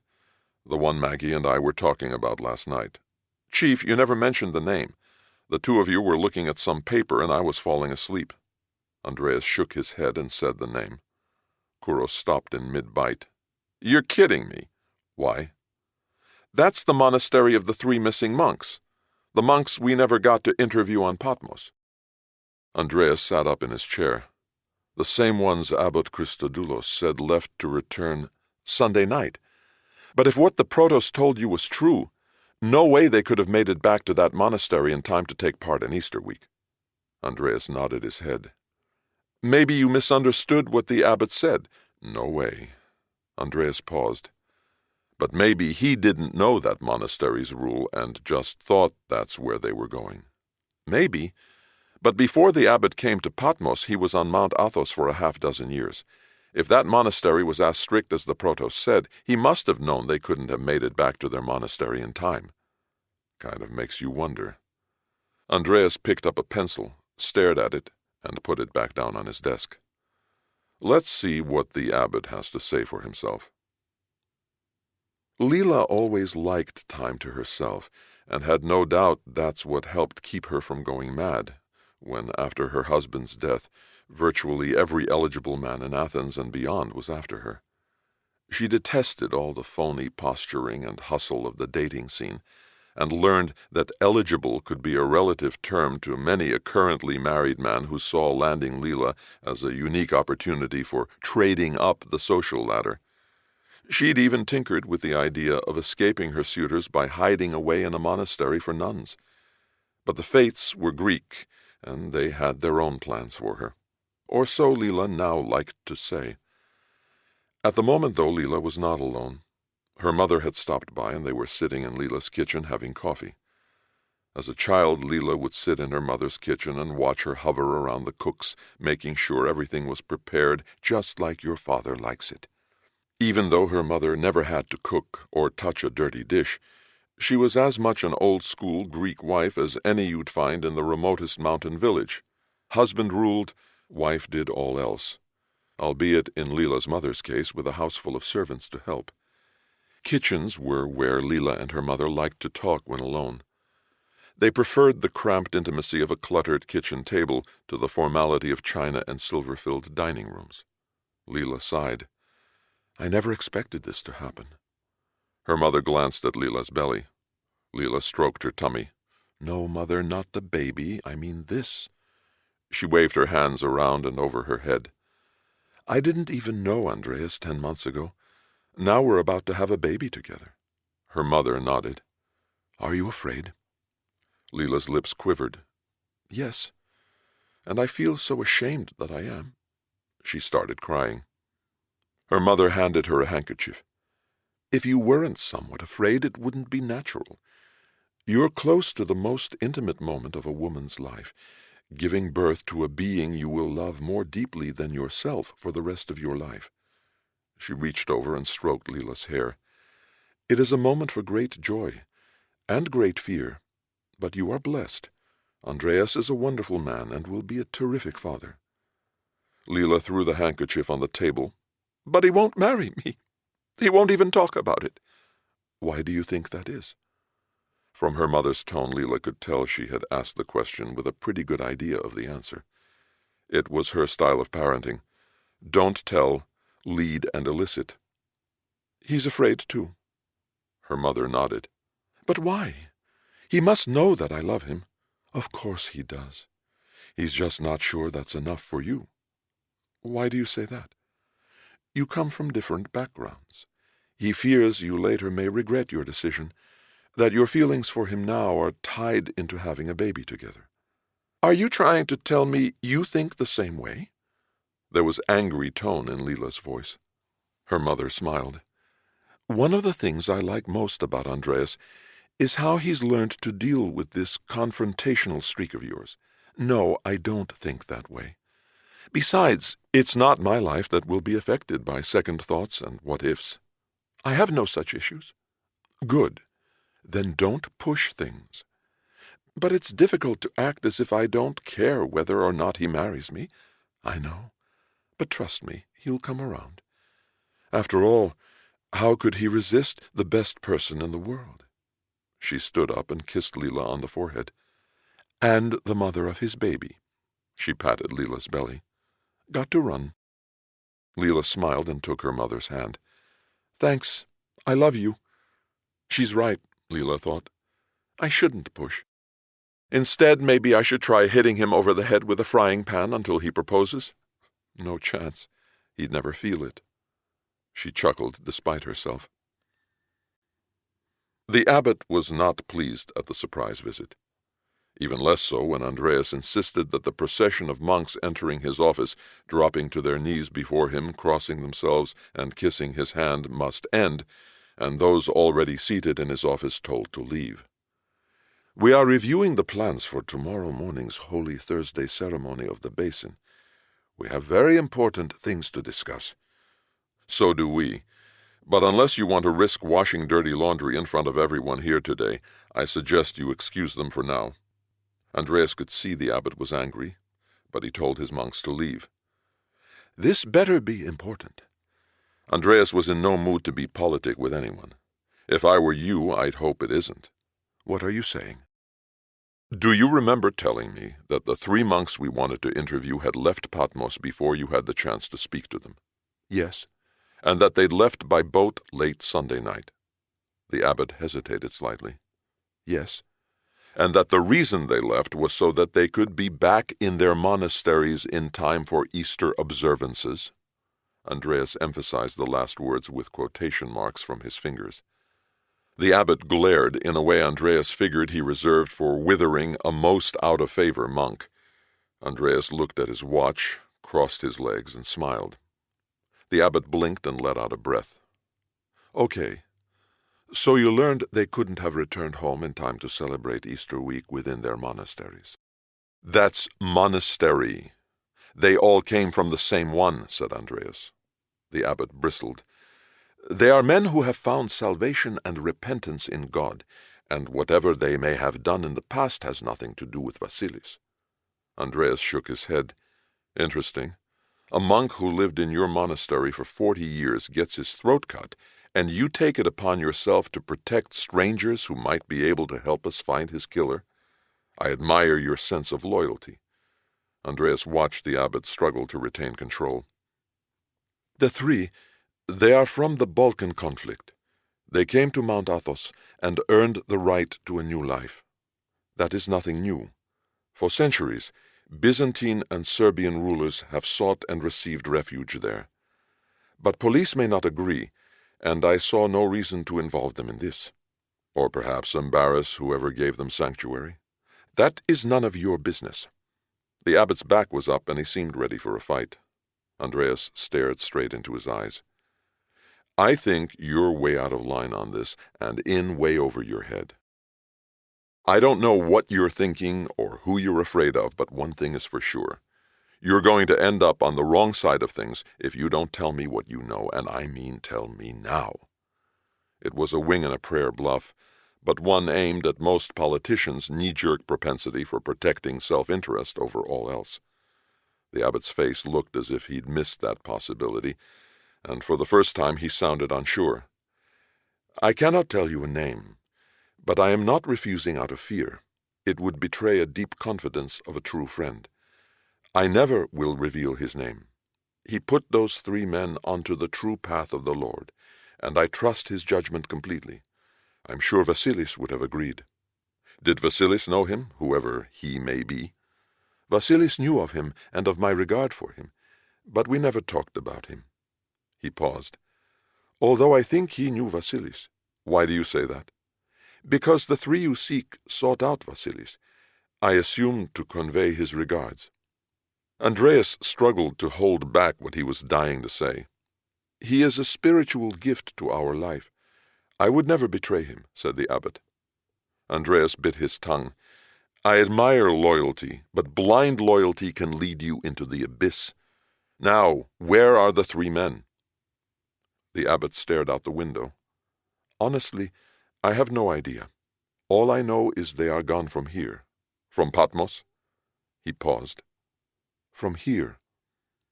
Andreas took that to mean he was finished with protecting them, but also with cooperating. Time to let him get back to preparing for tomorrow's ceremony. Andreas wondered who got to play Judas. What Zacharias missed most was his cell phone. The abbot forbade them in the monastery, and they didn't work inside anyway. He tried many times. If only he could convince the abbot that modern communication was not a thing of the devil. He'd tried that too many times, but the abbot was firm. As long as any telephone number contained the combination 666, the abbot considered all phones linked to Revelation's beast of Satan. With so much in play on the outside at the moment, being incommunicado for more than a week was taking its toll on Zacharias's good nature. He had to work extra hard at showing he was easygoing and stress-free. Just take it one day at a time, he was thinking as he chanted prayers with his brethren. Stay under the radar. Do not draw attention to yourself. It was a mantra he'd picked up many years before during another period of confinement, surrounded by lines of razor wire and watched over closely by men with guns. That worked for him then. It's what made him invisible and allowed him to escape. And it's what was working for him now. It enabled him to remain in the shadows, quietly amassing a group that shared his vision, or, to be more precise, a message he knew would sell. In his other life, Zacharias had learned another important truth. It wasn't the message that mattered. It was whether people were willing to buy it. All he needed was a malleable ally in each monastery, one he could promote to the other monks, and the message would carry itself. So far, so good. 3 tries, 3 new abbots. And his vision was so very simple. Only a slight variation on the message of Revelation to the 7 churches. Let us find someone who will resolve our monastery's problems, lead us back to our first love of God, address the heresy that has infiltrated us, set our priorities back on the right path, and help us to reach out to save our fellow man. It was a message that gave Zacharias a lot of flexibility. Yes, he definitely knew how to go with what sold. Into the abyss? You actually said that? Kouros was shaking his head. They were standing in the piazza outside the monastery. I don't know. The place is spiritual. The words just came to me. Andreas grinned. At least I didn't ask if the name of his mysterious best friend was Zacharias.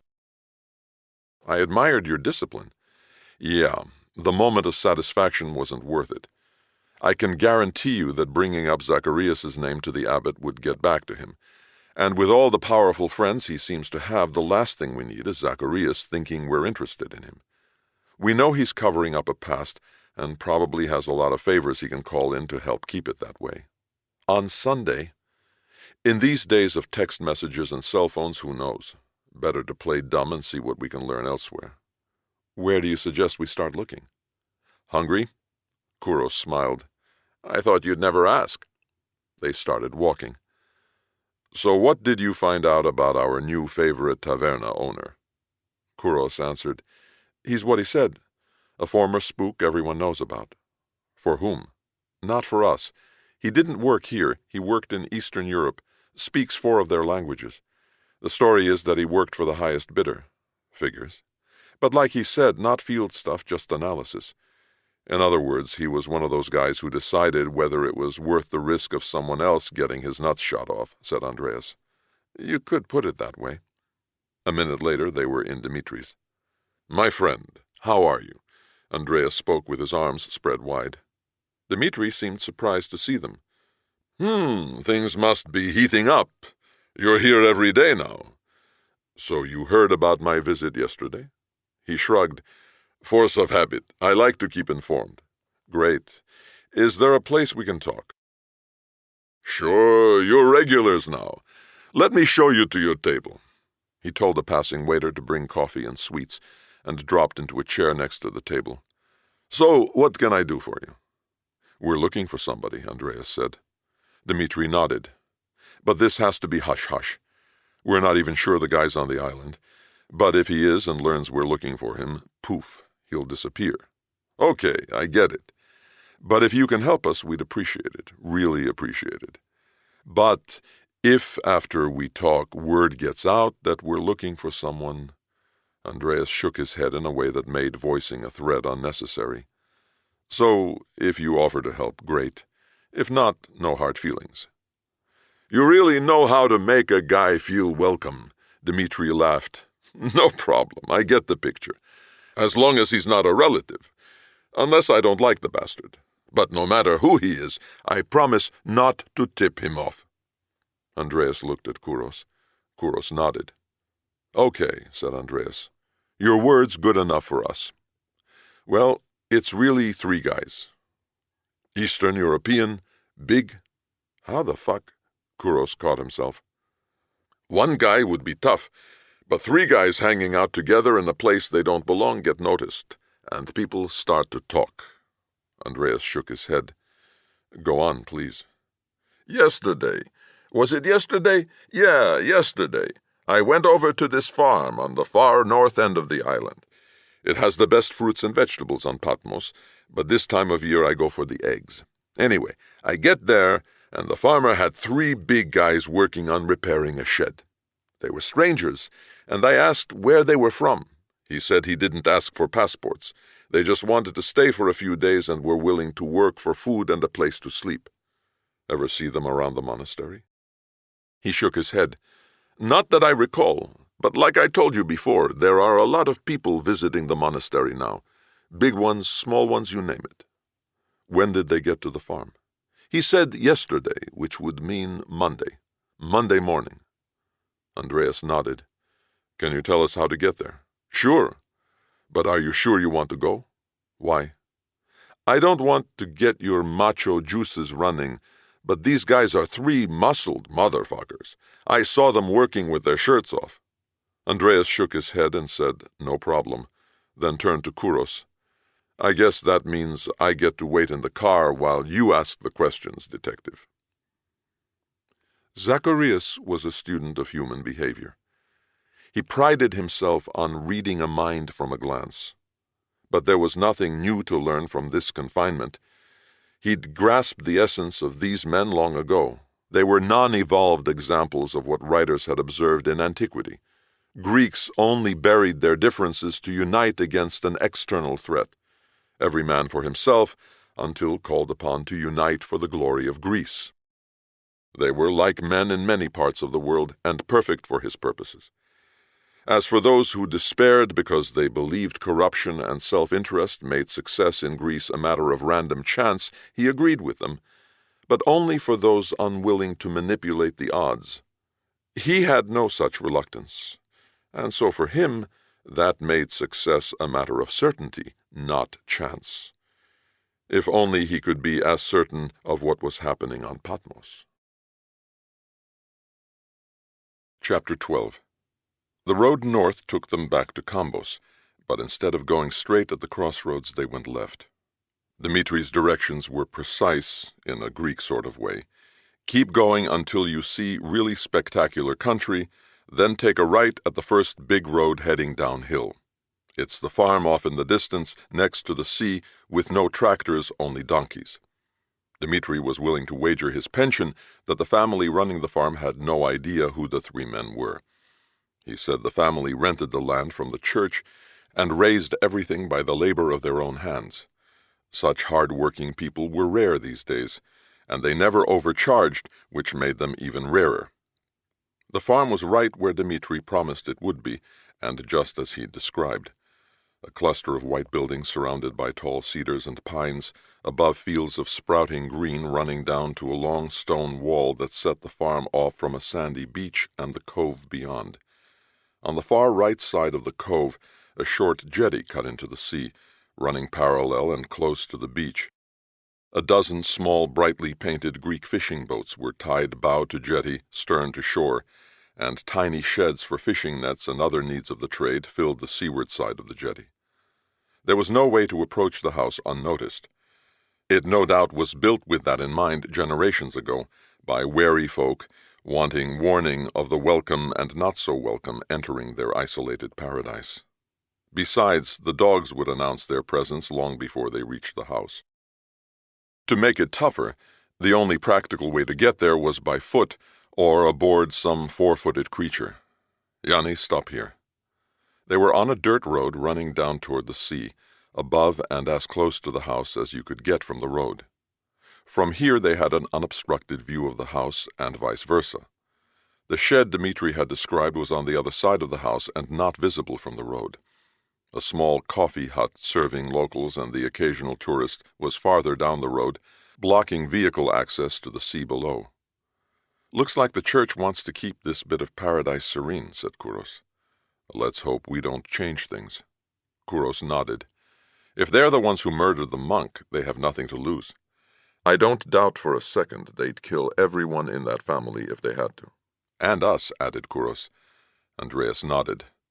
"Let's just sit here for a while and make sure they know we're here." "Sounds like a plan. Too bad I'm not in uniform. I could get out and parade around." "I think they'll be able to tell from the car." Andreas knew Kouros was teasing. They were driving a marked blue and white Patmos police car. "That Patmos captain sure came around. He couldn't help us enough, like he found religion or something." Andreas nodded. "Or something." Andreas fluttered his lips. "Well, I guess it's time. Damn sure hope this works." Andreas didn't respond. He was concentrating, preparing himself. "Remember, show no guns. Just make sure you've got them ready. 3 of them." Andreas looked at Kouros. "Okay?" Kouros nodded. They bumped fists and stepped out of the car. They made their way through a break in the tightly packed brush and over a stone wall, then slid down a 12-foot hillside to a wide path running parallel to the road above. Dogs started barking the moment they started sliding. A smaller rock and dirt path began there and ran straight up to the outbuildings next to the house.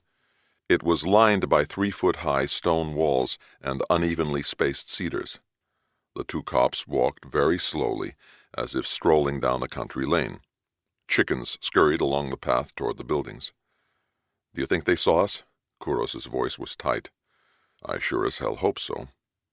Andreas resisted the temptation to pat where he'd hidden 2 of his semi-automatics. It would be a literal dead giveaway to anyone watching, and he knew if they were the killers, they were watching. They had to be. The path ended just beyond a small barn where a narrower path started off to the left. The new path ran between the house on the left and a group of small sheds and coops on the right before winding down out of sight toward the jetty side of the beach. "Where the hell are they?" whispered Kouros. "Where the hell is anyone?" whispered Andreas. He paused, then yelled, "Yassas! Hello? Anyone here?" They'd not seen a human since stopping the car. No way he wanted to surprise them. No answer. Andreas nodded toward the sheds on the right. Kouros jumped the fence and stepped inside the first one. He stuck his head out and gestured nothing. He checked the other 2, each with the same result. Andreas whispered, "My turn. Cover me." Andreas drew his gun and pointed at the door to the house. He peered in the window next to it, gave a glance and a nod back at Kouros, pressed himself against the wall between the window and the door, leaned over, and pounded 5 times on the door. "Police, open up!" No answer. He banged away again. "Police, open up!" Still no answer. He looked at Kouros, nodded toward the door handle, and turned it. It was unlocked. He threw open the door, sending it slamming into a table next to it and pots crashing onto the stone floor. No one inside could have missed that arrival. Andreas wanted it that way. He shouted, "Anyone here?" No answer. Andreas went in with Kouros right behind him, and together they scanned the downstairs rooms. Either his plan was in play or it wasn't. If not, and the bad guys were inside, things were likely to get very hot very quickly. Not a soul was in any room. Andreas pointed upstairs. He put his foot on the first step. There was the sound of something falling on the floor above them. His heart skipped a beat. Fear. Good, he thought. It made him focus. Only idiots and fools weren't afraid at times like this. Kouros's face was grim. They crept up the stairs on opposite sides, at angles, widening their fields of vision with every step, hoping to get a glimpse of anyone who might be at the top waiting for them. They took their time, prepared to fire instantly. The men they were hunting were professionals, not likely to spook. This was a time of cautious moves and prayer. They were almost at the top when a new sound came from the same place. It was like muted stomping. Andreas put a hand on Kouros's chest to warn him. It could be a trap, like whistling when the deer you're stalking starts to run, distracting the creature just long enough to take your shot. Andreas opened and closed his left fist 3 times, then went low and fast around one corner at the top of the stairs, gun barrel first, as Kouros did the same on the other side. Again, no one. Andreas pointed to a closed door across and to the right of the stairs. The sound was coming from in there. Andreas stood on the right side of the door, his left hand on the doorknob, his right on his gun. Kouros stood on the other side, nodded, and Andreas flung open the door. A bound and gagged young girl lay on the floor, next to a bed, kicking away at the floor with her bare feet. 4 middle-aged women and 1 old man were lying face up on the bed, bound and stacked like strapped-together firewood at a city market. Andreas and Kouros did a quick search of the room and every closet. There was no one else in the room. Andreas whispered to Kouros to keep an eye on the door and went to the girl on the floor. She wouldn't stop kicking. She looked to be no more than 8 and scared to death. Andreas put his finger to his lips and pulled his ID out from beneath his shirt. "Shh, it's okay, my child. We're police. You're safe now." She kept shaking. Andreas said, "I'm going to take the gag off, but it will hurt a bit. I'm sorry." She was haphazardly wrapped in duct tape of the sort every farmer kept handy for quick repairs. As soon as he freed her mouth, the girl started talking. "They ran into the house. They made us come up here. They said they'd kill us if we screamed." She seemed too frightened to cry. "Is there anyone else in the house?" Andreas asked. "No, the rest of the family is out on the island. Easter is very busy for us." Andreas smiled at how precise she was. "It's just us." The 5 tied to the bed were wide-eyed and nodding at every word the girl said. "Where are the men who did this to you?" "There were 3 of them, big men.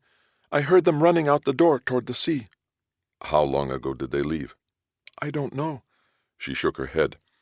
"But they brought us here and tied us up right after the police car stopped on the road. I was downstairs with my grandfather watching the car come down the road." Andreas looked at Kouros. I guess it worked, then gestured for him to untie the others.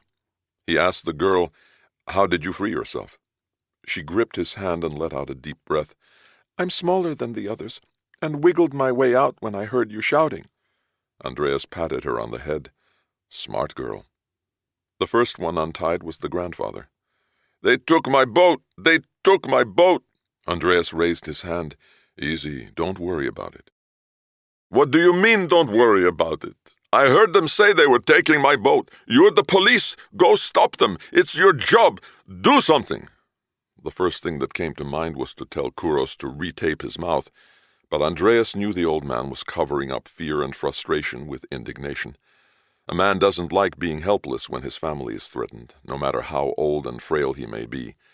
Besides, thanking cops for just having freed your family was not as Greek as complaining about what they hadn't done. "Don't worry, Papu."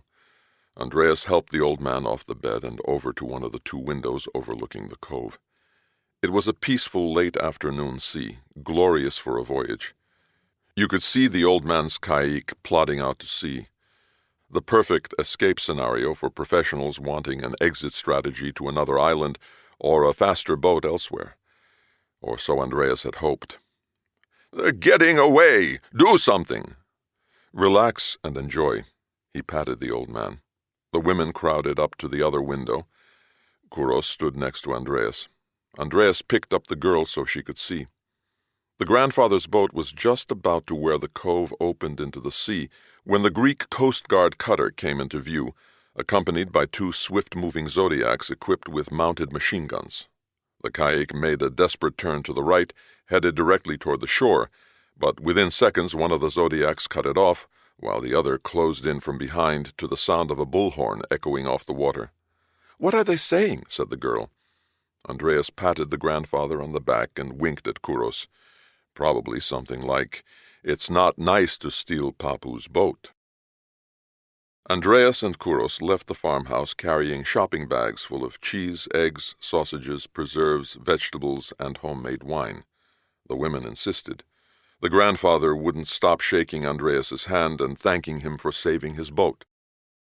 As they walked between the stone walls back to the car, Kouros said, "Do you really expect them to believe your wild-ass story about this being the Greek police and Coast Guard working together to protect our citizens from known boat thieves? I don't think even the kid believed you." Andreas grinned. "I didn't hear you coming up with a better one. Besides, the old man believed us, and he's who'll be telling the story in the coffee shops. And it only has to hold up until we get the bad guys to talk. Well, let's hope it works as well as your let's be obvious plan did." Andreas smiled and started up the slope to where the car was parked. Neither spoke as they angled up the steep, slippery hillside and over the wall onto the road. They made it without dropping a thing out of the bags. Yeah, no way I wanted to go up against those guys hand to hand, even if the family wasn't at risk. Kouros shook his head. They must have thought we were the dumbest cops alive the way we came strolling up to the house. Thank God they did. Flushed them right into the waiting arms of the Coast Guard. No way for them to run off and hide in the middle of the sea. I was praying they'd go for the boat. Otherwise it would have been one hell of a chase through the hills.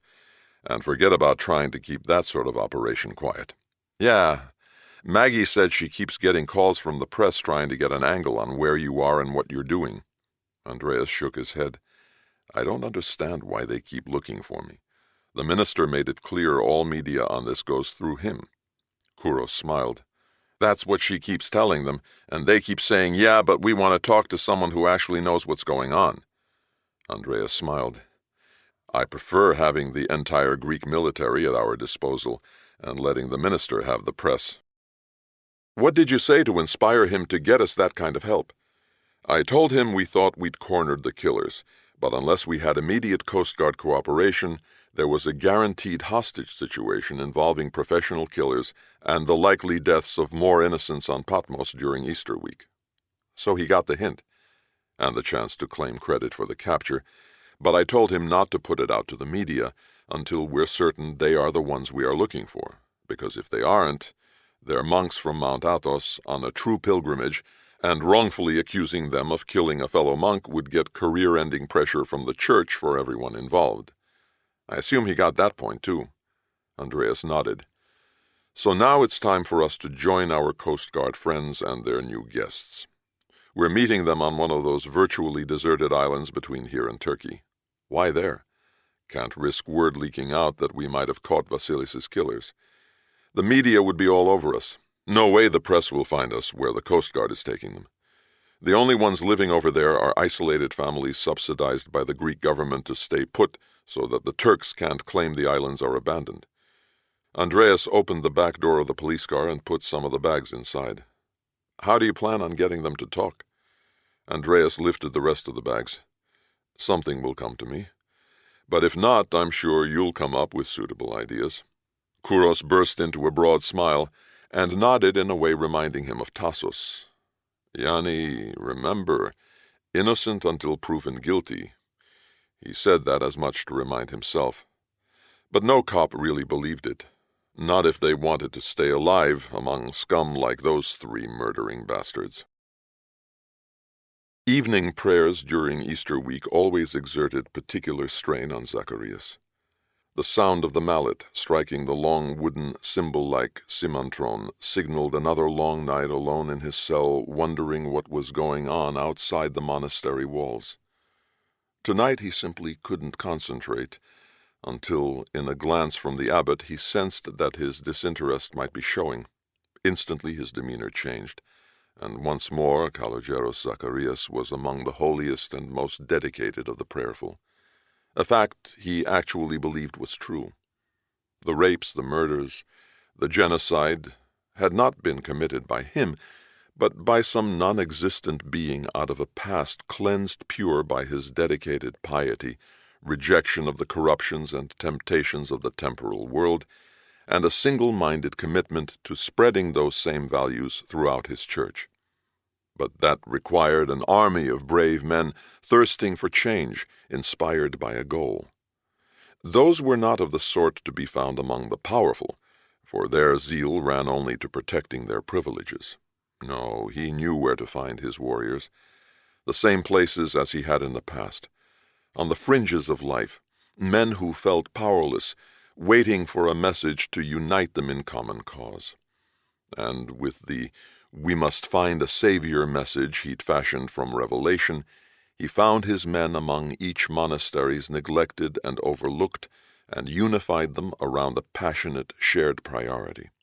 Mount Athos must become home to the ecumenical patriarch, and the vast riches of the Church made to pass through the largesse of a lens of moral piety, not bartered away in marketplace corruptions. He knew their goal faced serious obstacles, but he saw only two: rivals in the Church and the Russians. The first was proving not as insurmountable as he once thought. Jealousies among the monasteries and disillusionment of their monks primed many for change, and the endless scandals rocking all of Greece provided a roaring catalyst. The country no longer trusted its leaders, and many prayed for a strong, decisive deliverer. The growing influence of his flock in virtually every monastery amazed even Zacharias. A united front was building, one difficult for other rivals in Greece and indeed elsewhere in the Orthodox world to oppose. The Russians presented a more difficult problem. They did not play by the same rules of morality. So be it. Chapter 13. The place the Coast Guard picked was among a cluster of barely inhabited, rock-strewn, hilly islands about 10 miles north of Patmos. Though small, it still was big enough so that whatever went on in a cove to the northwest wouldn't disturb the family of goat herders living at the southern end. One of the Zodiacs from the operation, minus-mounted machine gun, met Andreas and Kouros at the port in Scala and had them on the island 20 minutes later. Only a bit of daylight was left by the time they started up the beach toward a tiny, all-white structure. It had a round roof and sat nestled on a ledge about 20 yards above the shore. "You'd think they could have found a better place to do this," said Kouros. Andreas smiled. "I don't know. I think it might be fate." Light was coming from inside the building, through the only window they could see. There were no windows on the front side, only a blue door facing west, in the tradition of all Greek churches, even those in the most remote of places. A man in his early 20s, about Andreas's size, was standing next to the door watching them approach. Andreas waved as he walked up to him, then patted him on the shoulder. "Great job, sailor." The man nodded. "Thank you, sir. The captain is inside with the prisoners." He pushed open the door. The space inside the church was cramped, but neat and clean, as if tended to every day. A military-issue, battery-powered lantern stood on a small table next to the door. The required icons were in their proper places, but there was no candle stand. As if reading Andreas's mind, the captain said, "We took it out. No reason to give our friends here anything to swing at us in case they decide to get frisky." He smiled. Again. The three prisoners sat in a row at the captain's feet, legs tied together straight out in front of them, and tied again to each other's. Their hands appeared tied behind their backs. On either side of the row stood a sailor, each armed with a 12-gauge short-barrel semi-automatic shotgun. They were the best for close work, and gave an unmistakable message to the three on the floor. The end is near, and here if you want it. From the way the three looked, Andreas doubted they were anxious to test that possibility. Andreas pointed to the man in the middle. "Looks like his face ran into a door a half-dozen times." The others didn't look much better. The captain laughed. "They're big boys, and I guess they thought my little guys couldn't handle them. They took a run at these two." He pointed to the sailors holding the shotguns. "When we brought them on board the cutter from the Caïque, they were wrong." The captain smiled again, then kicked the one closer to him on the bottom of one foot. "Assholes." "Captain, thank you very much. We'll take it from here," said Andreas. "You want us to leave you alone with them?" He sounded worried. "Don't worry, we can handle it. Just leave a shotgun with my buddy here. He once was one of you." Andreas nodded toward Kouros. The captain smiled. "Another sea-sucking Lokazides?" Kouros grinned and gave the captain and the two other sailors some archaic hand-slap That must have meant something to the shared DYK Special Ops Brotherhood of Greece's equivalent of U.S. Navy SEALs. Andreas had insisted to the minister that the operation use only Coast Guard vessels so as not to attract unusual attention, and that the men involved must be able to handle trained military types willing and capable of killing without hesitation. So the minister sent in the big boys. "We'll be right outside. If you need anything, just holler." The captain glared at the three on the floor and followed his 2 men out the door. Kouros took up a position looking straight down the line of prisoners, leaving no doubt what would happen if they tried anything with the new guy holding the shotgun. Andreas smiled. "You guys have had quite a day. First a stroll in the country, then a boat ride, now a bit of prayer and meditation. But, oh yes, I forgot you're used to that. So, do you miss the monastery?" No answer. "Okay, I understand. These are not the best circumstances for us to get to know each other, but it's all the time we have." Silence. Now, you're not going to tell me you've taken a vow of silence, are you?" Not a word. This was going nowhere, thought Andreas. Time to take another risk. "I don't understand. Kalogeras Zacharias wouldn't have sent you if you had." It was as if someone had touched the three with an electric cattle prod. The prisoner in the middle said something in Serbian to the others. Andreas shook his head. "Fellas, the party is over. We know where you came from, and you know where you're going. The only question is whether it's prison for the rest of your lives, for war crimes." He guessed that at least one of them had that worry, possibly all of them. Kouros shrugged and tightened his grip on the shotgun. "No matter. Besides, I'm sure you boys know more about that than I do." "Fuck you!" It was the prisoner in the middle. Must have guessed right. "Nice to meet you too. The name's Andreas. We have nothing to say." Andreas nodded and walked over to a bag he'd brought with him. Carefully he lifted it from the floor and stood holding it in front of the 3 men. He shook his head. "Would you like to see what I have in here for you?" The middle one spoke again.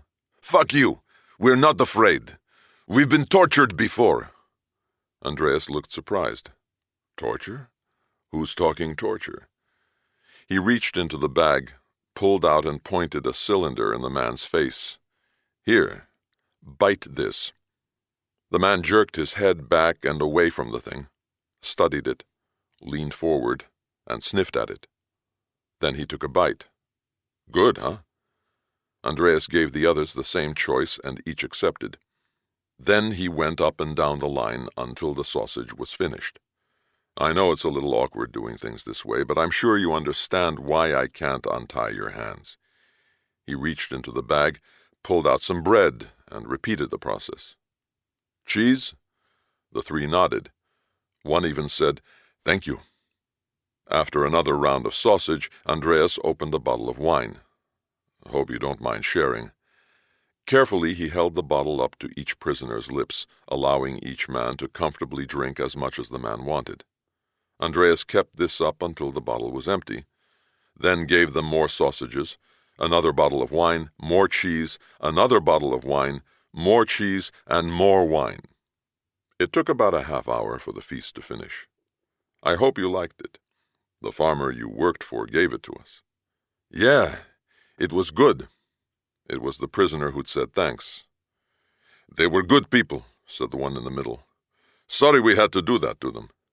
I hope they're okay."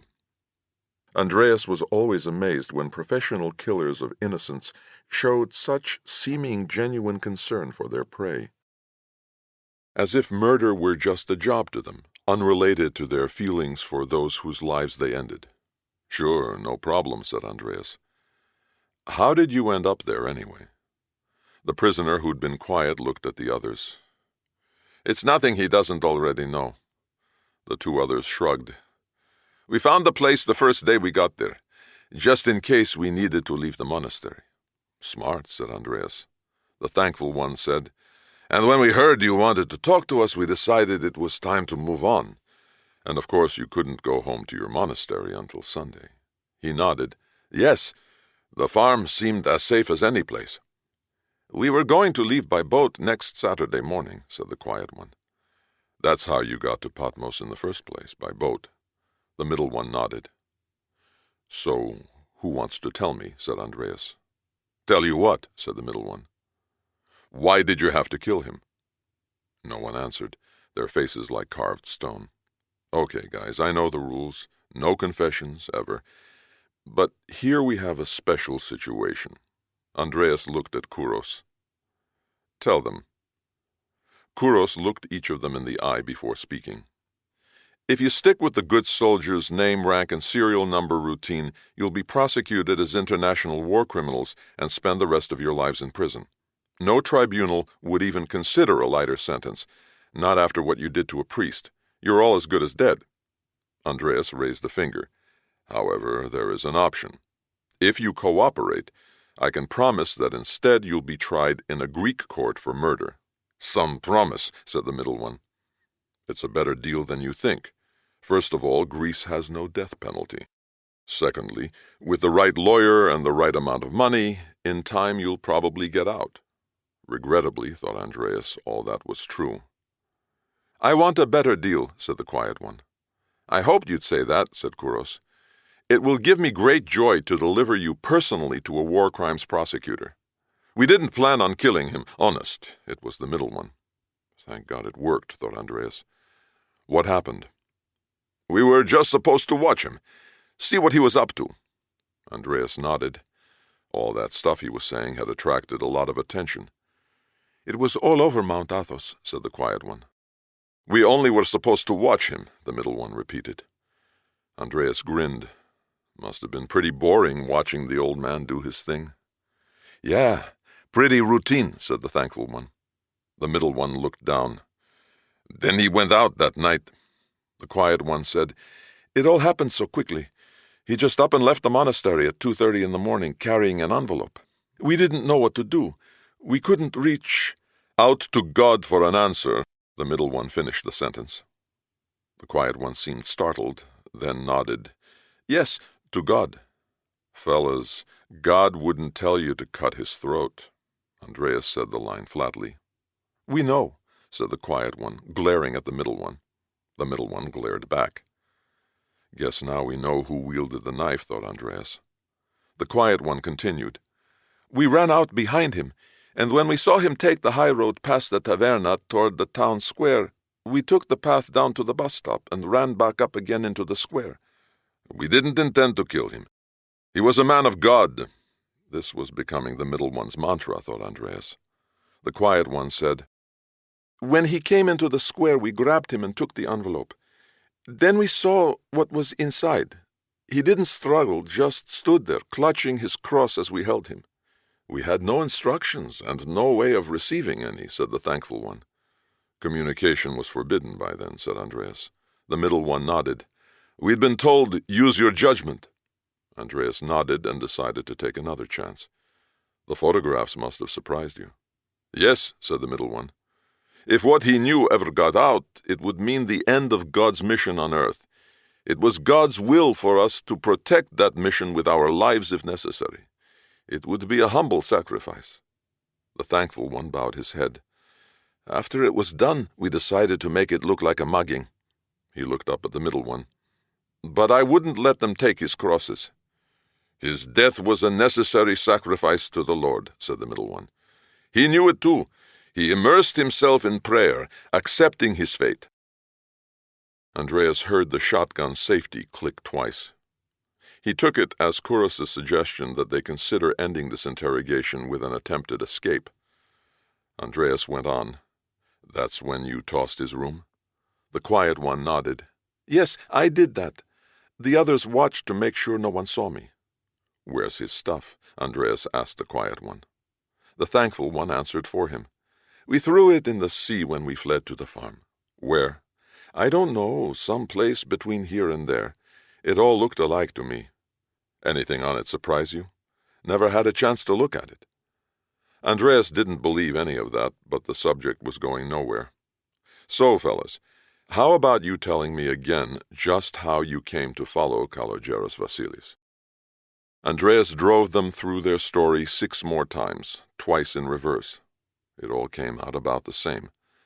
They were sent by one they would not name to keep an eye on a monk they'd been told posed a threat to God's mission on earth, one which they must be prepared to die to protect, and, if anything unanticipated occurred, to use your judgment. In other words, the power to decide life or death was delegated to men best trained in ways to kill. Whoever sent them was clever. Give ambiguous advice to men who saw only black and white, and thus gain absolute deniability for yourself. There was no way the person giving those instructions could be held accountable for this murder, even if the 3 named their dispatcher. But they didn't have to. Andreas was certain it was Zacharias. As far as Andreas was concerned, this investigation was over. The fate of the 3 killers was out of his hands. They'd been caught and their confessions were on tape. Time to get back home to Lila. The rest was a mess for the church to sort out, not him. His job was done. At least that's what he kept telling himself on the helicopter back to Athens. Chapter 14. At 4 a.m., all would gather by candlelight for morning prayers. For Zacharias, it meant an end to a restless night filled with thoughts of what was happening on the outside. The world might be in the midst of all-out war, and this place wouldn't know about it until missiles started landing in the monastery's courtyard, assuming the abbot allowed them in before Sunday morning. Consciously, he knew there was nothing to worry about. All his bases were covered, no matter what. But in that falling off to sleep time, when the subconscious started playing with the conscious, concerns leaked out. What if that Patmos monk actually did know his plans? But how could he know? He'd only be guessing.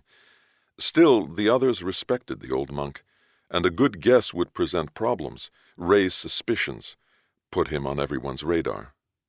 Anything that made him visible was unacceptable. He could not allow one monk to destroy it all. That's why he sent the 3, to watch the monk, to learn what he knew, and, if necessary, to resolve an unacceptable situation. Zacharias knew what use your judgment meant to such men, but a public airing of the monk's suspicions would be lethal to his plans. He just hoped there'd be another way. At least that's what his subconscious was trying to tell him, no doubt grasping about for justification for the likely outcome if events he'd set in motion developed as he feared. He drew in a deep breath and fed his subconscious what it was hunting. The old fool brought it on himself by snooping into matters that didn't concern him. So what if a holy man died? A lot have died in the past, and many more would in the future. Martyrs were everywhere. He let out the breath, and his thoughts now were at peace. He drifted off to sleep, promising to pray for them all at morning services. Kalogeros Vasilis, too, alive or dead. Breakfast in bed on a weekday with my super stud cop. What a treat! Lila rolled over onto her side, kissed Andreas on the cheek, and picked a grape off the plate balanced on his chest. His eyes were fixed on the newspaper held out just beyond the grapes. And a famous one, too. Yeah, if you get beyond the front page and bother to read the next to last paragraph. At least the minister knows who's responsible. Yeah, so he can blame me if anything goes wrong. Like word getting out that the 3 killers he told the press were posing as monks actually were monks. The minister's job description might include covering up embarrassing truths for important friends, but it's sure as hell not part of mine. Andreas closed the paper and tossed it on the floor. Why am I complaining? The minister takes the credit and lets me do what I want. It's our deal. If you didn't complain, you wouldn't be Greek. Andreas kissed her on the cheek. Okay, how's this? The minister must have told the paper to hold the presses for a major story, written it for them, and released it the moment I told him the 3 guys were the ones we wanted. No other way it could have made this morning's edition. I'm sure the other papers are crazed over being scooped. He must owe this one a big favor. Or want one. Shall we see what the TV is saying? No, I don't need to hear how our minister's hands-on approach to confronting threats to our way of life once again saved the planet. At least he gave you the day off. No, I gave myself the day off. And I gave Yanni the rest of the week off. Andreas lifted the fruit plate off his chest and put it on the bedside table, then rolled over so they were face to face. So let's make the most of it. Oh, you sweet talker, you. If only... She jumped. Whoa! Baby's really kicking. Guess the little one wants out. Is it time? There was alarm in Andreas's voice. No, I've been getting soccer-style kicks for the last few days. The little bugger just wants to let us know there's someone in there. He kissed her on the forehead. You're going to make a great mother. Leela smiled. I'd also make a terrific wife. Andreas froze. She'd never said it directly before, though she'd hinted at it many times. He didn't know what to say, so he let the moment pass.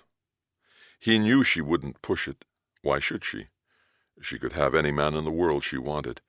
Once the baby was born, and Leela faced the reality of what her life would be like with him, she'd come to her senses and move on. It was just her maternal hormones talking now. Andreas was certain of that. How could it be otherwise? Leela rolled over and pressed the intercom. Marietta, could you please pick up the tray, thank you? She rolled back over and faced Andreas. So, my man, what would you like to do today? This works just fine for me. She patted his chest. Not really. There was a knock on the door. Come in. The maid entered and started gathering up the plates and cups. Mr. Caldis, your office would like you to call as soon as you have the opportunity. I guess that answers what you'll be doing today. Not a chance. Today I stay home. He picked up the phone, I just have to call Maggie, and dialed. Morning. Hello, next to last paragraph star. Glad to see my glamorous life hasn't affected your view of me. But you're all over TV. Well, sort of. You're getting prominent mention under the code name Key Personnel, as in, the minister was assisted in his operation by key personnel of the police and military. What else is new?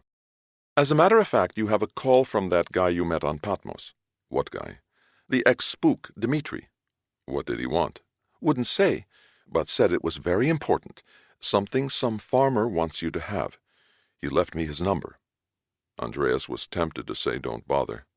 What is it? She said the number and hung up. He looked at Leela. Just one more call. Sure. Her voice was flat.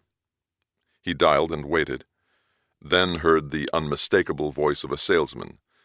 Hello, Dmitri here. Hi, I understand you're looking for me.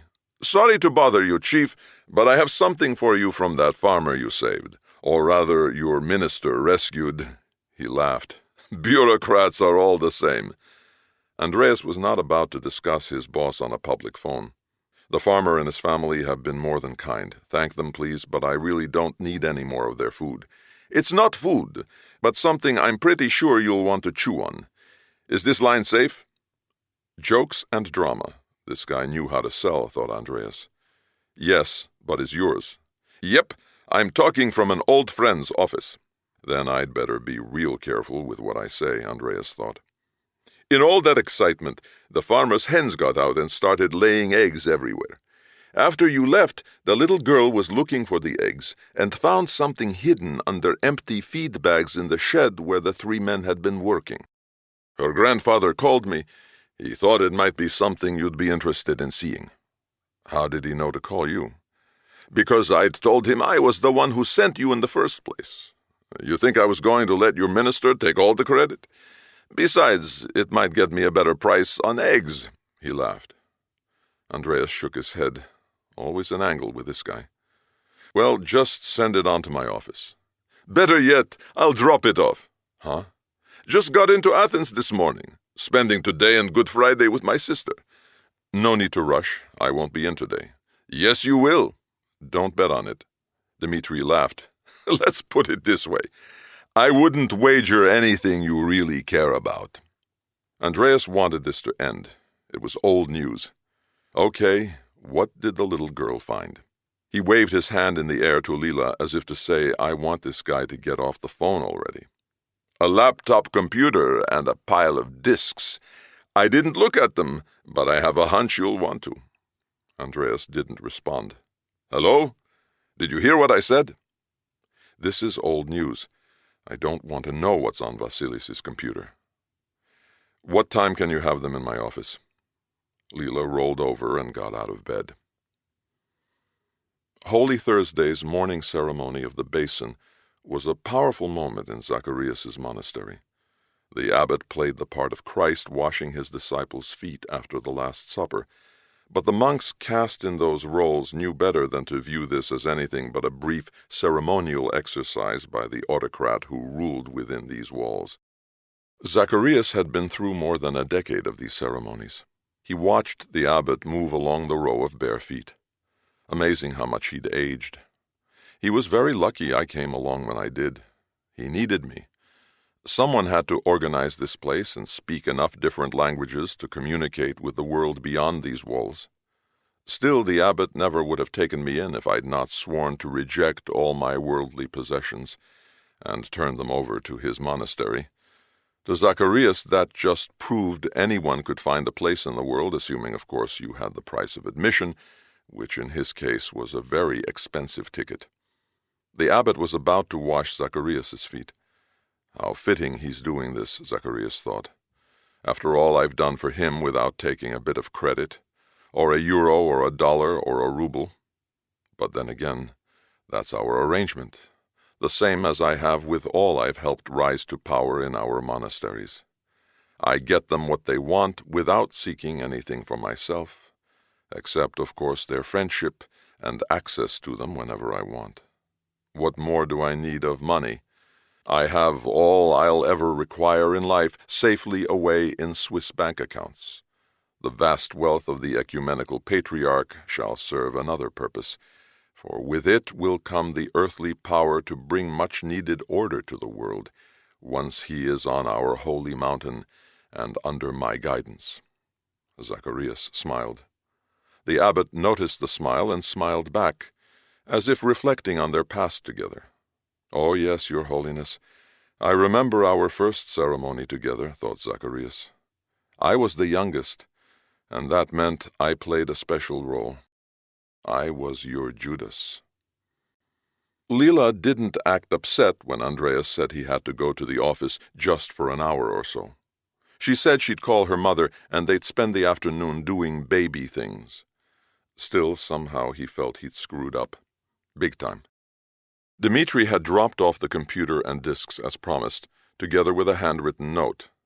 "I have no idea what's on this and don't want to know. Promise, D." A likely story, thought Andreas. Maggie had left Dmitri's note on his desk, together with a typed one of her own. "Out for a bit. The computer guru is looking at everything. When you want him, call him. Yanni called to check in. I told him about the computer and that you said, stay on holiday, that's an order." There was a tiny word at the very end of the note he couldn't make out. Andreas shook his head and talked to himself as he rummaged through his middle desk drawer looking for a magnifying glass. I didn't tell her that, but yes, that's what I would have said. Still, she can't go around doing that sort of thing without checking with me first. I'll have to speak to her. I run this office, not Maggie. Great, now I'll have the other woman in my life pissed at me. He found the glass and stared at Maggie's note. The word was over. He read the other side of the note. "He didn't believe me. Said you'd never be that considerate and you should call him if you want him to come back." Andreas laughed. He picked up the phone, called the computer guru, and told him to come up and show him what he'd found so far. Then he hung up and laughed some more. He looked again at Dmitri's note. A phrase caught his eye, "and don't want to know." He ran the thought through his mind. Maybe he really meant that. Curiosity can be a curse, and there's a certain comfort in ignorance of facts you do not need to know in order to live out your life in peace, especially those facts almost impossible for you to change, like the number of people in the world who die each year in freak accidents, or whatever can of worms might be on Vasilis's computer. The intercom buzzed. "Hi, I'm back. Elias is here." "Who's Elias?" Maggie whispered. "The computer guru." He paused for an instant. "Send him in. I'm too damn curious for my own good." Elias said there was a lot of information on Vasilis's computer. Even more on the discs stolen from the monk's room. But without knowing exactly what Andreas was interested in, it was needle-in-a-haystack time. Still, he'd narrowed things down, or at least hoped he had, by focusing on what Vasilis was working on in the 30 days before his death. "I'm not sure if what I've come up with helps, since I don't know what you're looking for." "Any luck on finding sources for the images used to doctor the photograph we took off the USB drive?" "All but one." "Which one?" "The carpet. The faces were lifted from group photographs stored on the computer's hard drive. The painting was a recent download from a museum site on the internet. So was the photo used for the empty chairs. But the carpet—" He shook his head. "I found the image of the carpet on the hard drive, but no idea of its source. It could be buried on one of the disks or lifted from something online. Can you give me some help?" "Like what?" "Keywords. I can use them to search the files." "Revelation." Elias keyed it in. "Looks like a zillion hits." Of course, thought Andreas. He's a scholar monk living on Patmos. "Can you limit it just to file names?" "Sure." And with a few keystrokes, Elias brought up 100 entries. Andreas read the list. Nothing recent and nothing interesting. "Try Russia, but only recent entries." That brought up a lot of newspaper articles, but nothing earth-shattering. He told him to try Mount Athos. That got him what he expected, more newspaper articles, but nothing more than what everyone already knew. Andreas kept suggesting keywords, but none led to anything helpful. "Okay, I've about had it." He paused. "Try Zacharias." Elias typed in the word. "Nothing." "Nothing? How can there be nothing? Try searching for more than just file names." "I did. There's no Zacharias anywhere in the computer." Elias paused. "But it's a biblical name. Someone would have had to intentionally purge every mention of it." Like some do 666, thought Andreas. "Let's check out the discs." There were about 50. Not a hit anywhere. "It's almost like someone's trying to call attention to the name by its absence," said Elias. Andreas had been leaning over Elias's back, reading off the screen. He patted him on the shoulder. "Sure does." He walked over to the window and stared up at the sky.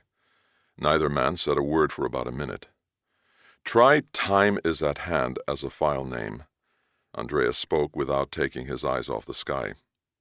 A few seconds later, Elias said, "Nothing." Andreas shook his head. "Damn, I was sure there'd be something." He turned away from the window. "I have another idea, but for luck, I'll type it in myself." He walked over to the laptop, typed 4 words, and hit Enter. The computer came up with a single hit, a file titled Thief in the Night. "Bingo!" Andreas shouted, and slapped Elias on the back so hard the whiz kid almost fell off his chair. "Sorry, I'm used to slapping my partner." "Lucky him," said Elias, rubbing away at his back. "So what do we have?" Elias opened the file. It was a folder containing a dozen different documents, including 3 lists. One was a list of monks at Zacharias's monastery, but Zacharias's name wasn't on it. Another was a list of newspaper articles arranged by journalists accusing the Russians of a hand in the scandal at Mount Athos, and the third listed TV journalists known for sharing those same views on the Mount Athos scandal. Of the remaining documents, all but one were newspaper articles published more than a decade ago, and not in Greek. The last document was a photograph of a monk in his cell, probably from a magazine. "Maggie, come in here." The door swung open. "I wondered when you'd invite me." Andreas pointed to the 2 lists of journalists on the screen. "What do these names mean to you?" She read the lists and smiled. "Officially or unofficially?" "Maggie!" "Okay, they're the best money can buy. If you want a story and are willing to pay for it, you get it. Facts are secondary to these guys." Andreas let out a long breath. "Just like the ones who brought down my father," he thought. He pointed to the newspaper articles. "Any idea what these are about?" Maggie looked and gestured no. "They're foreign. Not my area of expertise." Chief." "Yes." Elias pointed to one. "This one's in German. The others, I believe, are in Serbian. Can you read them? Not the Serbian, but I think I can make out the German. He studied the article for a couple of minutes. It's German, but from a Swiss paper. It's about an escaped war criminal who burned to death in a car crash in Switzerland.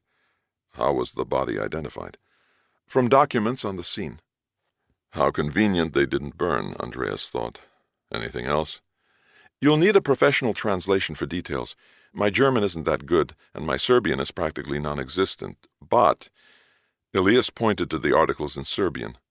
One thing I can make out is that all the newspapers mention the guy who died in Switzerland. Andreas nodded. What about the photograph of the monk in his cell? I have an idea. Elias tore through the discs until he found a particular one and popped it into the laptop. It was from a CD collection giving a virtual tour of Mount Athos monasteries. Here, he pointed to a photograph. It was the one of the monk in his cell. I thought I saw it before. It's from that monastery you're interested in. Damn, you're good. Elias jerked forward as if anticipating another congratulatory whack. Andreas laughed and high-fived him as they bent to the screen. Wait a minute, said Andreas. What's that over there? He pointed to a photograph next to the one of the monk's cell. It's of the library in the same monastery, said Elias. Can you make this part bigger? Andreas pointed to an area of the floor and watched the photograph grow. My God, said Elias. It's the carpet. Andreas gave no backslaps, no high-fives, no shouts. He just stared at the screen in silence. When he spoke, he first cleared his throat. Thanks, Elias. Good job. Please print out copies of everything. I sincerely appreciate your help. Elias nodded and left with the computer. Maggie was right behind him. Maggie, please stay. I was afraid you'd say that. Andreas didn't speak immediately. Are you sure we can trust him? Trust who? Elias. Maggie smiled. I'm sure. His mother used to work here and always complained to me about her ungrateful son who knew all these secret things but never gave her any gossip. Andreas nodded. So, we have a list of corruptible journalists accusing the Russians of nastiness around Mount Athos. Old newspaper stories about a war criminal apparently incinerated in Switzerland, where Zacharias's passport was issued. A photograph of a monk in a cell in Zacharias's monastery, and the mysterious Satan-bearing carpet from the doctored photograph on Vasilis's flash drive turning up in the same monastery. What do you think Vasilis was trying to tell us? She shrugged. Like, hello, if you want to know where to find Satan, take a look at this. That's somewhat flippant, don't you think? Frankly, I think the proper way to describe it is goddamn frightening. She sighed. Should I call Yanni? No reason to, at least not yet. Let me speak to the Protos first. I want to hear what he has to say about all this. He may be hard to reach. After all, it's Holy Thursday. Even to learn the whereabouts of Satan? Maggie's face was serious. Especially so. She picked up and waved Dimitri's note. Sometimes not knowing is better. Chapter 15. For a little less than 3 more days, Zacharias must remain a faceless monk, locked away among more of the same, droning on in endless prayer within the walls of an undistinguished monastery. It would seem the perfect place to lurk unnoticed by the world. But this wasn't Zacharias's style. He hated being one of a flock. His preferred form of anonymity involved standing in the shadows of power, silently appreciated by everyone who mattered for his behind-the-scenes contributions to their successes. How far things had come. Some would say it was luck, but he knew better. It was ordained. Nothing else could explain his escape from that prison camp, safe passage to Switzerland, and good fortune at finding a new identity easily matched by modest plastic surgery. It was ordained, even if his new features did require the death of the original bearer. But the man got to die in a splash of publicity, albeit anonymously. Escaped war criminal dies in fiery crash. Now all of that was old news, lost as a footnote to history and of no interest to anyone. No one knew of his true past. Not even the 3 collaborators he dispatched to Patmos who shared a similar history.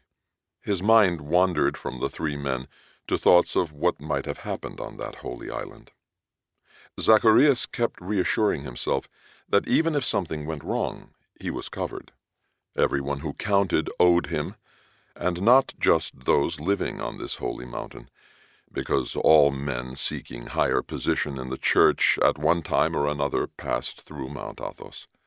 Powerful men, like that fast-rising abbot on Patmos who called him my true friend.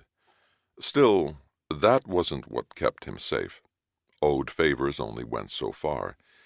Indeed, today was the day for remembering the ultimate betrayal. No, he had a far greater hold on all those he'd helped. They'd bought into him, vouched for him, called him brother, and meant it. And they knew enough about his past that if the full truth ever came to light, they'd never convince a soul they hadn't known it all from the beginning.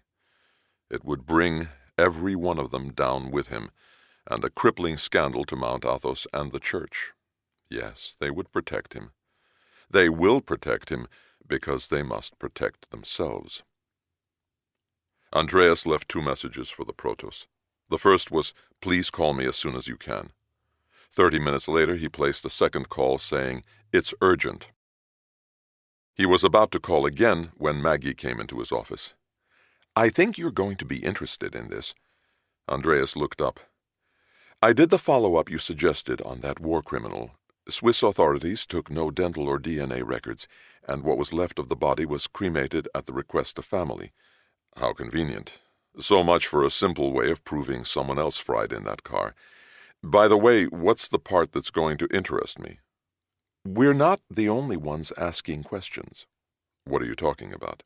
"A few weeks ago, someone else wanted to know if there was some way to identify the body for certain."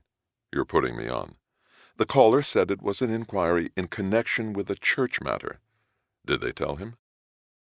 "They saw no reason not to, but called him back just to make sure he was on the level." "Please tell me they kept the number." Maggie smiled. "Their file note read, 'Monastery of St. John the Divine. Ask for Kalogeris Vasilis.'" She emphasized the name with her fingers. "Yes!" Andreas pumped his fist in the air. "I just love Swiss efficiency." "Yeah, but it takes a Greek to improvise." "Meaning?" "If you can't find a dead body, find a live one." "And do what with it?" Maggie stuck out her tongue. "Wise ass, if Zacharias is the war criminal, then whose identity did he assume in conning the abbot into admitting him into the monastery? I found the full name and details Zacharias used when obtaining his Greek citizenship papers and ran that past the Swiss. Their records have a man with that name leaving Switzerland for parts unknown. Let me guess. Right after the war criminal died." Maggie nodded. "Any family?" "No record of any." "Damn, another dead end." "But guess what? Once more, we're the second one making the same inquiry." "Vasilis?" "Yes, and less than a week before he died." "Sounds like he'd connected the dots." "But how could he prove anything? All roads lead to dead ends." Andreas leaned his elbows on his desk and held his head in his hands. "Did the war criminal leave family?" "Yes, according to the translations I had done. We Greeks also can be efficient. He had several brothers and sisters." "Then there's a superhighway leading to an answer. If we can get a sample of Zacharias' DNA and match it against his blood relatives—" Andreas spread his arms wide. "We've got the bastard," and slammed his hands together in a loud clap. "But how can we get him to cooperate? Mount Athos is an independent state." Andreas nodded. "Probably the same way Vasilis intended to do it, by telling the Protos what he knew and getting him to force Zacharias to cooperate. I'd bet my badge that was the real reason Vasilis insisted on the Protos coming to Patmos, to confront his old friend with the evidence and urge him to expose Zacharias for who he really is." "But why wasn't that proof on the USB drive in the cross Vasilis was bringing to his meeting with the Protos?" "My guess is caution. Sort of the same reason for keeping the component parts of an explosive chemical reaction far away from each other to avoid a bomb going off. In this case, at the heart of the church. The flash drive only held clues to a silent coup d'etat underway on Mount Athos. Without the information on Vasilis's computer, there was no way to determine who was behind it. The photographs on the USB were no more than a list of names. The catalyst that would make everything go boom was what Vasilis had come up with on Zacharias, and there was no reason to put that on the drive. Once Vasilis told the Protos his suspicions, everything could be verified from newspaper articles and public records. Andreas paused, then shook his head. Or maybe Vasilis didn't completely trust the Protos. "You don't really think that, do you?" said Maggie. "I don't know what to think anymore." He shook his head again. If only the poor man hadn't been carrying copies of the photographs. The killers recognized the faces in the doctored photograph and took that to mean Vasilis knew of Zacharias's plan. They killed him to protect the plan, not the man. They may not even know about Zacharias's past. Andreas picked up Vasilis's list of monks from Zacharias's monastery. The reason Zacharias's name doesn't appear on this list is because Zacharias is not his real name. Here is his real name. Andreas pointed at the name of a war criminal supposed to have died long ago in a car crash in Switzerland.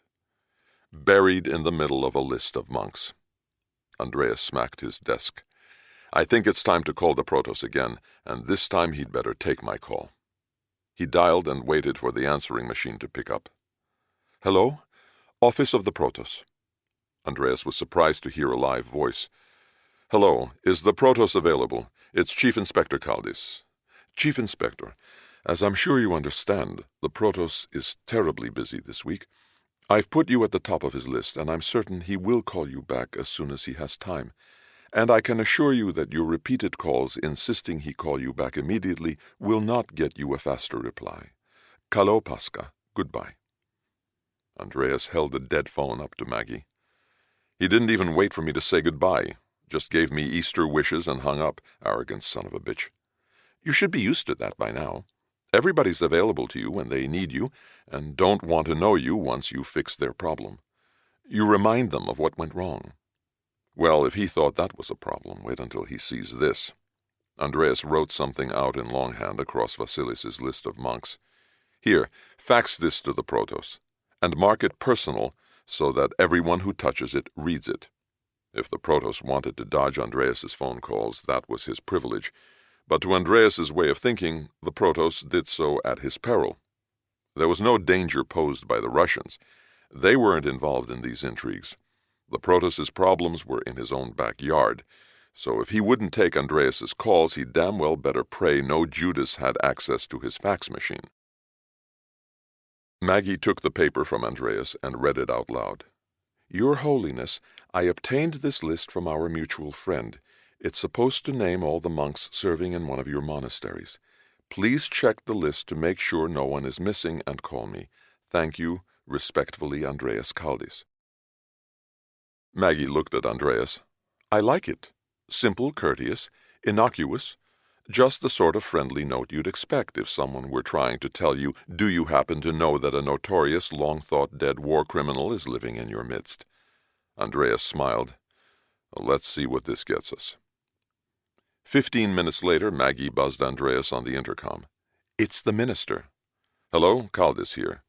"Andreas, how are you?" The voice was all joy and light. "Fine, minister, and you?" "Great, really great. I've been meaning to call you to thank you for your assistance on that Patmos monk thing." Andreas wondered how this guy could so easily believe his own PR. Glad to have been of help. "I really can't thank you enough for closing this case so quickly. Something's coming." "No need to thank me, minister. It's my job. Besides, it's not closed.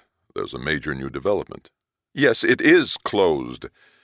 The tone was that of a mercurial temper tantrum by an insecure bureaucrat. Andreas was used to that.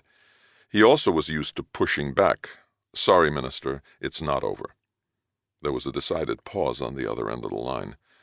Andreas assumed it was so the minister could give thought to all the threats he wanted to make but knew better than to voice. The bottom line was he needed Andreas more than Andreas needed him, and both men knew it. "Andreas, let's be reasonable. You caught the killers. Everyone, and I mean everyone, is overjoyed at your triumph. You're even getting a raise. The Prime Minister himself just called to tell me how much he appreciated your work. There is no reason to go on. Did he tell you about the facts? Pause. Andreas, sometimes you can be a real pain in the ass. Thank you. Yes, he did. Look, no one is going to help you on this. Absolutely no one. You will get no help from the ministry, the press, the church, certainly none from the church. You are shut down on this, officially and unofficially.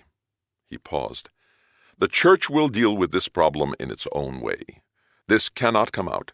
It benefits no one and destroys many good people who were deceived by this. Well, you know what I'm talking about. Yes, I do. Andreas was fuming. He'd heard this sort of honey-coated cover-up crap many times before. Let's cut to the chase, Spiro. Is there anything I can say to change your mind? I'm sorry, Andreas, no. It's really out of our hands. Let's just accept it. Consider it the internal problem of another country and none of our concern. But it's our church, and we must protect it. From whom? Andreas, this is going nowhere. We both know it. Andreas let out a deep breath. Get some balls, was what he wanted to say. The minister wasn't really a bad guy, just an ass-kisser forever afraid of losing status in the eyes of his social crowd. In other words, he did as he was told to keep his job. But, to be fair, in this instance it was pretty clear to Andreas that it wouldn't matter if a huge pair of steel Arcadia magically appeared. Someone above him would cut them off for sure. Andreas said goodbye and hung up. It's out of our hands. That was the phrase the minister used. Poor bastard doesn't even realize the irony of what he'd said. It's not out of our hands. It is, as Vasilis wrote in the 2-line note he carried to his death, prepare, for the time is in their hands. Chapter 16. Greece's Cycladic Aegean island of Mykonos was only 25 minutes by plane from Athens. About 1.5 times the size of Manhattan, Mykonos had more than 3 times the population of Patmos, and the reputation for an in-season 24/7 party lifestyle unmatched in the world. In other words, Mykonos was about the last place you'd go to find a monk, which was exactly why Kouros chose to spend his unexpected Easter holiday there. He still had buddies on the island from his rookie cop days, and that meant places to stay for free. In winter, Mykonos was a sleepy island village with virtually no tourists, no business, few open bars, fewer restaurants, and no clubs. But come Easter week, everything changed.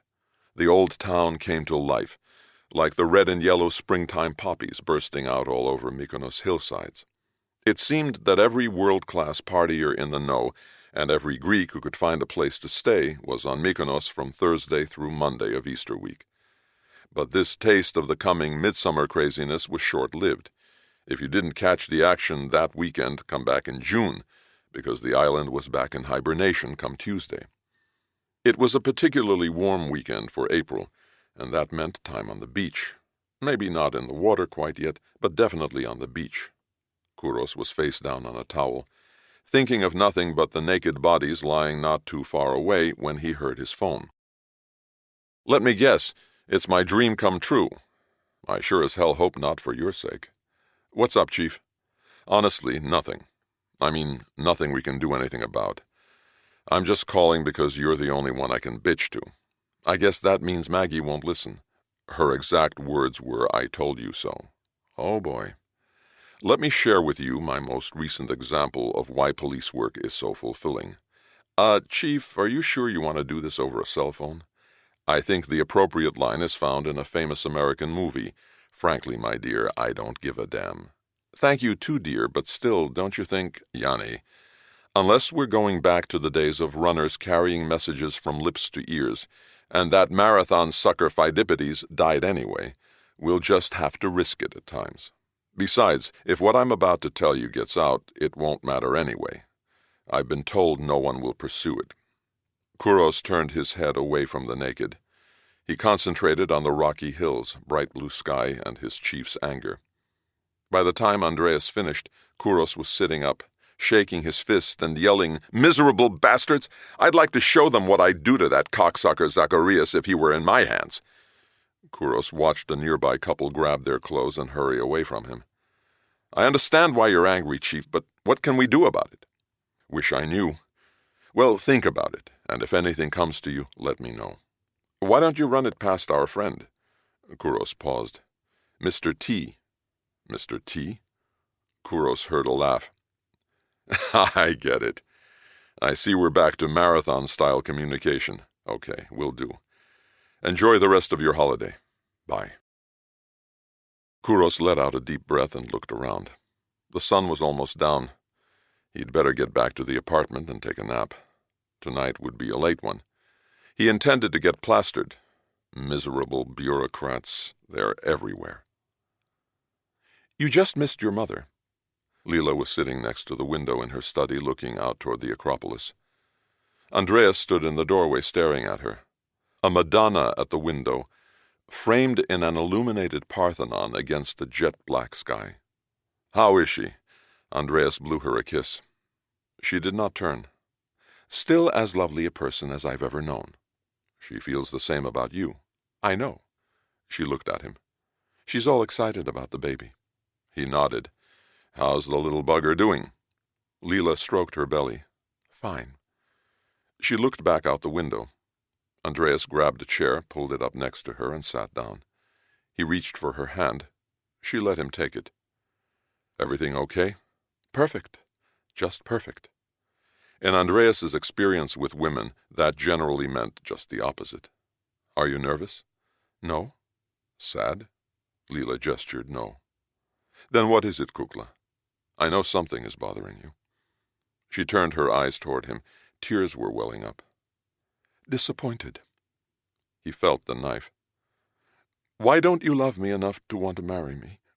Her lower lip was quivering. He felt the twist. He shook his head. "Not now, please. This isn't the time. You're not thinking clearly." "I'm not thinking clearly? Andreas Kaldis, even your mother knows how fucked up your thinking is on this." That was not the sort of language he was used to hearing from Leela, and to have his mother brought into this. "You just don't get it, do you?" "Maybe I'm just too hung up on this Patmos monk's murder." Leela shook her head violently. No. There will always be something, some reason, some excuse to fall back on. You, my love, are afraid. Purely and simply afraid. "Of what?" "You tell me." Andreas paused. "Okay." He paused again. "We've too little in common. You know that. It could never work out. You'd be miserable if you had to live your life with me as your husband." Leela smiled. "Great. You finally said it. That makes you happy?" She squeezed his hand. "Yes, because until you are willing to talk about it, we can't work it out." "We can't work it out. It is what it is." "No. This is the only thing that is what it is." Leela pointed to her belly. "The rest is illusion." "Be realistic. Our backgrounds, everything about us is different. What kind of a life could we have together? It would frustrate you to no end." Leela smiled again. "Owning things, attending gala events, receiving honors, or solving big cases is not life. Those are just landmarks along the way.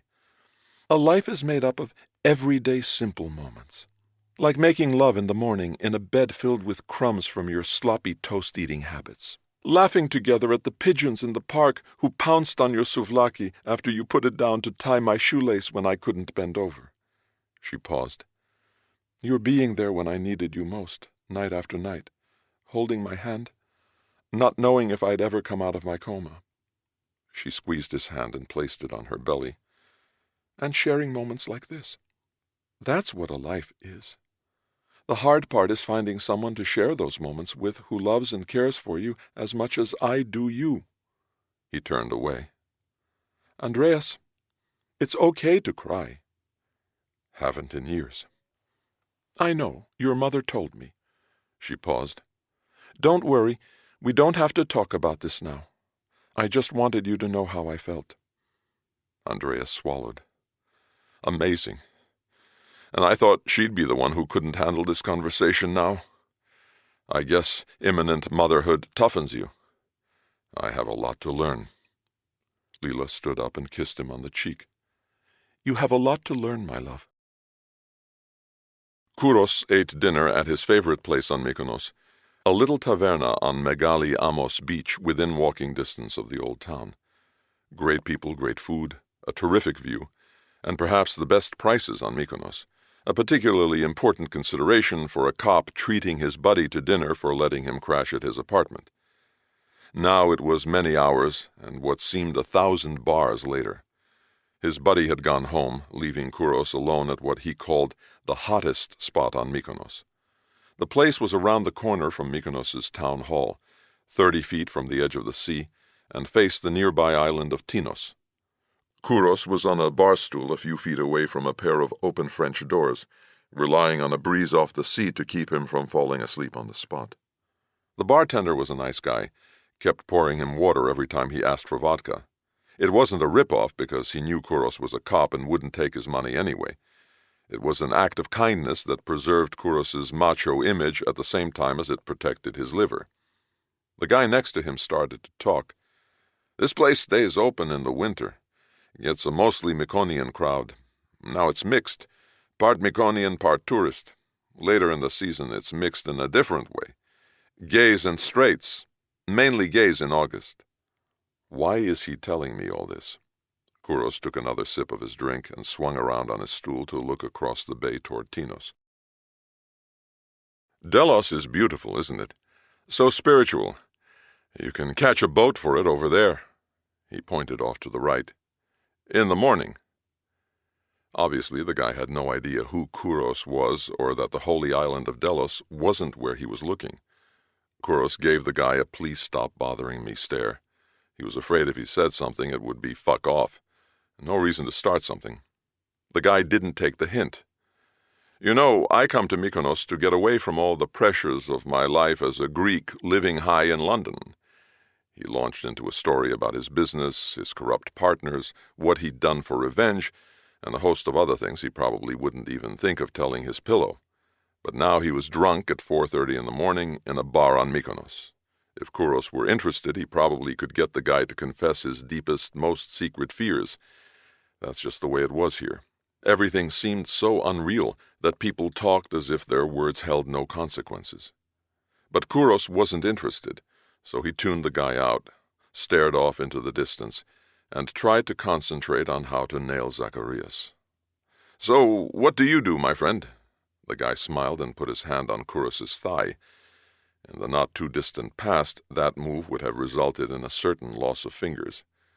Kouros returned the smile, reached into his shirt for his ID, stuck it in the man's face, and said, I'm a cop charged with investigating special crimes that come to my attention. The guy's eyes turned to headlights, and he was off the stool and out the door before Kouros could say another word. Kouros shook his head and grinned. The chief would be proud of me, he thought. Damn, I'm starting to sober up. Guess it's time to head home. He thanked the bartender and swung off the stool, right into a stunningly well-built blonde trying to slide onto the bar stool next to his. Easy there, big fella. There was a dazzling smile behind the words. What's your hurry? I'm just getting off work. The evening's still young.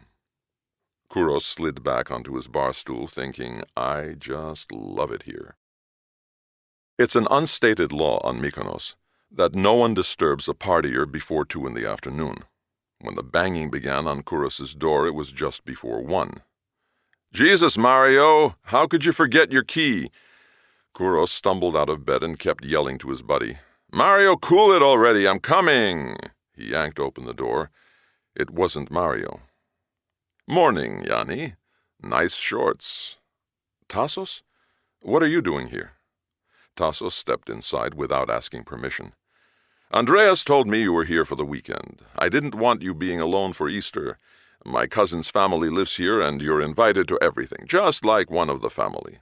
Thanks, Tassos, but... Honey, who is it? The voice came from the bedroom. Just an old friend. Thank God it's not a wife. They make such scenes. Kouros looked at his feet. Tassos smiled. I think I should come back later. A flash of blonde raced into the room, headed toward the front door. "No need to, old friend. I have to get to work. Kisses." Another dazzling quick smile, a single blown kiss, and gone. What was that? 4:30 in the morning on Mykonos. "I think I arrived just in time." Tassos laughed again. Kouros yawned and walked into the kitchen. "Coffee?" "Sure. Tough break about the minister shutting you down." Kouros shrugged. "I'm past that. With all the juice involved in this case, we're lucky they let us catch the bastards who cut the monk's throat. No chance of getting to Zacharias. He's too wired into the right people." "Christ, Yanni, you're too young to be as cynical as I am." Kouros shrugged. "So prove me wrong." "Wish I could. As I said to Andreas, the only ones I see likely wanting to hang his ass are the Russians." "Have any Russian friends we can talk to?" "None who'd believe us. We're just cops, claiming everybody but us is involved in a cover-up. No way the Russians are going to take our word for it without checking everything out first. And that means whatever we say gets back to someone involved in keeping things quiet, and bye-bye pension for me.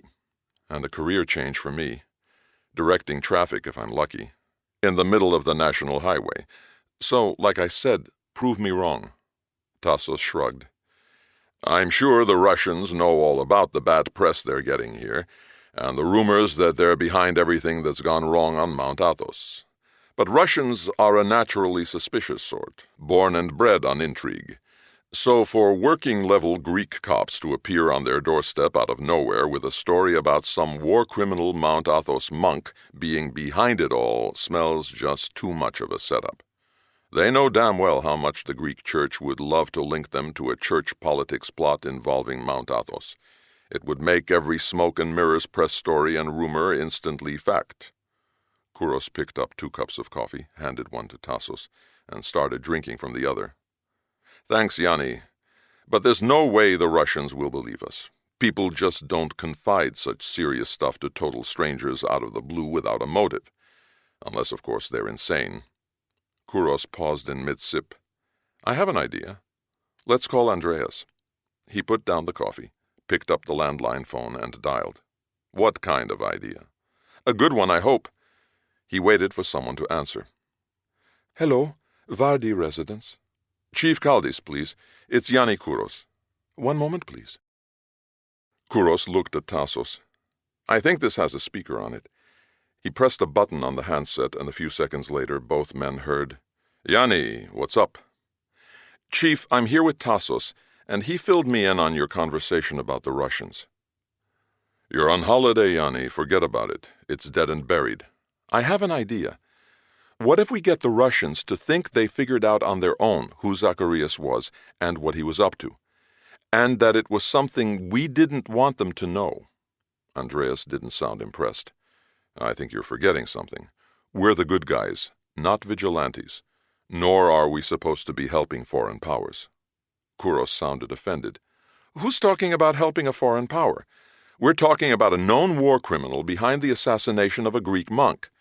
His interest in screwing the Russians is incidental, but it's a convenient hook to use to hang the bastard." Tassos said, "Look, I'm not a big fan of the Russians, but I see Yanni's point, and if he has an idea that works, it might be our only hook." They could hear Andreas letting out a breath. "So what's your idea?" "You remember Mario? He's now a sergeant here. I'm staying with him, and he told me that there are a hell of a lot of private jets in for the weekend, including a huge beauty belonging to one of the richest men in Russia."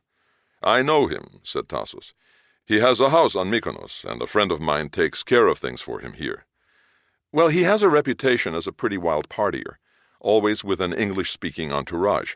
And if we somehow can break into his crowd for a few hours, there just might be someone in there we could tempt with the story." There was a noticeable pause on Andreas's end of the line. "Yanni, what sort of shit have you been taking?" "No, listen, Chief.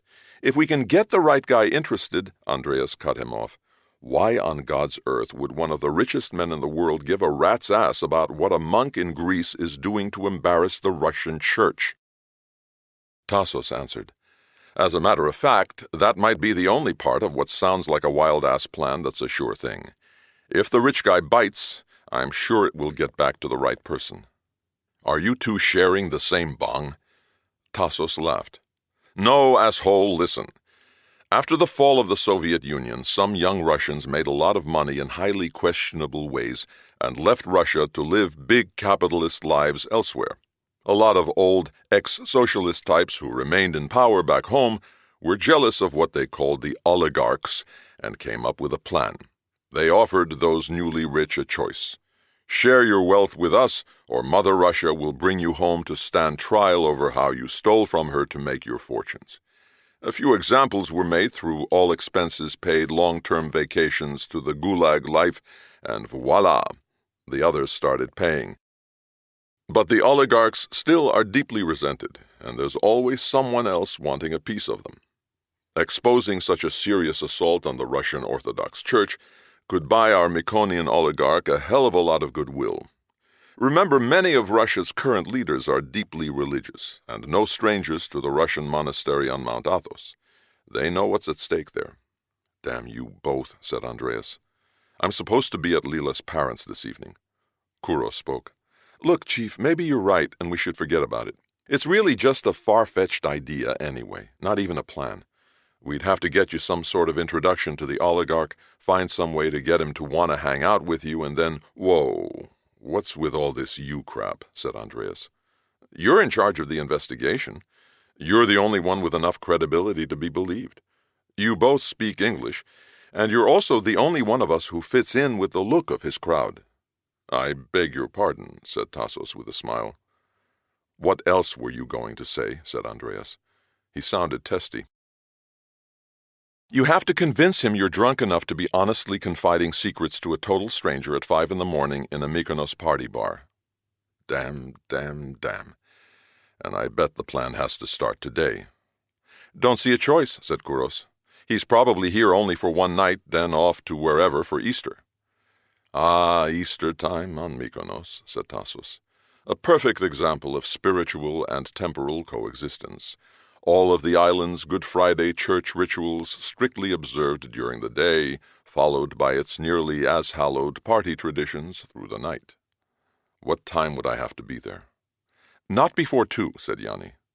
It's almost 2 now. I mean in the morning. These guys don't come out until 2 at the earliest. Great. I can't wait to tell Lila I'll be spending Good Friday and Saturday on Mykonos, hanging out in bars, getting drunk with wildly partying Russians. Let me talk to her first. Not sure I want to wreck my life here any more than I already have over what sounds about as crazy a plan as any I've ever heard. Thank you, said Kouros. I'll see what I can do about arranging an introduction through my mutual friend, said Tassos. Not yet. I have to speak to Lila.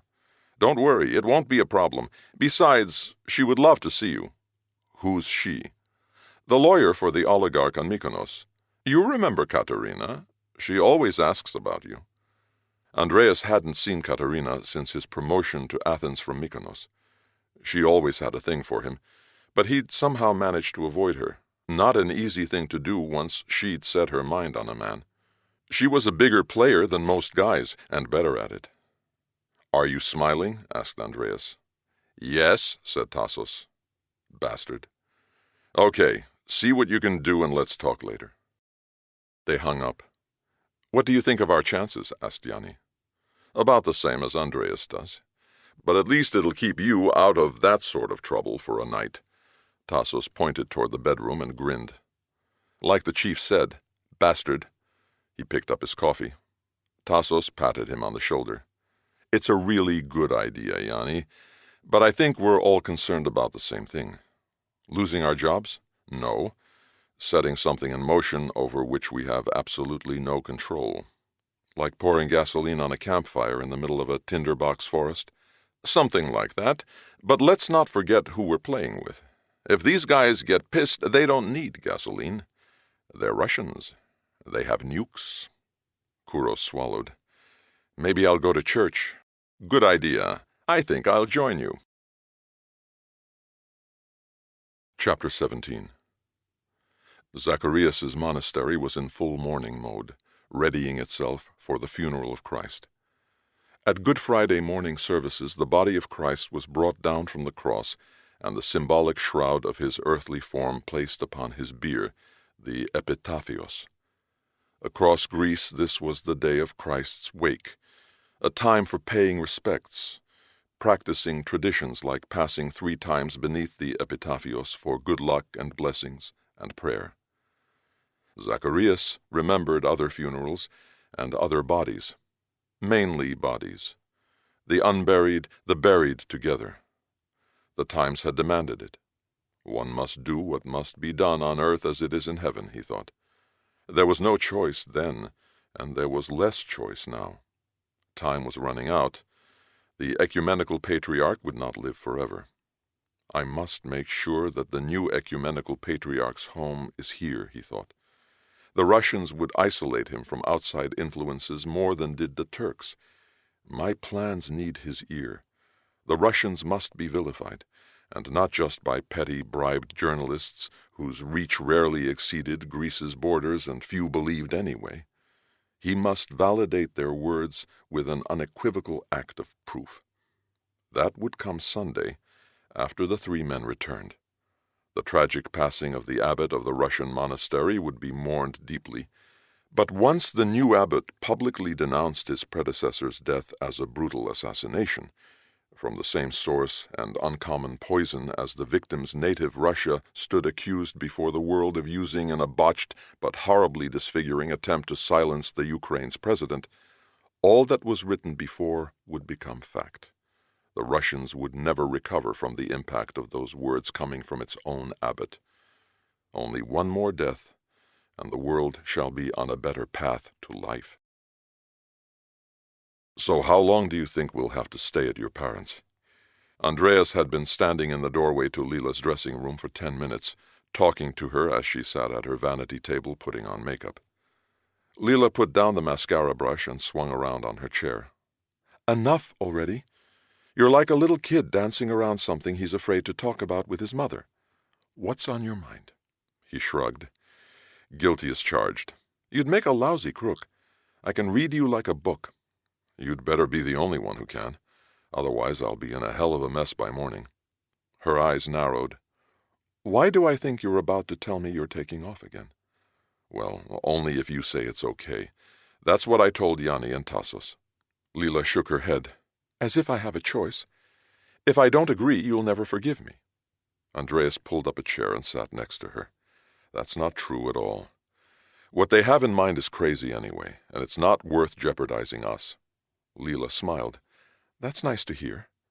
She looked at her watch and sighed. We're late anyway, so what's going on? She pointed at her belly. Don't worry. I'm in no condition to do any more stupid things like I did before. Promise? Promise.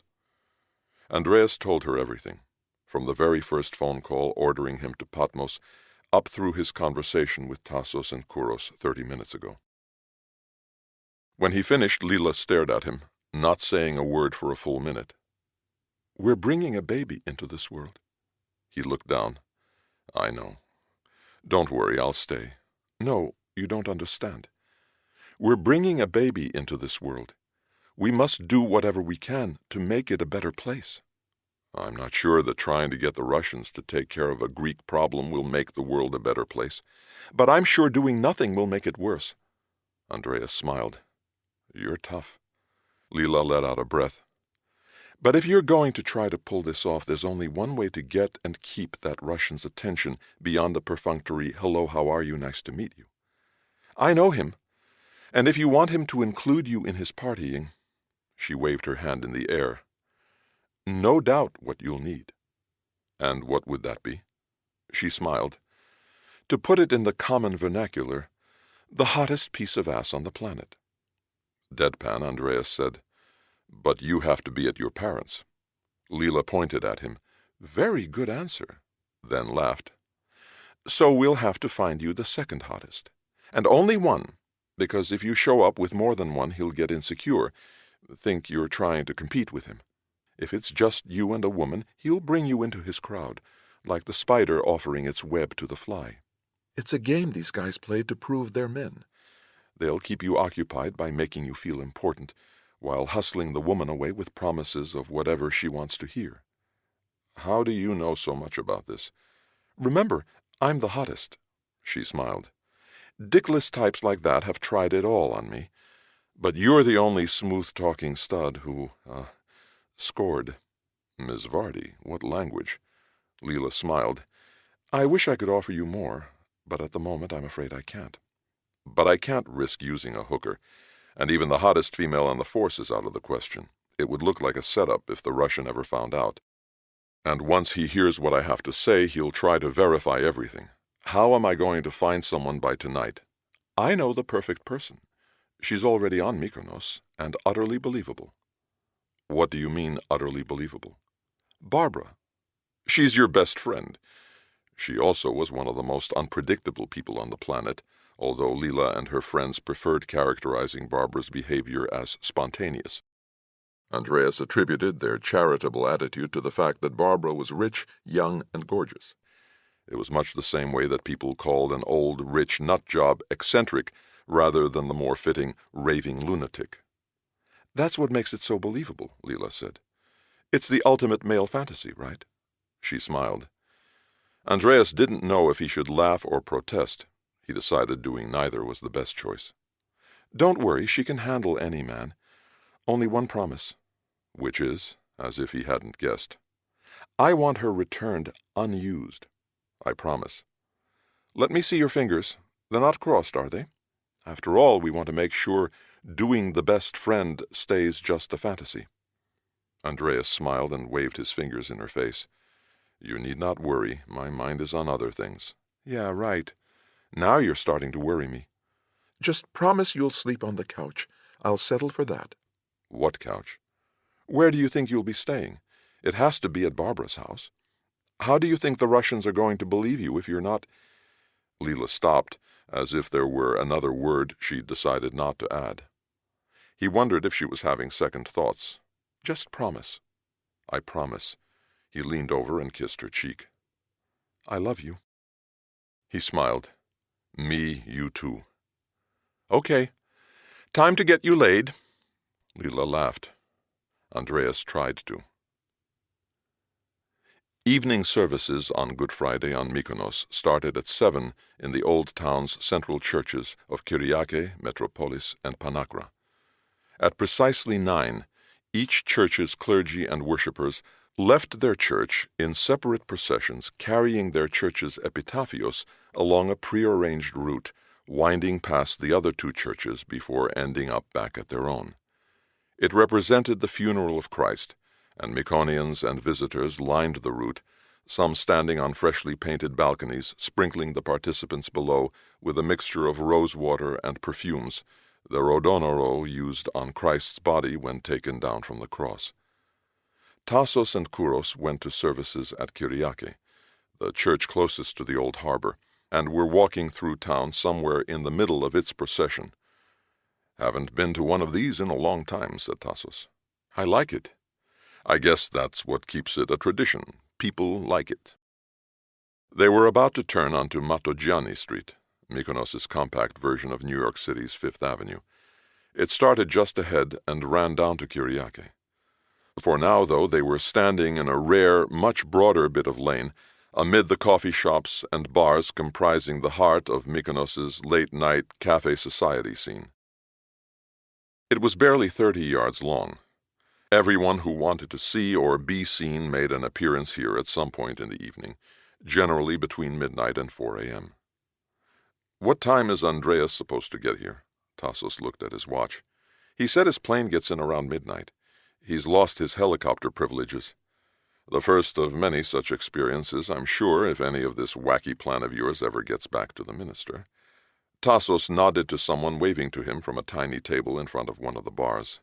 And what did you do this afternoon, Mr. Big Idea Man? Slept. I was exhausted. I bet. Tassos grinned. Kouros leaned over and whispered in Tassos's ear. Asshole. Tassos laughed. What's the story with Katerina? She said she'd call me once she knows when and where her client will be in town. Not before 1 at the earliest. Can you trust her? Absolutely. Not. Tassos smiled. That's the beauty of it. I know everything I tell her in confidence will get back to the Russian. She runs with the one who pays her bills. Sounds like a lawyer.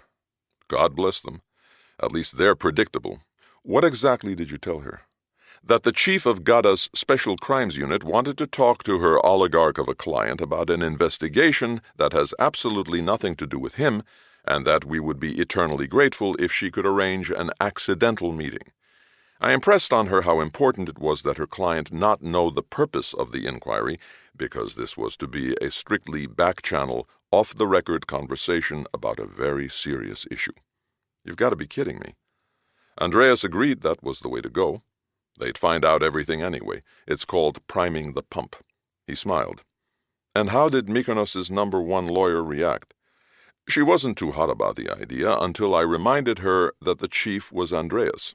She said yes, and hung up so fast when I said his name that I had the image of a sprinter exploding off the blocks at the sound of a starter's pistol, except this one was racing for a beauty parlor.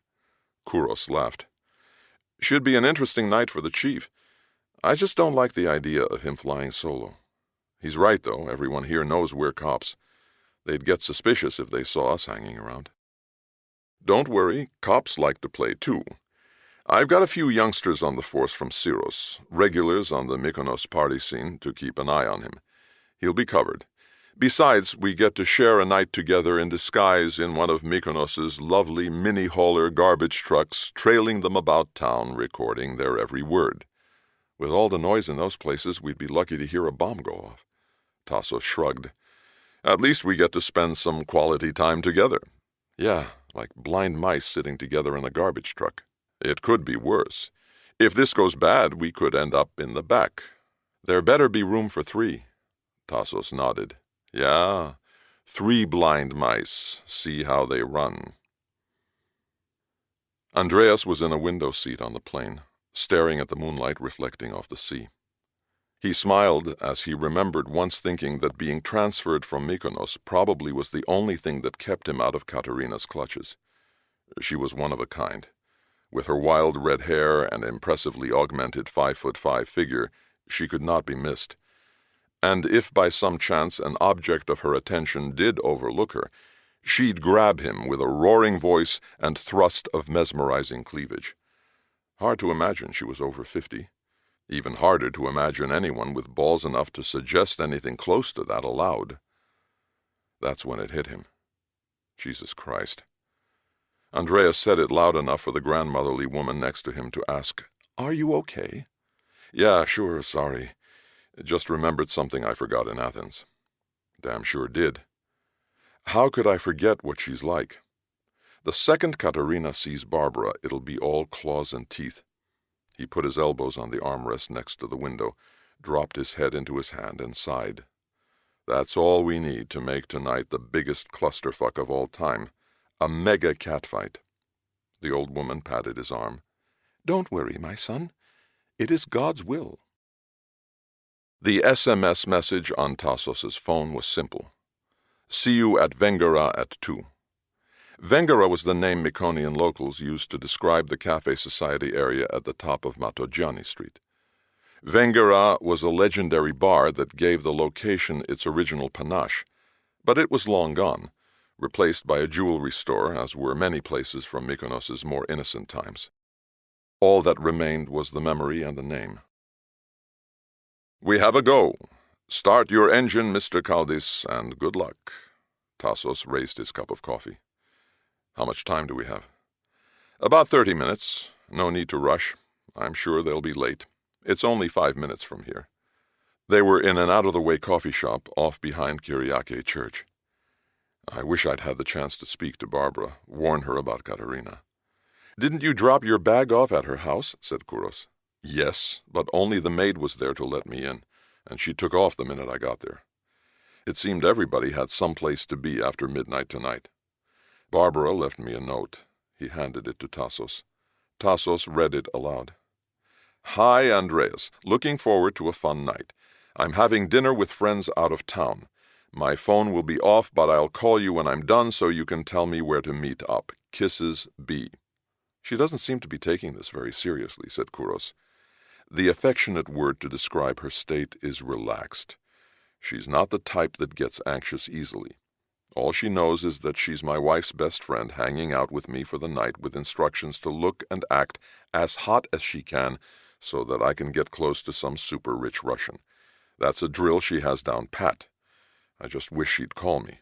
I can't get the damn show started until she's with me." Kouros said, "Did you say—" Tassos kicked him under the table. "Then it's probably better you didn't say anything to her. It might pump her up for a fight. These society types are pretty good at handling aggressive bitches trying to bring them down, and frankly, if she's as hot as you say, she probably runs into that sort every day." Andreas stared at him. "You're just trying to make me feel better." "Yep. Katerina will tear her a new asshole." Tassos laughed. Andreas shot him a one-finger salute. "And yes, Yanni, I said wife. No reason for the world to think otherwise. What with the baby on the way." Kouros nodded. "No problem here, Chief. Just checking to see if I had to buy more than a baby gift." Andreas smiled. "I wouldn't worry about it." Tassos shook his head. "This is not the time to say it, but sometimes you're a real asshole, my friend." "Funny. Leela said sort of the same thing." "I bet. Let's go, Yanni. We've got to find some place to put our limo so we don't miss a word of tonight's performance by Mr. Sensitive here." Tassos flicked the back of his hand in Andreas's direction. "We can park on the street behind Vengara by Panakra Church. With the monster of a mess from tonight's processions, everyone expects to see a garbage truck there." Andreas said, "Gentlemen, let's just hope we don't make a bigger one." The three cops stood up, raised their right hands, and slapped high fives. Tassos and Kouros left, and Andreas sat back down. He looked at his watch. It was almost 2 and still no word from Barbara. Time for a change of plans. Chapter 18. If the amount of bullshit men threw at women visiting Mykonos that actually was believed could be spread across that arid island, within a week it would be as green as picture postcard English countryside. Why they believed what they heard no one knew.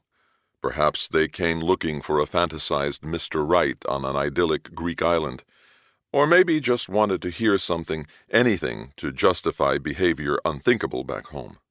No matter. Whatever the reason, men sensed it and took advantage. For them it was a fantasy of a different sort. Power over another being. Something missing in virtually every other aspect of their lives that counted.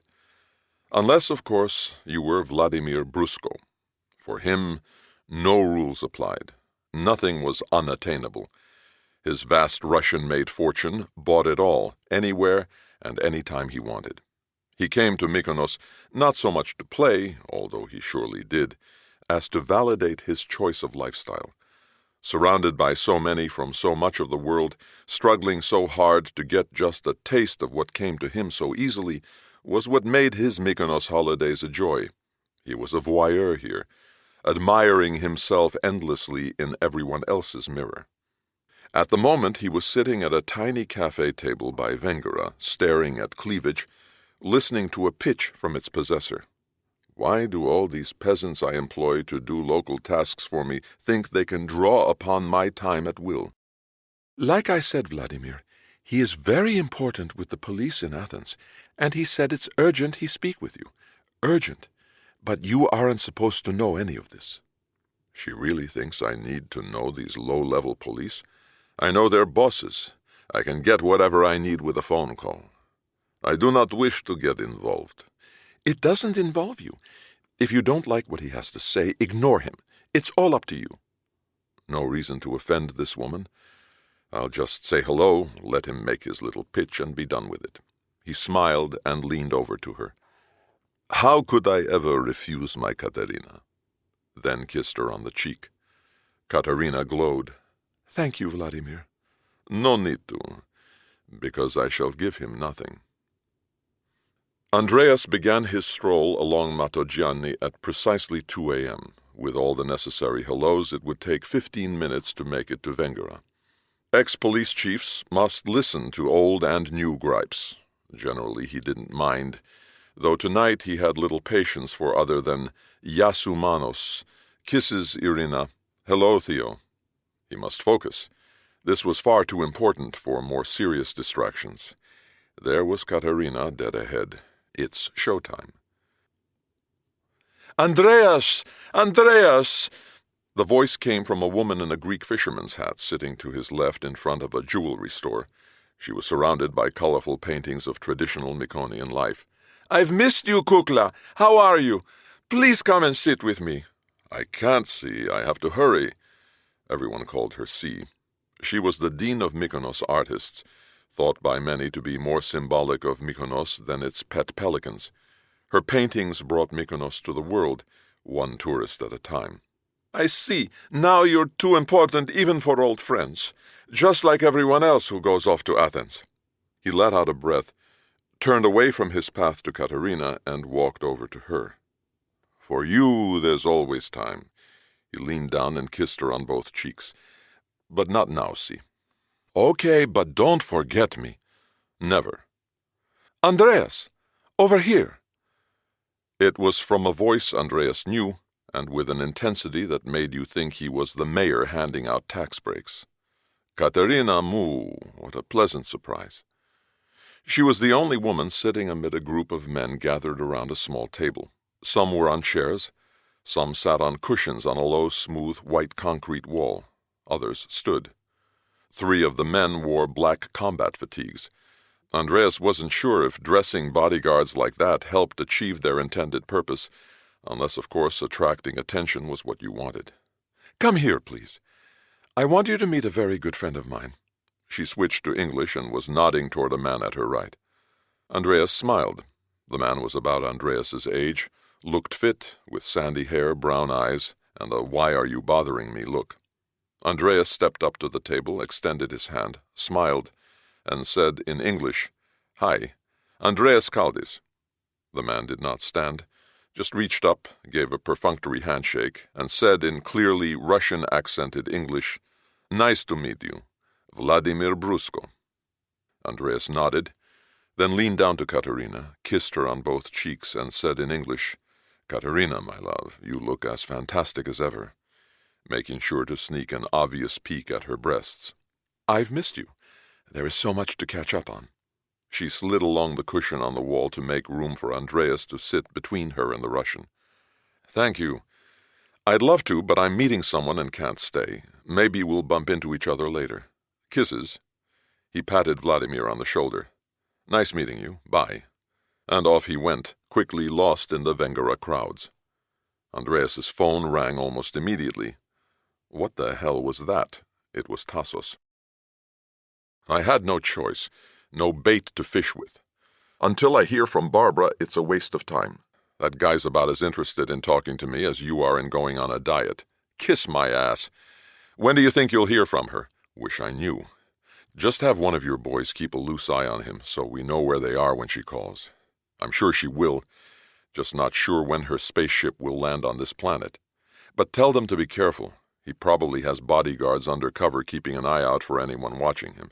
Guys with camo cops usually do." "I cannot tell you how pissed Katerina must be at this moment," said Tassos. "Serves her right. Only reason for her being pissed is if she told him all sorts of things she shouldn't have." "Yeah, makes sense. But I'll let you explain that to her. Gotta go. Must find Barbara." Andreas hung up and dialed Lila. She answered on the first ring. "Hello, Daddy-to-be. Miss me? Or are you just calling to verify your instructions?" "Why aren't you sleeping?" "Hard to sleep, what with my imagination running wild at what might be going on. Besides, you knew I'd be awake. That's why you called." Andreas wasn't in the mood for banter. "Yes, I miss you. But it looks like you have nothing to worry about. Barbara is a no-show." "You're kidding me." Her tone was serious. "Wish I were. She was out when I got to her house a little past midnight. She left a note that she'd be out to dinner, her phone would be off, and she would call me later. It's now way past later, and the whole plan is about to crash." There was a long silence before Lila spoke. "At times, she's a real airhead, with the attention span of a gnat. Let me try to find her." Her voice now was angry.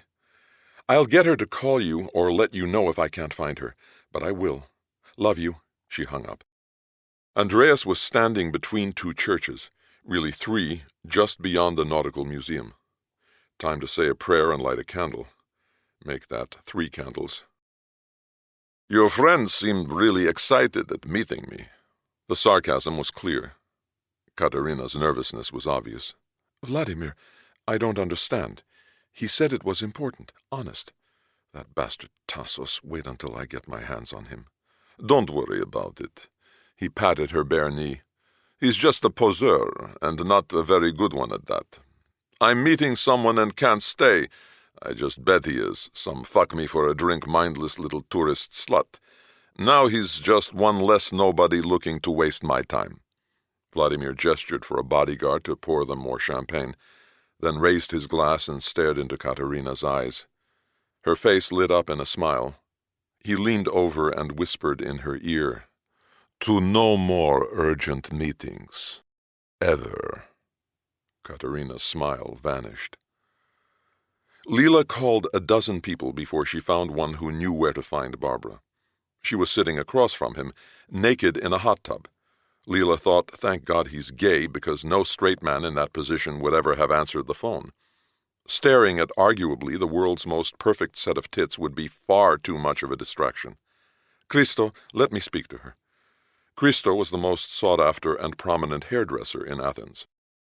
Not sure she's in any condition to talk, Kukla. Thank God I was there to save her. Christo, let me speak to her. It was a non-negotiable tone. Leela heard a muffled few words, followed by, "Hello?" "Barbara, what the hell are you doing?" "Leela, darling, I'm here with the most gorgeous, blonde-haired, blue-eyed, naked man. Are you here? I mean, I miss you. Barbara, get out of that hot tub, get yourself dressed, and get into town. You're supposed to be meeting Andreas." "But it's still early." "It's almost 3 o'clock in the morning." "Oh, I lost track of time. There were so many people. We were having such fun. Christo said, why leave? And you know how convincing he can be. And let me speak to Christo." She heard the phone drop. "Hi, Kukla. Thank God she missed the water. Listen carefully. I want you to get her dressed, made up to look perfect, and into town now. But no buts. No buts at all. Do you hear me? Barbara was supposed to meet Andreas over an hour ago. I'm hours away from giving birth, and you do not want to imagine how crazy I can be if you don't do me this simple favor and get her ass in town in the next 20 minutes. As independent and important as Christo liked to think he was, they both knew his business depended upon staying in the good graces of powerful Athenian women, and Leela was at the very top of that list. She hoped her tone would sober him up enough to do the same for Barbara. "Will do. Sorry. Didn't know how important this was. 20 minutes. Call me when she's on her way." Leela hung up. She kept shaking her head. "I can't believe Barbara did this to me. What can I tell Andreas? I wish I could have a drink." She let out a deep breath. "I'll just tell him she'll be in town in a half hour and ask where she should meet him. No reason to tell him the rest. It would only upset him. Besides, a tipsy beauty might be more appealing to the Russian. Na zdrovye." Andreas kept looking at his watch. It was nearly 4 and still no Barbara. Leela said she'd be here by now. What a rat fuck this was turning out to be. Come Sunday morning, when Zacharias finds out what happened to his 3 boys, either he vanishes to another part of the planet or presses the right political buttons and shuts us down cold. Either way, he gets away with murder, and all because some airhead doesn't know how to stop partying long enough to do what she promised. The devil must be laughing. "So what do you think the chief's doing?" Tassos shrugged. "Same thing we are, killing time. At least he doesn't have to do it in a garbage truck. You really don't get it, do you? He isn't meeting any Russian. We're not waiting for some hot woman to show up. This all was set up as an opportunity for you to receive life lessons from a master." Kouros looked at his watch. "I feel more like I'm cooped up in a phone booth with a parrot who can't keep its beak shut for 30 seconds. Tassos shook his head. "Gratitude is the rarest gem to find." Kouros watched two young girls walk by, stare at the two men squeezed together in the front seat of a garbage truck in a dark Mykonos back street, and giggle. God knows what they must be thinking, he thought. What you need to straighten out your life is the right girl, said Tassos. Whoa! Now you're cutting in on my mother's turf. Only she gets to nag me on that subject. Sorry, I always respect union rules. And besides, what's with you? You hook up with Maggie after a zillion years of bachelorhood, and now you want all of us to go down with you? Power to the unattached. Let freedom ring. Bolshevik? Royalist? Tassos stared out the window. If we sit here much longer, we'll be playing rock, paper, scissors. Kouros let out a breath. Not much else to do until that lightweight Barbara shows up. Chief's been holed up in that piano bar in Little Venice for over an hour. If I have to listen in on this earpiece to one more bartender story from the two guys who own that place, I'll scream. It's one of the few places he's not likely to bump into the Russian before we're ready for him. Guys like that avoid gay crowds, afraid it might cast doubts on their manhood. Besides, the chief likes the singer. The sexy broad, said Tassos. We don't call them broads these days. Whatever, she turns me on. Kouros grinned. Screw you. I saw what turns you on. Kouros smiled. Now, you're getting back into my mother's bailiwick. Tassos sighed. I'm so bored. Kouros grabbed his arm. Not for long. He pointed out the window.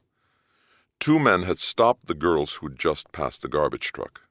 Two other men were coming up on the girls from behind. What bothered Kouros was that the men behind the girls were gesturing to the two men in front and pointing to a building. That building is empty. It's under construction.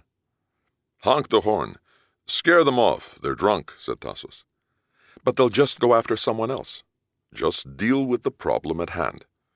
The men now surrounded the girls. I'm getting out, said Kouros. We're on a stakeout.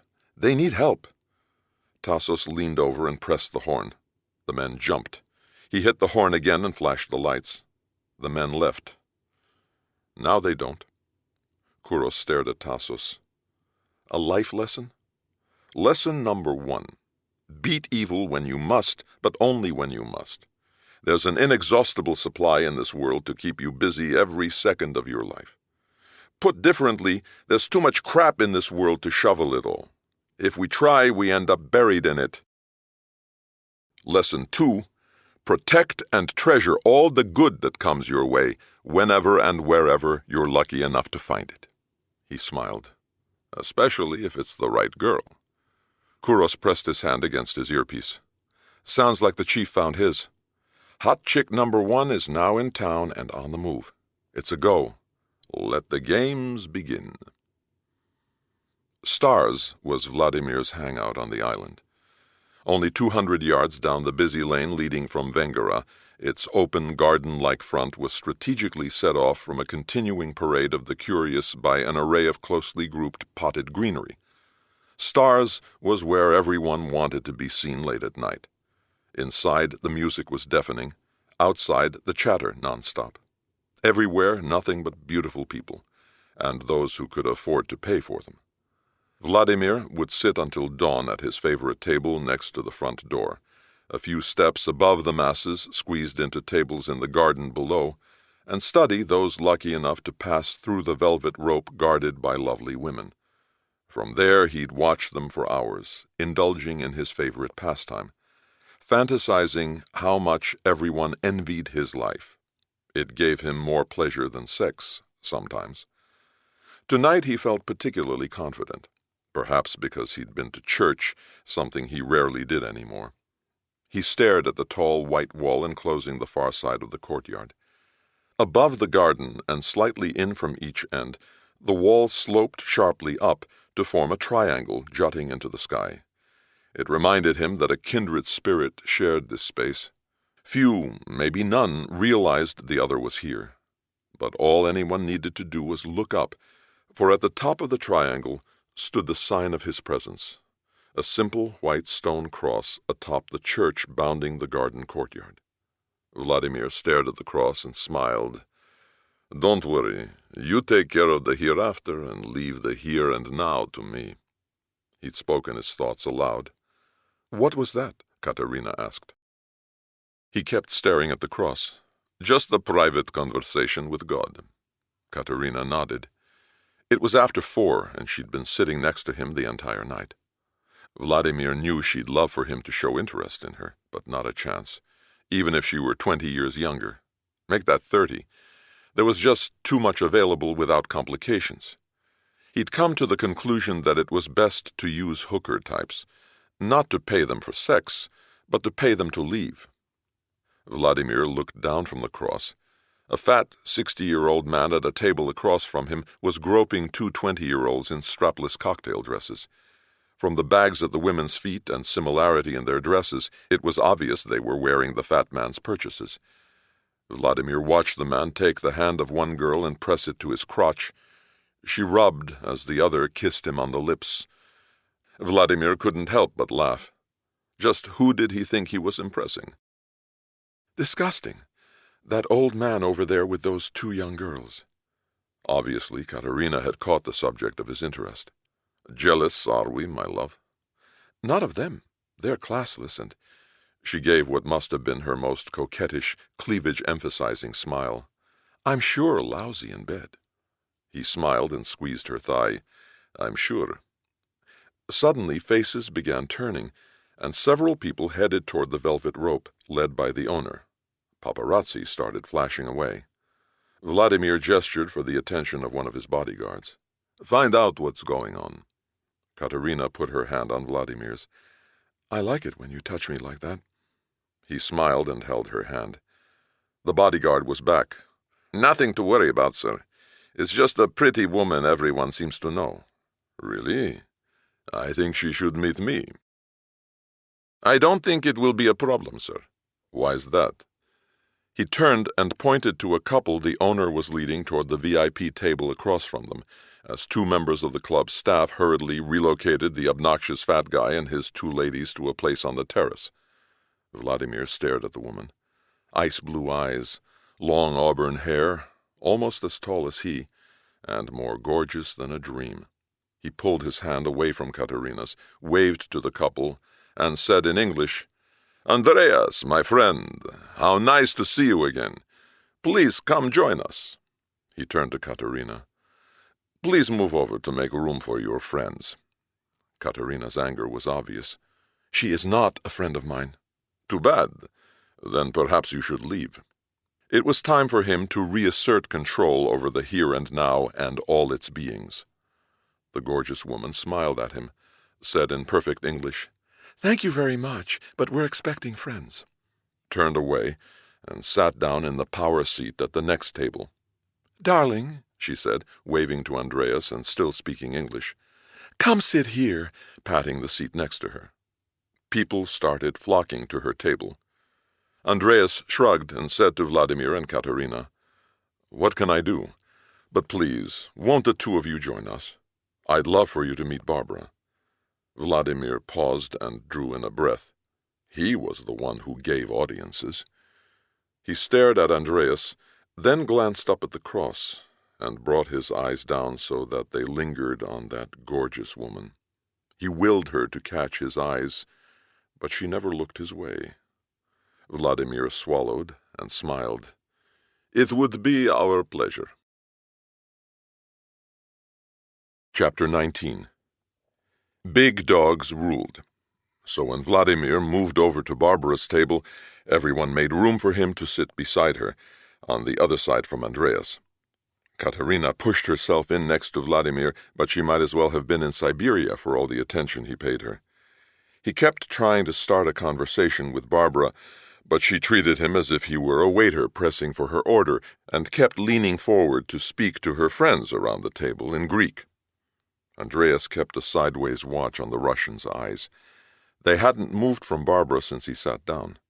Every time she leaned forward, he stared at her face. Every time she sat back to laugh or sip her wine, he closed them as if inhaling the scent of her hair. Rarely did his eyes stray down to her backless turquoise sundress. A feat Andreas admired, considering his own inability to resist peeking at her virtually exposed breasts far more than he'd like Leela to know. Barbara had deflected Vladimir's overtures enough times to make him look frustrated, but hopefully not enough to make him decide to give up and leave. Andreas put his hand on Barbara's bare back and gently nudged her forward, then waved to Vladimir to lean in, over her back. His face was there in an instant.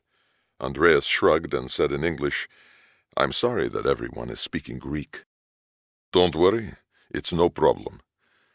Andreas knew he wasn't serious. Men like Vladimir never expected to be left out of any conversation. "Still, I'm sure you'd be more gracious in your country." Vladimir smiled, sat up, and said something in Russian to one of his bodyguards hovering nearby. In seconds, 3 bottles of ice-cold vodka appeared. Shots were poured and lifted in a toast. "To Greece," Vladimir said. "To Russia," added Andreas. The 2 men smiled at each other, clinked glasses, did the same with Barbara, and downed their shots. That became their ritual over the next hour and a half. Vodka shots, separated by animated conversation in English over Barbara's naked back, with both men gesturing and touching her in the process. She didn't seem to mind. It was as if she didn't even notice. It was now 5:30 in the morning, and the place was jammed. Vladimir's head was halfway across Barbara's back, his hand down about her waist, just resting there until needed for a gesture. Both men clearly were feeling the vodka. "So, my friend, what was it you wanted to ask me?" Andreas smiled. "I see Katerina can keep a secret." Vladimir laughed. "Yes, so I've noticed."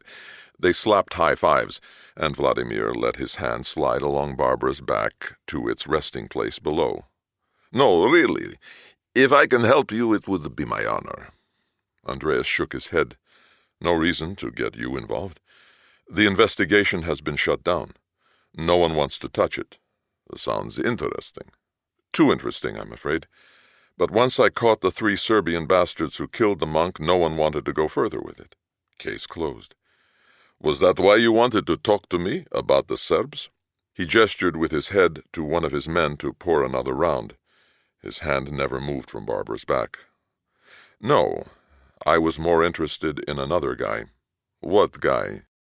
"I don't know. The dead monk had some press clippings on him in Serbian about a war criminal who died years ago in Switzerland. I thought you might know somebody who could tell us about the guy in the clippings." "Why would you care about a dead war criminal?" "The question is, why would an old monk care about a dead war criminal?" They lifted their shots, clinked, and drank. Thankfully, thought Andreas, Barbara had stopped doing shots a half hour ago. Andreas leaned in closer over Barbara's back. "Frankly, Vladimir, I wanted your help in getting some of your boys back home to take a look at what we found on the dead monk's computer. He was trying to prove Russians were behind all of the Greek church's troubles on Mount Athos." Andreas sat back up. "But what the hell? I left the stuff at Barbara's. Doesn't matter anymore anyway." He poured himself another shot. "No one wants to find out if all this blame the Russians talk is for real." He chugged the drink. "Or who might be behind it." Vladimir stared at Andreas and slowly stroked Barbara's back. Andreas said nothing more. Anything else would be overkill. He knew Vladimir was sober enough to comprehend everything he'd said, for the Russian's mind was set on getting Andreas drunk enough to get a shot at Barbara's panties. Good luck to him. Vladimir said something in Russian to one of his bodyguards, then poured another round for everyone at the table. "To us. The night is young." It was nearly 8 in the morning when they got back to Barbara's house. Barbara resisted Vladimir's last-minute effort to get the 2 of them wasted enough to watch the sunrise from one of my balconies by dumping a string of goodbye shots on the floor, a sleight-of-hand technique she'd obviously mastered long ago. Andreas, on the other hand, was, as they say in French, shit-faced. Barbara also resisted Vladimir's offer of a ride home, steering Andreas into a taxi instead. As soon as they were out of the taxi, she said, "No way I wanted him pushing himself into my house for a nightcap." Andreas took that to mean she was afraid he might have assaulted her. "Don't worry, Barbara. Drunk or not, if he'd tried anything." She was fumbling for her key in her bag. "It wasn't Vladimir I was worried about." "Me?" She opened the door and pushed him inside. "No, silly, me." He stared at her. She shrugged. "My late night started out naked in a hot tub with an absolutely gorgeous gay man, and I've had two utterly handsome men running their hands up and down my bare back for the rest of the evening. Darling, I'm horny as hell." Andreas knew his next word, even gesture, would get him laid for sure right on the spot. He just stared and gave a silly grin. She laughed. "Yeah, you really love her." Barbara turned and walked toward the bedroom. "Come on, lover boy, we've got to keep up appearances." He did as she said, but as soon as he saw the bed, he fell on it face down and was out in seconds.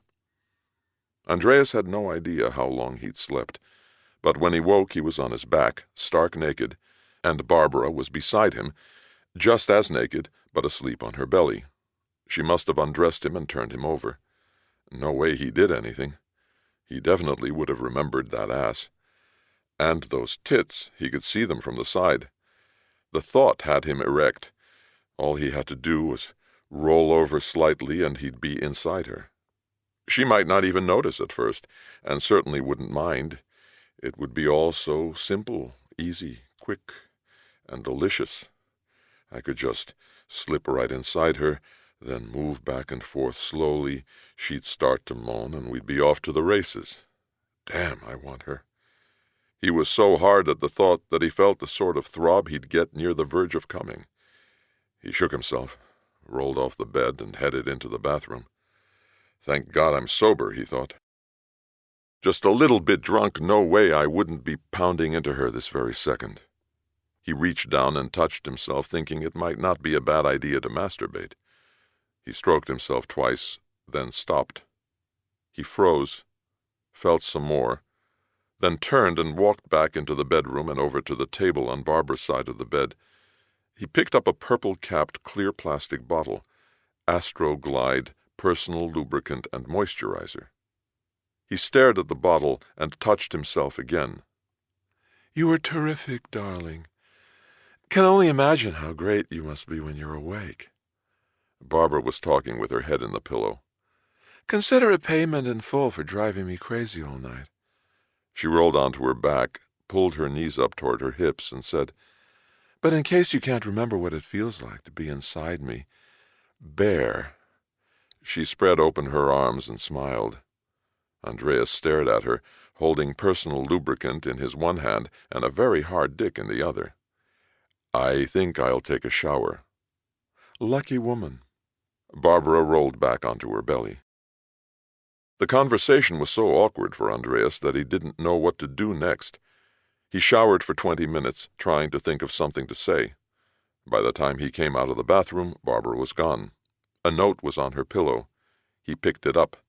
"Ran off to town. Regards to Leela. Thanks, B." Who the hell is ever going to believe this? He called Tassos. "And how are we this morning, my little party animal?" "Do not ask." "That bad?" "Worse. So what happened?" "I think we picked most of it up on tape." "Good idea you had to talk over the woman's back all night. She muffled out a lot of the background noise. Surprised she didn't mind. A real trooper." Andreas didn't dare respond. Tassos had been a cop too long. A tone of voice would tell all. "They took the bait. Right after you told him about the stuff at Barbara's, Vladimir said something to one of his guys in Russian. It had to be to find and search her house. My Syros boys tailed them there. They were real efficient, in and out in less than 10 minutes. Bet you didn't notice they ever were there." "In my condition, I wouldn't have noticed a herd of elephants camped out in the living room.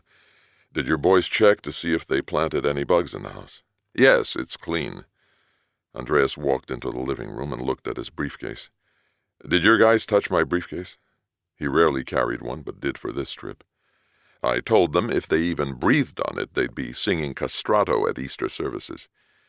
The briefcase was sitting on a patterned chair exactly where Andreas had set it down. Almost. Just one half a flower too far back on the seat cushion.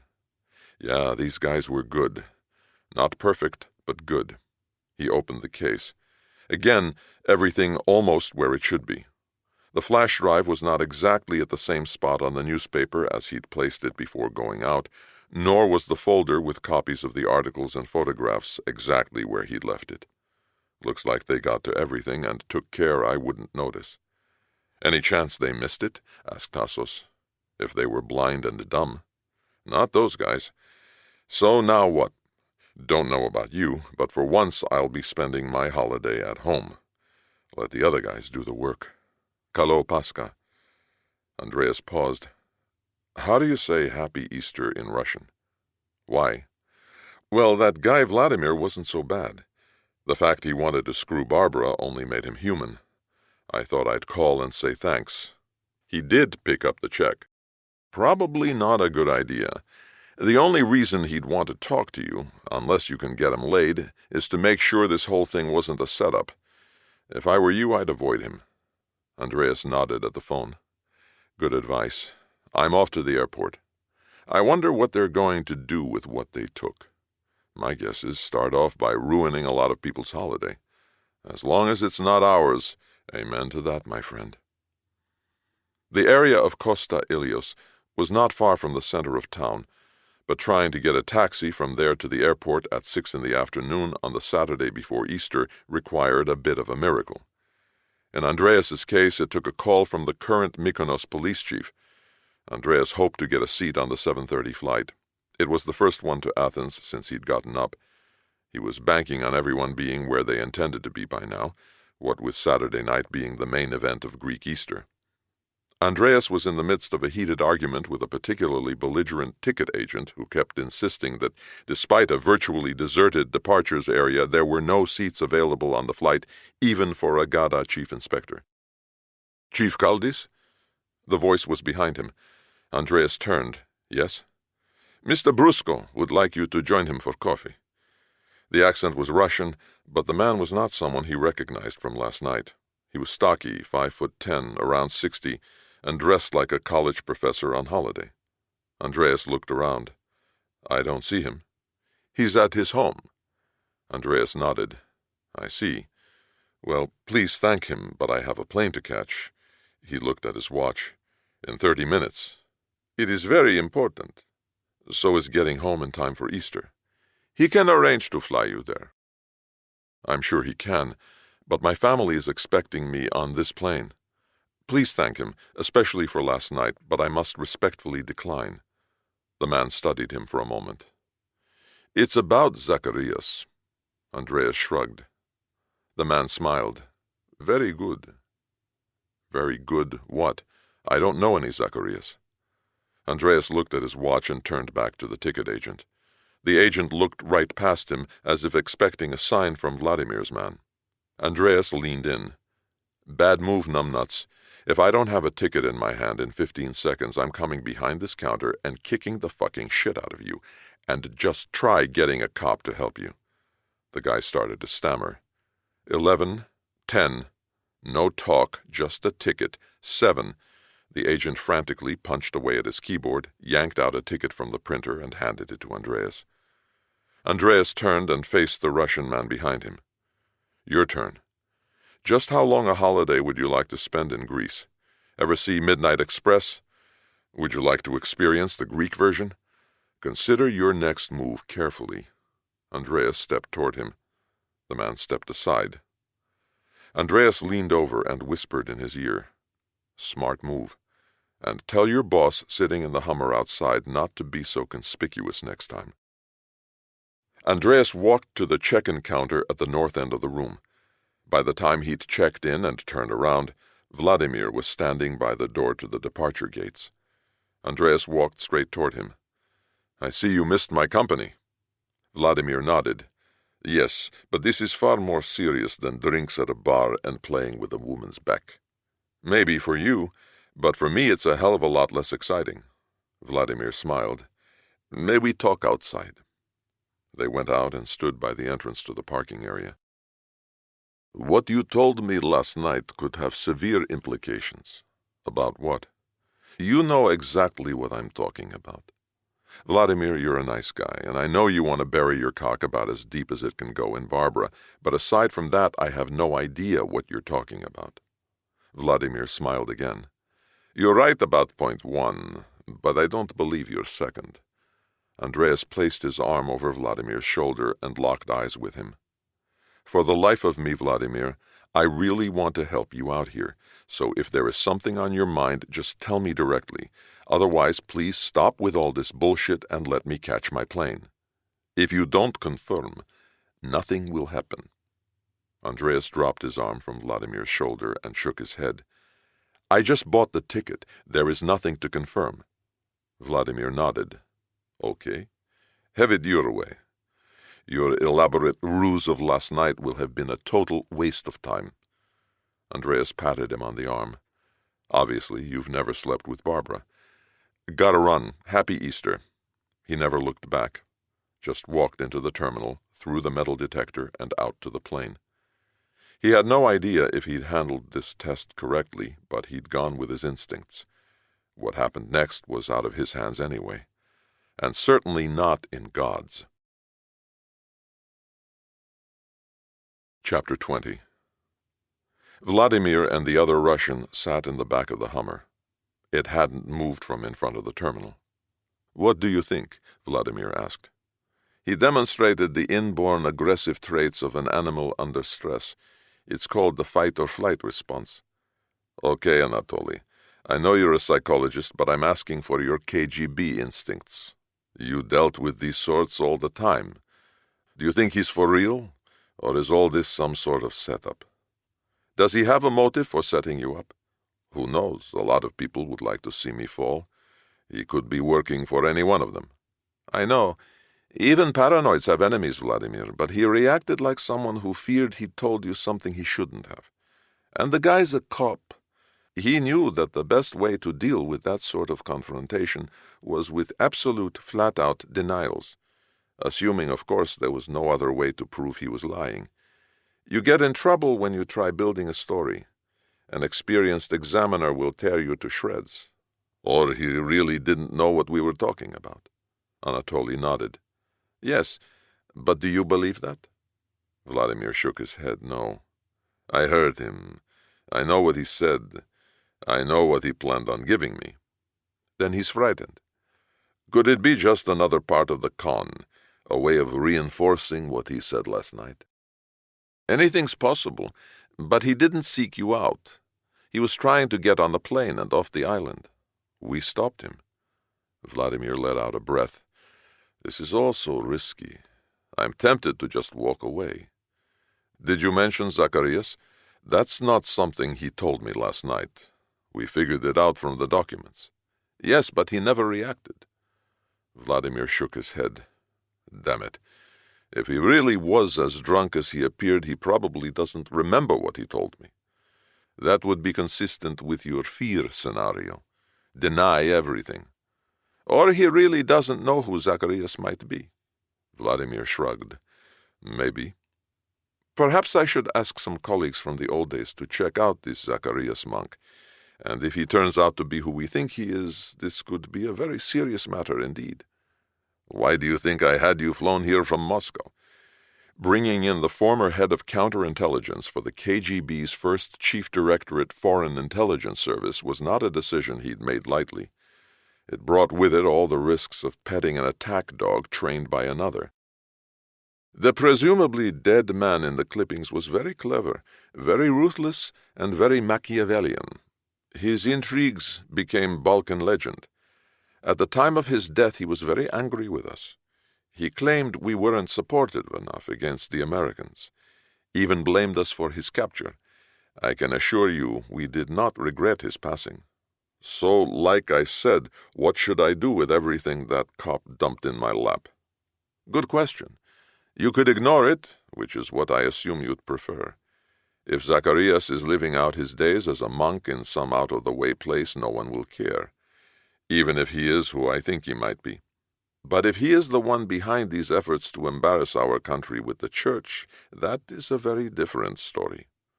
"A lot of people are trying to do the same thing to us with the whole world," said Vladimir. "But no one like the man in the clippings. Few are as ruthless as he, thank God. Even if he's Attila the Hun reborn, What can some low-level monk in the mountain wilderness in northern Greece do to seriously harm Mother Russia? What? Vladimir's frustration was showing. Anatoly smiled. I think your current status has you forgetting how the meek still can bring down the mighty. But to answer your question, if somehow this low-level monk succeeds, and word ever gets out that you knew and didn't inform the proper authorities. He shrugged. The old ways are old, but not all forgotten. Vladimir felt a shiver. He'd been thinking only in terms of how to turn this information to his advantage, use it to ingratiate himself to Russia's ultimate power. He never thought of the downside. And having brought this man into his tent, if anything should go wrong, Anatoly wouldn't hesitate to use it for the same ingratiating purpose, or to blackmail him for the rest of his days. After all, you can take the man out of KGB, but you can't take... Is there any other choice? Prayer? Vladimir unconsciously ran the fingers of his right hand through his hair. Let's get everything we have to whoever you think should see it ASAP. It's the right decision. I'll transmit it as soon as I get to a computer. Vladimir leaned forward, pressed a button, and a laptop station descended from the back of the front seat. So you don't waste time.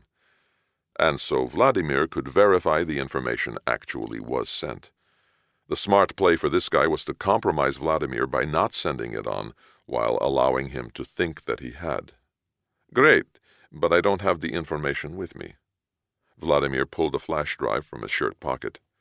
Everything's been transferred to this. All you need to do is the cover letter. Please, it's getting late, and I'm certain they'll want to get started on this right away. Vladimir made no effort to conceal that he was reading every word Anatoly typed. It was his not-so-subtle way of reminding him who had the real power in that car, and that there would be no role reversal coming out of this affair. Once that email was sent, Vladimir's hands were washed of this mess, and he was making damn sure there'd be no comebacks.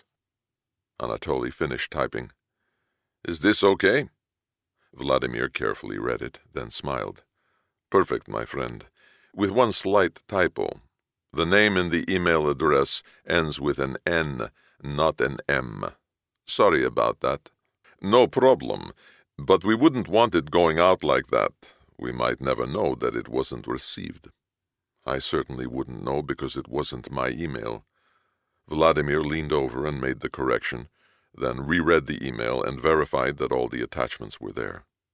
Vladimir sat back, turned toward Anatoly and smiled in a manner reminiscent of a shark about to strike. That would be a terrible tragedy. He stretched for the keyboard and hit send. For everyone. Just one more sunrise until the monastery opened its gates. Zacharias was prepared for another long night of prayer. The Epitaphios service had begun at 1 a.m, the procession at 4, and more prayer ran on past dawn. Now they were in the midst of celebrating the resurrection, as was done in ancient times, with a vigil that began that afternoon and would not end until mid-morning, with only a cup of blessed wine, some bread, and dried fruit to give them strength. This was a period of intense fasting. Some had eaten nothing. It was as the abbot wished it to be, and so it was. It was a time to rejoice, he said. But until his 3 monks returned, Zacharias could not rejoice. It wasn't that he cared for them, but they had arranged for the messenger, and the messenger was expecting to deliver the package to at least one of the 3. It was not the sort of package one could just claim was being picked up on someone else's behalf, and he must have it before tomorrow evening. That was when he would be dining with the Russian abbot. He shook his head. Another obstacle. He'd taken such care to isolate himself from this transaction, yet now he might have to step forward and not just claim but plead for the prize. But nothing in life was easy. He would do what must be done. This was too important. They had succeeded in obtaining the exact formulation of dioxin used on the Ukrainian. Even though there were far better and faster-working poisons, nothing would change the world as quickly as this death by pure, 2378 TCDD. Evening church services in Athens on Holy Saturday generally started at 10. Andreas knew Leela would use his late flight back from Mykonos as the excuse to her parents and his mother for why they'd probably not be there on time, as long as they made it to the church by midnight. That was the high point of the service, when church bells rang out across Greece, and even total strangers exchanged the traditional Christos Anesti and Alithos Anesti greetings that Christ had risen, kissed each other, and lit each other's candles to share the light and joy of the occasion. Andreas was not feeling nor in the mood for joy. He'd been biting away at his lower lip since boarding the plane, a long-dormant nervous habit from childhood. He didn't realize he was doing it until he saw his reflection in the plane's window. He shook his head. How could I have been so stupid? How could I have ruined everything? He stared out the window. Should I tell Leela? How can I tell her now? She's about to give birth to our baby. The betrayal, and with her best friend, I can't tell her. I just can't. He tried to justify what happened, but instead kept coming back to what he did wrong. He got drunk. He agreed to follow Barbara into the bedroom after promising Leela he'd sleep on the couch. It was his fault. Even though he didn't remember a thing and refused when she offered herself again that morning. He was ashamed, and for one of the few times in his life, utterly confused. "Sir," it was the flight attendant. "Yes?" "We've landed. You must get off. You're holding up the bus to the terminal." Andreas mumbled, "I'm sorry," and hurried off the plane. He couldn't go home like this. Maybe he just shouldn't show up, run away, stay with Kouros for a few days. He couldn't bear to face Leela. The bus stopped at the intra-European Union arrivals entrance to the terminal. He sat down on a railing just inside the terminal door. A cop walked over and told him no one was allowed to linger in that area. He showed his ID and the cop walked away. He wanted to disappear off the face of the earth. He took out his phone and dialed. "Hello?" "Hi." There was a long pause. "What's wrong?" I didn't know who else to call. "Andreas, what's wrong?" "I've done a terrible thing to Leela." There was an audible swallow on the other end of the line. "Is she okay? The baby?" "Yes, but she won't be after I tell her, and I have to tell her." "Andreas, please, first tell me what happened." I'm so ashamed. I can't even say it. The voice turned sharp. "Andreas, do not pull this Greek macho male bullshit on me. If you guys only had the balls to see psychiatrists, you might actually be as perfect as you think you are." He grinned. "Maggie, you are the best. Now tell me." Andreas spent the next 20 minutes reciting every tormenting detail without a single interruption from Maggie. "How can I face her?" "I know how you feel." Maggie's voice was trembling. "How could you?" "I was raped by a friend once, too." For an instant, Andreas couldn't breathe. "He got me drunk, and—" Her voice trailed off. "I still can't bring myself to talk about it, and it happened 30 years ago." "I'm sorry." "Don't be sorry. We're kindred spirits. Rape is rape.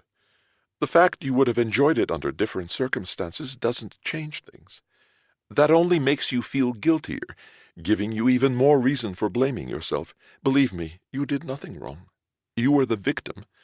And frankly, it may not seem politically correct advice, but I see no reason in the world to tell Leela any of this. If you were a woman raped by your husband's best friend, things would be different, especially if you thought he might try again. In your case, a repeat rape is out of the question. But you better confront the bitch and let her know in no uncertain terms the consequences if she even hints at what happened last night to anyone. Who knows what sort of fucked up thinking runs through the mind of a woman who'd rape her best friend's man. And when her friend is about to give birth to their child. Jealousy, competition, spite. Maybe just some need to brag about her conquests like men do endlessly might cause her to say something to someone. She must be told that if she utters even a single word, It will be a decision she'll regret for whatever remains of the rest of her miserable life." Andreas had never heard such passionate anger from Maggie. He was stunned into silence. "Andreas, did you hear me?" He nodded into the phone. "How can I threaten her like that?" "You're right, you can't. I'll do it for you. Maggie, don't worry, I've done it before. Besides, it will be better coming from me, up close and personal." Consciously, Andreas knew he should object, say no, not under any circumstances. But his gut said, say nothing. Let her do it her way. She knows best. He struggled with what to say next. "I can't tell you how much better you've made me feel. Thanks." "You're welcome. That's what friends are for. I'll get to her as soon as she returns to Athens." Andreas drew in and let out a deep breath. "I better head home." He looked at his watch. "And let you get to church." "Don't worry about church. Helping friends in need is the true work of God." "You're an amazing person. Literally godliness on earth. Let's not get carried away here, but thank you. Do you mind if I ask?" "Ask what?" "Whatever happened to the one who, He didn't take my advice." Maggie's tone was hard, the words said quickly. "And?" "He died. Suddenly, unexpectedly, as the random victim of a street mugging turned violent. Kalo Pascha. Bye." The phone went dead before Andreas could speak, perhaps because there was nothing left to say. The service was about to begin. For him it was the holiest moment of the year, a time for personal rejoicing, embracing the very source of his faith. He needed the energy, the renewing power of this night, for difficult times were at hand. He prayed it was not the time, that his old friend was wrong, but he feared the worst.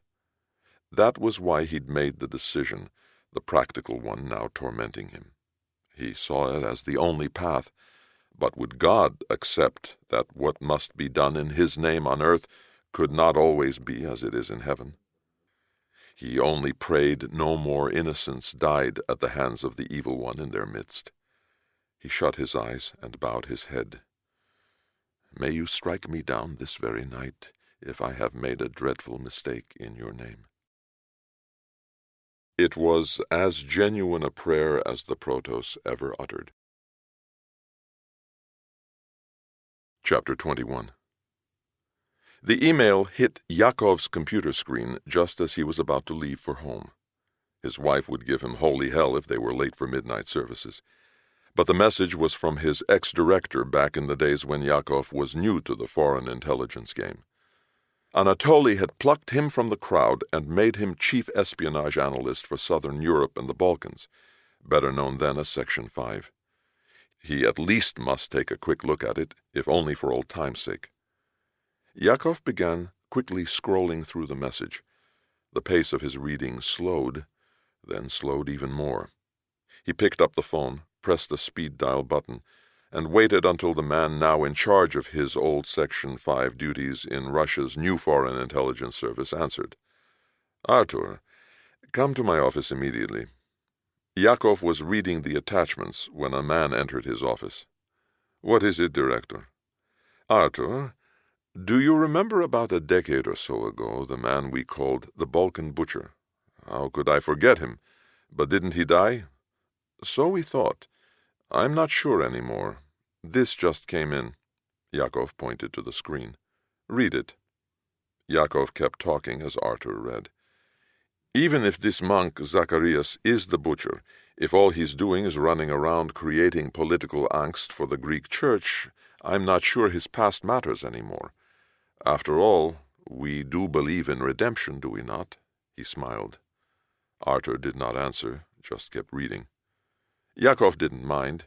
He was used to asking rhetorical questions and never expected them to be answered. "As for the symbolism of the photographs, I think it's an intriguing intellectual exercise, but I'm not sure of what interest it is to us. One could argue from the placement of the carpet and the superimposed face of Satan in the photograph that it was the Protos the murdered monk was linking to Satan. But let us assume this Zacharias is Satan's beast, or even Satan himself, as I said before, does it matter? Yes, undoubtedly the butcher in his day qualified as the devil incarnate, but that was a long time ago. Now he's someone else's problem, and I see no reason to make him ours. And so what if this Zacharias is behind all of the bad publicity coming out of Greece? Would it not be better for us to bribe those same journalists to write retractions than risk being exposed as the eliminator of the source? I'm not so sure about that, Director. An actual answer to one of his questions caught Yakov off guard. Not so sure of what? Arthur kept reading through the attachments as he spoke.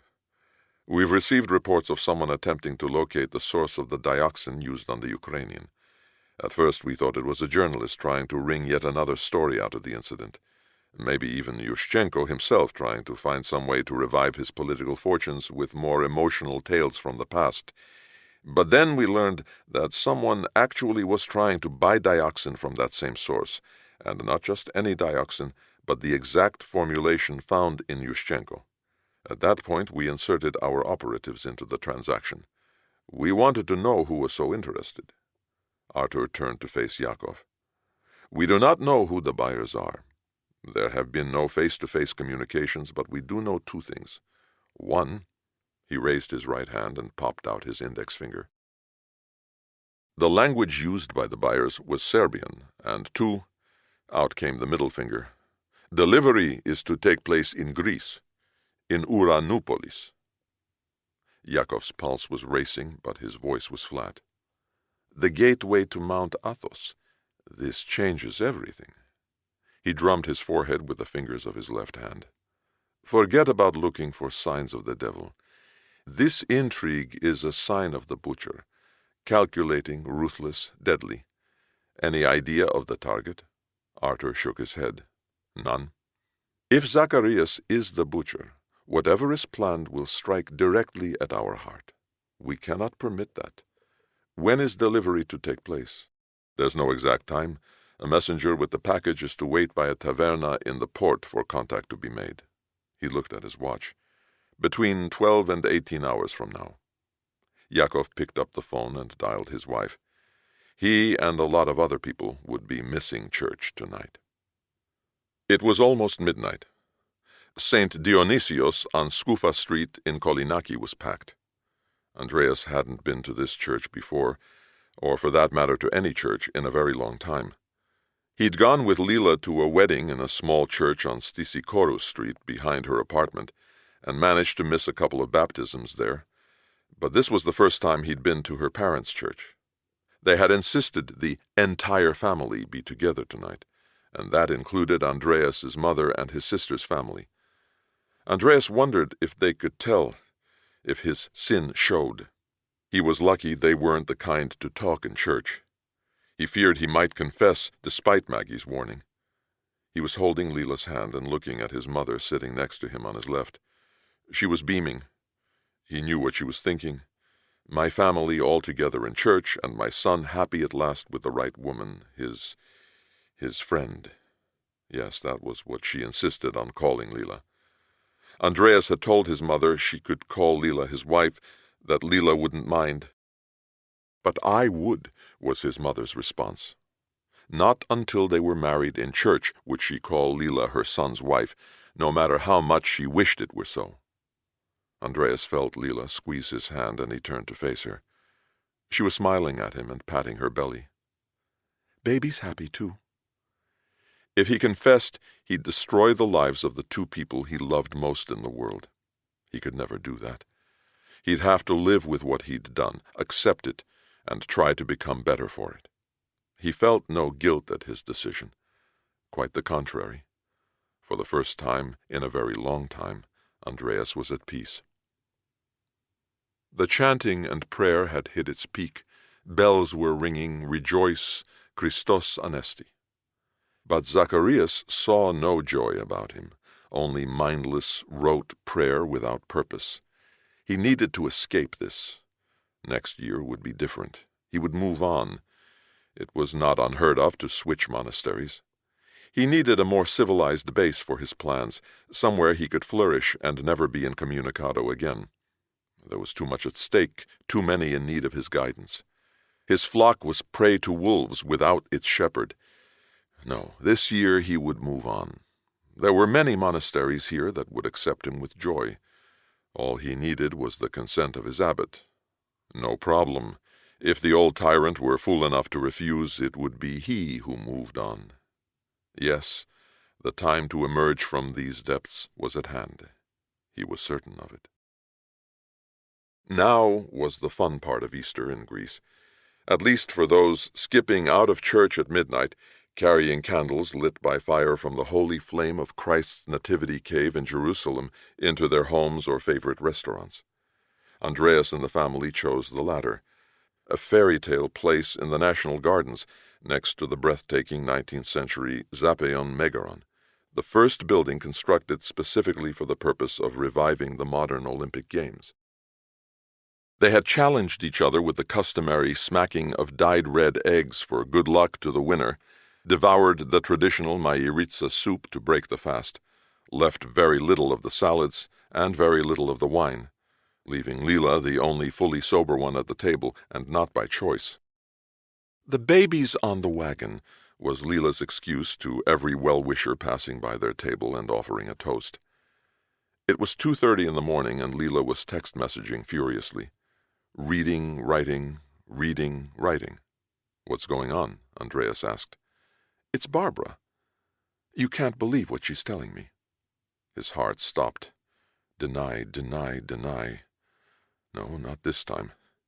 He thought to beat her to the punch. Leela, she burst out laughing. "I don't believe her. She's one of a kind." Leela turned to Andreas, all smiles. "First of all, she said to send you her love and that you gave a tremendous performance."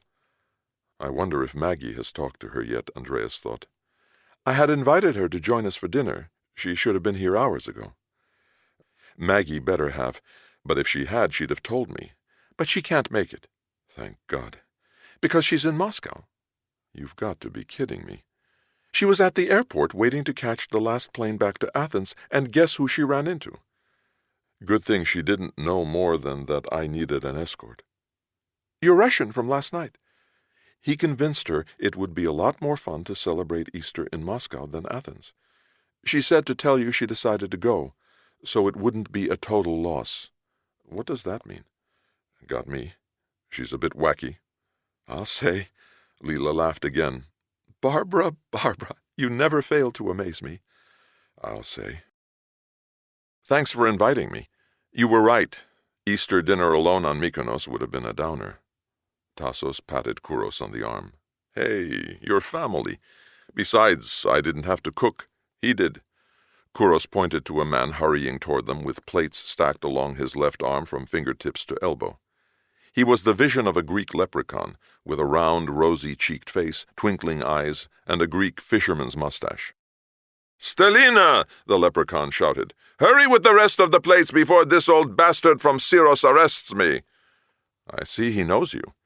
Tassos smiled and nodded. Yeah, we've spent many a night together here behind City Hall, closing up his place and exchanging lies.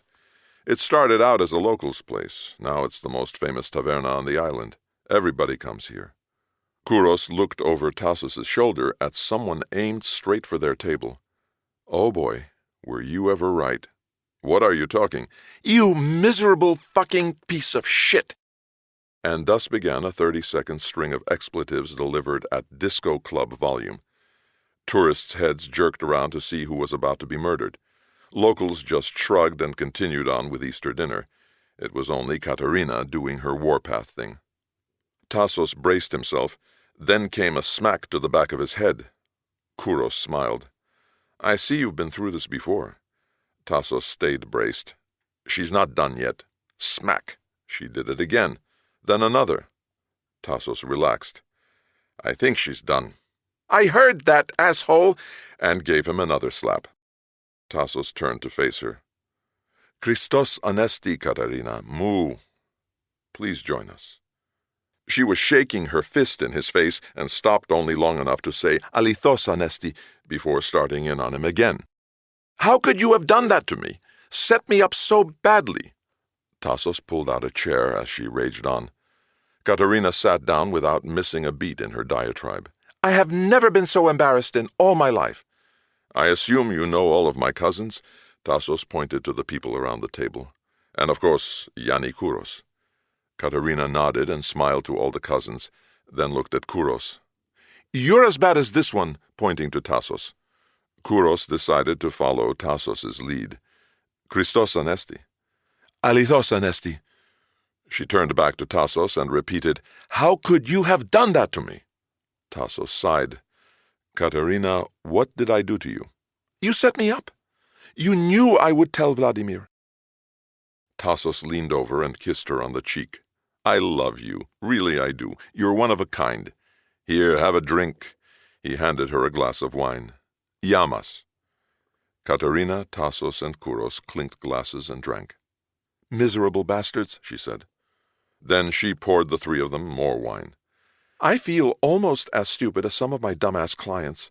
The ones who think they're so smart and end up getting conned. Like you did me!" She didn't smack this time, just shouted. They sat together for about an hour, mostly letting Katerina vent, but having fun as well. She was terrific company. "And that bitch who was making a play for Vladimir?" "What bitch?" said Tassos. "Barbara!" Katerina drew out the name as a child would in a schoolyard taunt. "She was hitting on him?" asked Kouros. "Fellas, please. How blind and naive are you men? Believe me, I know how to hit on a man, and I can tell you that bitch is a master." "What are you talking about?" said Tassos. "That's right. You weren't there to watch the show. No woman would allow a man to stroke her back as she did if she weren't interested. And then she'd make just enough of a subtle push back against Vladimir's hand to let him know he had a shot at her. He was so hard I thought he'd come on the spot." Neither cop bothered to ask how she knew that. "But Andreas better be careful. Vladimir is no one to fuck around with. Don't forget where or how he made his money. It took a body count as well as brains to make what he made in Russia. People tend to die who get in his way. I never forget that, and Andreas better not either." Tassos shrugged. "Thanks, but Andreas has nothing to worry about." He didn't bother to say there would be no competition for the woman. Katerina poured more wine into their glasses. "Let's hope Vladimir sees it that way, for all our sakes." "Oh my God! Oh my God! Oh my God!" As Barbara moaned, she thrust her hips up to meet his, her legs wrapped around his back, squeezing and touching wherever she could. "I can't believe this woman," thought Vladimir. "It's our third time since the plane landed, and that one time in the air." His mind was lost in her completely, and without warning he was on the verge again. My God, how does she know how to do this? As if on cue, she touched him in just the right place at just the right moment, and from that instant on it was nothing but "Barbara, Barbara, Barbara!" They came together again. They lay together in the dark without moving. Then she gently stroked her fingers along his spine. "Where have you been all my life?" "Athens." He laughed. "I hope you like Moscow." "A nice place to visit." "But you wouldn't want to live here." "Vladimir, are you proposing?" He laughed. "You have too many boyfriends for me." She patted him on the back. "Don't start getting jealous on me." He cringed. She probably was right about that. "Well, I can't help remembering what that policeman said." "Andreas?" "Yes. I bumped into him the day after we met, and he said, 'Obviously, you've never slept with Barbara.'" "I have no idea how that subject ever came up, but one thing's for sure. We both know he'd be wrong now, darling." "Yeah, but it still bothers me." She grabbed his dick and squeezed it, then pulled at it twice. "My love, that's the most Andreas ever got from me, and he was out cold when I did it. All I did was rub some lubricant on his dick so when he woke up he'd think he'd had me, and could have me again. I wanted to see if he was like every other man chasing after my girlfriend Leela. He's not. Darling, he's my best friend's almost husband. I'd never screw him. He just needed me for company for the night."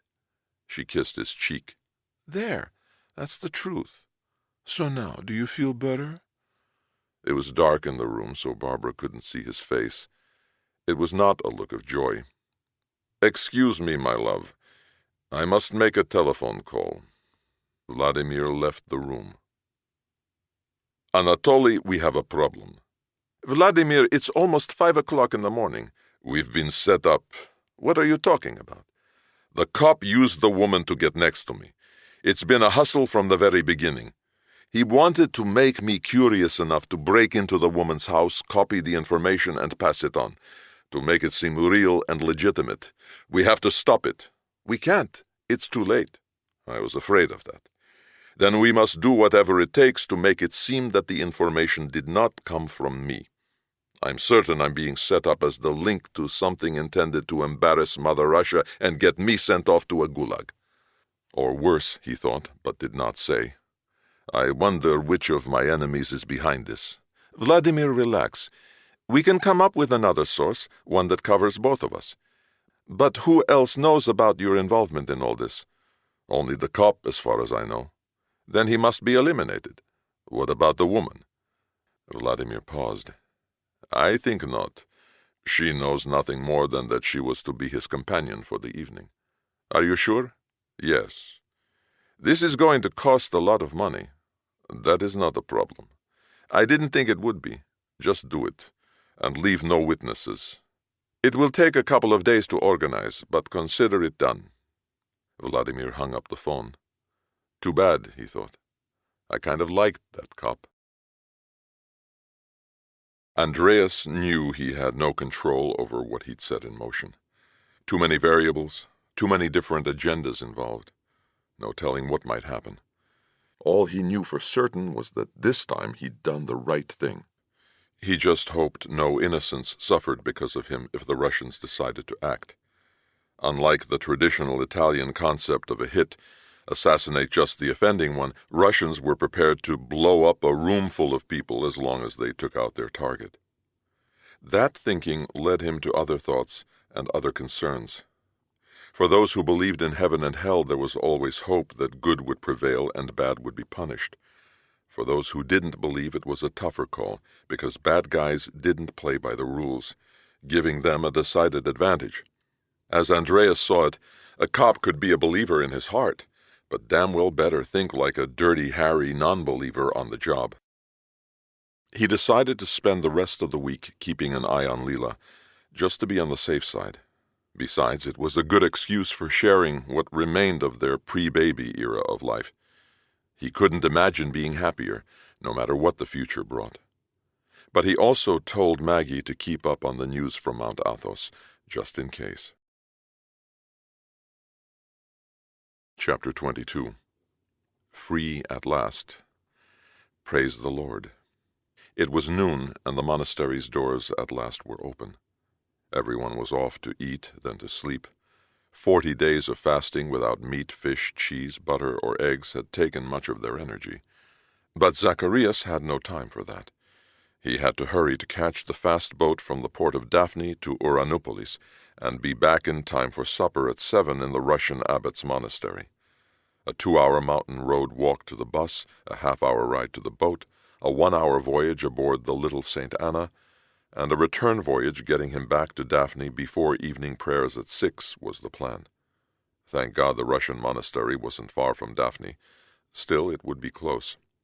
As he hurried along the dirt path toward where the bus would be, he fiddled with his cell phone. He couldn't get it to work. Couldn't be the battery. He'd left it in the charger all week. Then it hit him. He'd also left the phone on, just in case a message somehow got through, and the abbot must have turned off all electricity into the monastery.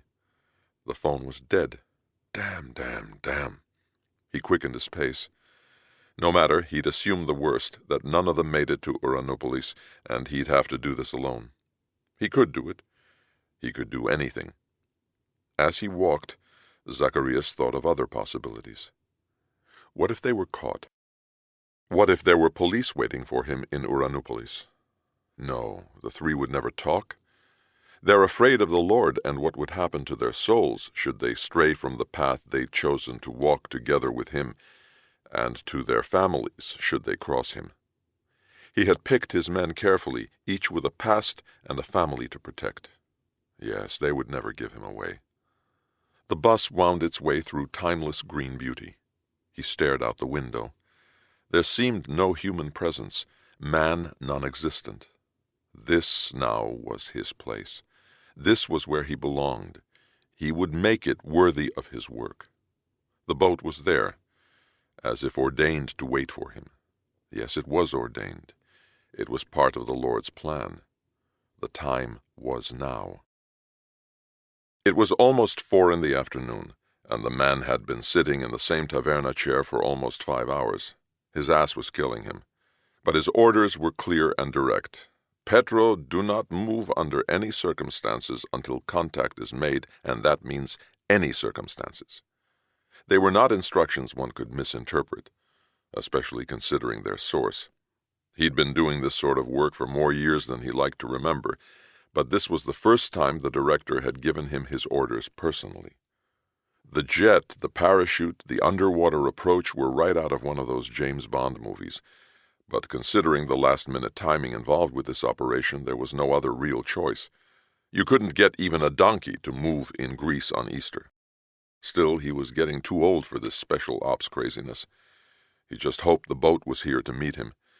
All he could do was wonder, because the plan didn't allow him to leave this goddamned chair to check. Some plan. Once contact was made, it was up to him to make the call. Kill, grab, or walk away. The choices had been conveyed in their reverse order of preference. We prefer no more dead Greek monks on public streets during Easter week, and if he seems no threat, let him take the package and go. The dioxin is phony anyway, were the director's exact words. Where the hell is that monk? Petro muttered under his breath in Russian. The little St. Anna had docked 20 minutes ago. May I have a light? Someone said in Greek. It was a man who looked to be in his late 30s, early 40s, sitting at a nearby table. He could be older, but his full beard was black and neatly trimmed. He was wearing jeans, a plaid work shirt, a fisherman's hat, and construction boots, drinking coffee, reading a Greek newspaper, and holding a cat on his lap. Here you are, Petro responded in Greek, handing him a lighter. Thank you very much.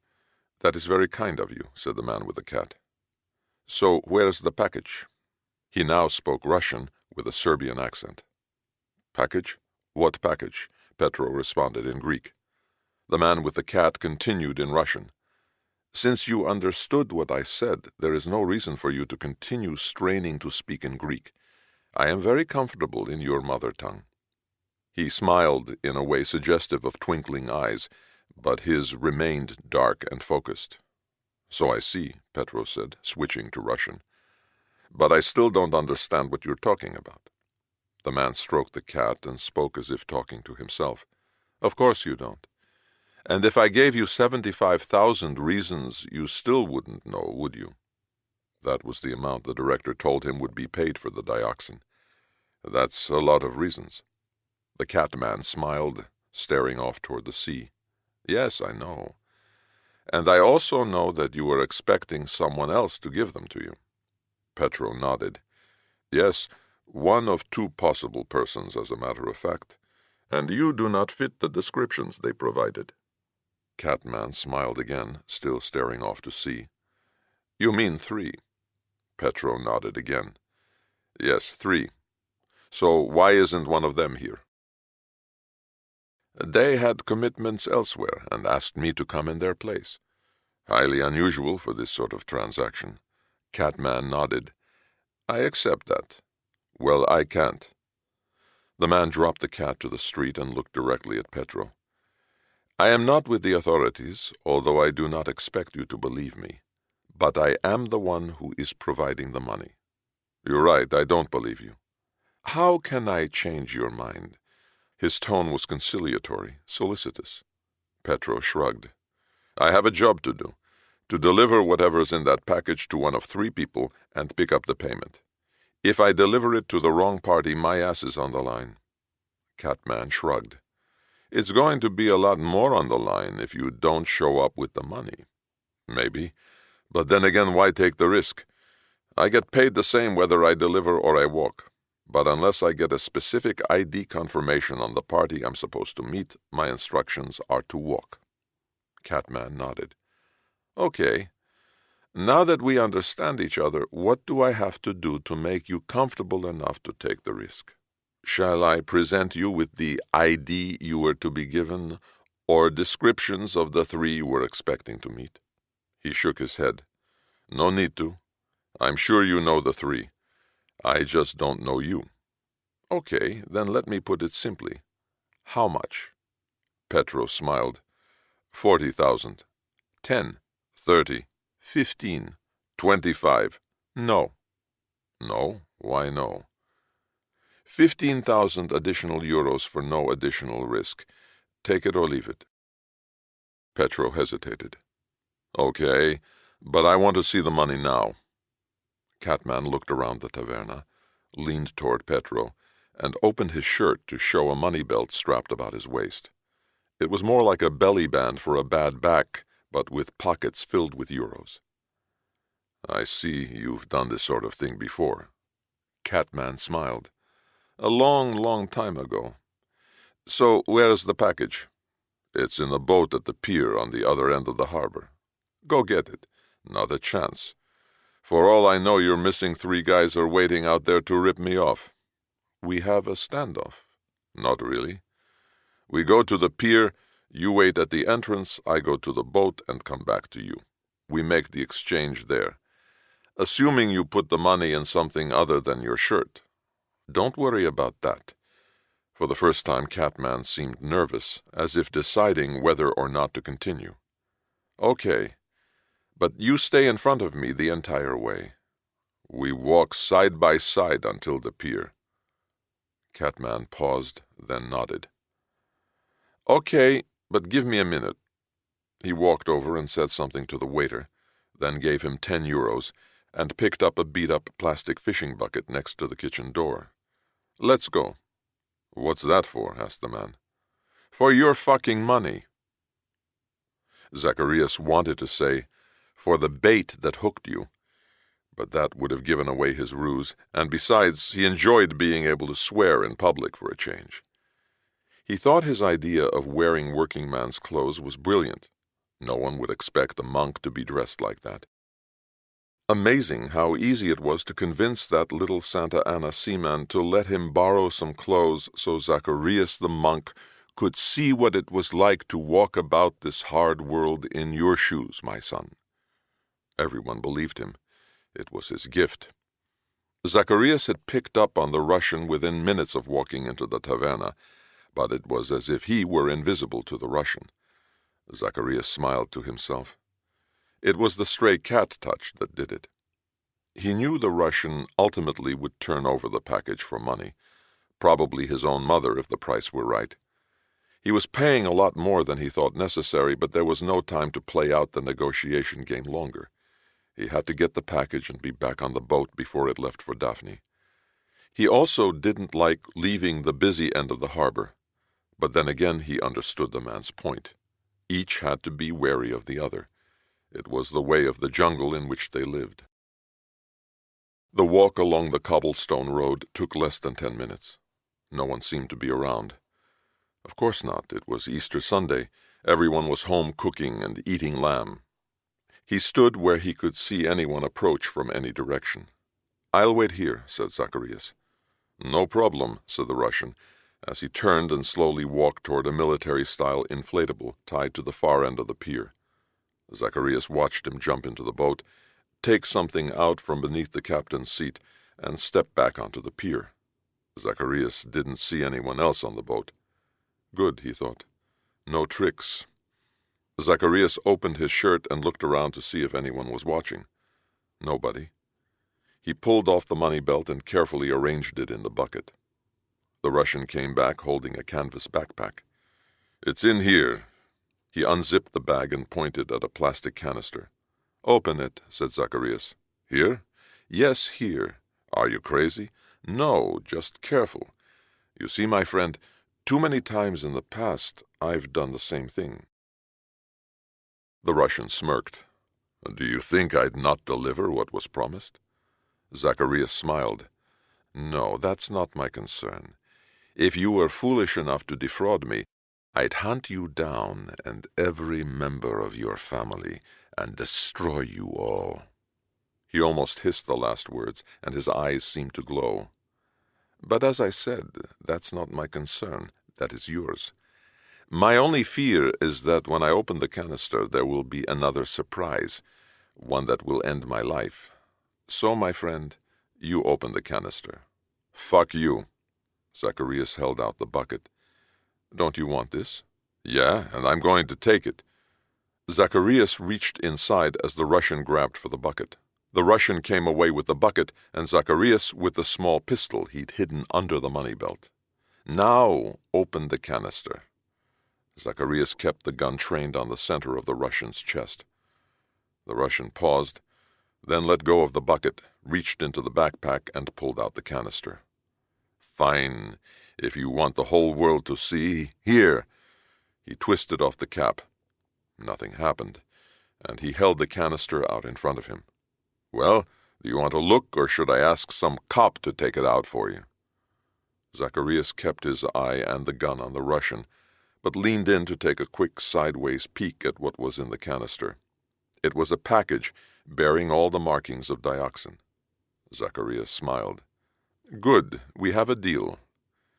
At that moment, Zacharias heard a pop, and his world suddenly went very dark and quiet. Chapter 23. How much longer are you going to take? Your daddy and I have things to do. We can't keep waiting on you to show up. Come on out and see the world already.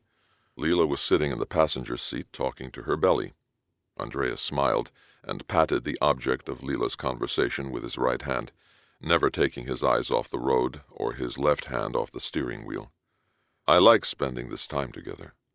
Try strapping a bowling ball to your belly and lugging it around 24/7 and see how much you like it. Andreas laughed.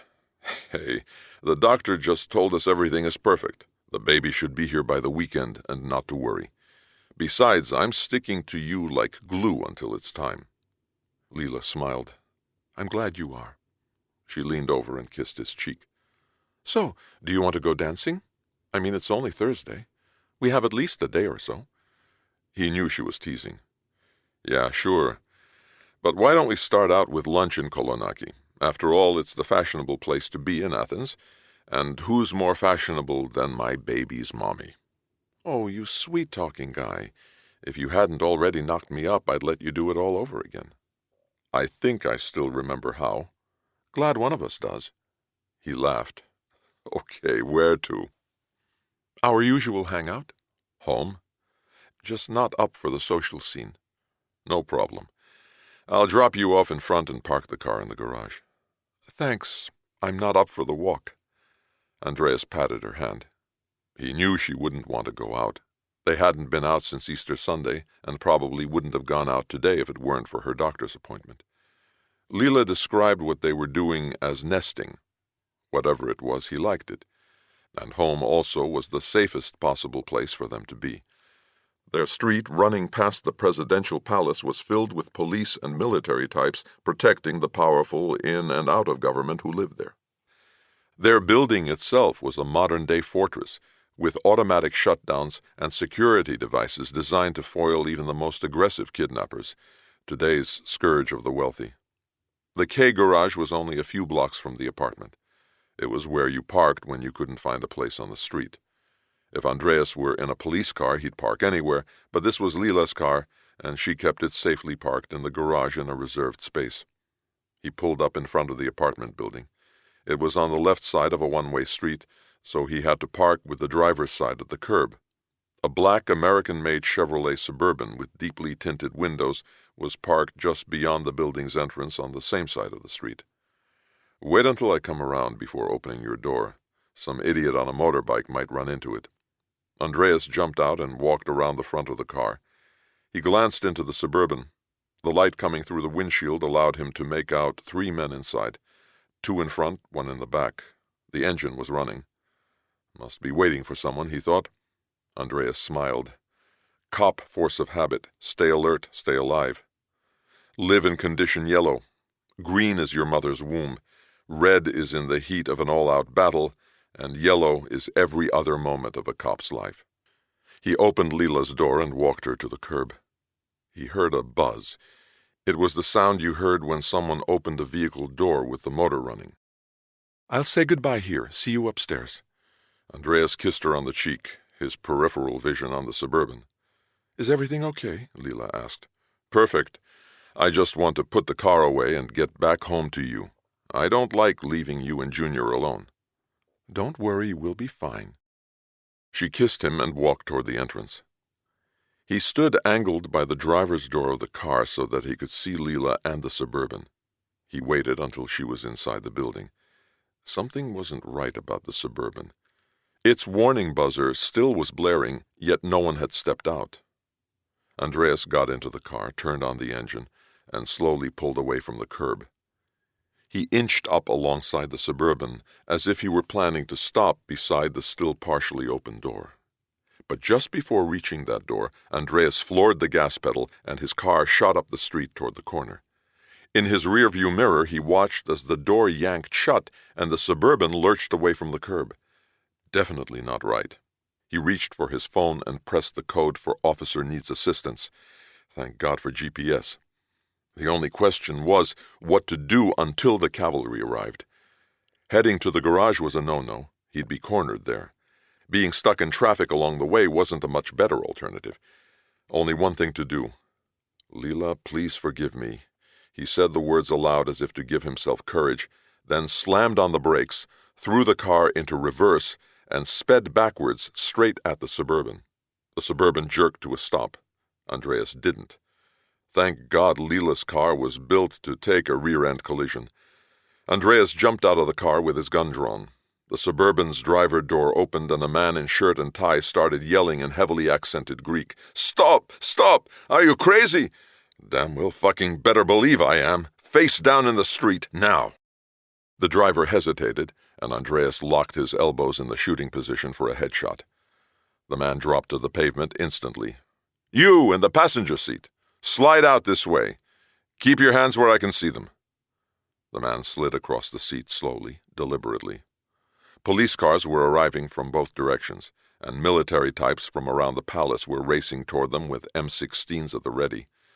Andreas had pulled his police ID out of his shirt and was yelling loudly, "I'm a cop!" He did not want to go down in friendly fire. As the second man stepped onto the street, Andreas yelled at him to drop to the pavement. Andreas stared. He knew this man. "Sergei?" Andreas did not lower his gun. The rear door opened, and out stepped a silver-haired man in an impeccably tailored Italian suit. "Need I drop to the pavement too, my son?" "Not sure yet. What are you doing here?" By now, police were everywhere, and the military was aiming at everyone. "I don't think this is the appropriate environment for the conversation I've come to have with you." Andreas realized he still had his gun pointed at the two on the ground. He said to one uniformed cop, "Search those two," and to another, "Check the vehicle." He gestured to one of the men with an M16 to keep it locked on the two on the ground, then holstered his weapon. He stared at the Protoss. "I have a place to talk, but just you and me, not your boys." "Chief, this one is carrying." The cop was pointing to Sergei. Not surprised, thought Andreas. "What about the other one?" "Clean." "This is clean too," said a cop getting out of the Suburban. "Hold these two cuffed in a cruiser until the—" Andreas stopped himself. "Until this gentleman and I come back. Everybody else, thanks, and you can go now." He turned to the Protoss. "Why all this cloak and dagger, engine running, open the door but don't get out dramatics?" The Protoss shrugged. "Your office said you were on vacation, and your doorman said you were out but probably would be back sometime after lunch. I decided to wait for you here, and the driver kept the engine running for the air conditioner. You came back earlier than we expected, and when we realized it was you, Sergei started to get out, but I told him to wait until you were inside the building. I wanted our meeting to be private. I didn't want to start a conversation on the street, But you surprised me when you sent your wife inside alone and drove off." Andreas shook his head. "All you had to do was return one of my calls. It would have saved me one hell of an explanation to my—" He paused again. "To Leela about why I rammed her car into yours." The Protos smiled. "Your explanation actually may be more difficult to make than the one I've come to deliver to you. Come, my son, lead the way, and I shall explain many things." They were sitting in Leela's study, looking out toward the Acropolis. Andreas, the Protos, and Leela. "My son, I'm not sure this is appropriate for a woman to hear. Your Holiness, in your house I respect your ways. In my home I must ask that you respect mine." "As you wish." The Protos drew in and let out a deep breath. "I do not know where to begin. Not because I haven't thought of what I am about to tell you, but because I don't know where the beginning is." He nodded for a moment, just staring out the window.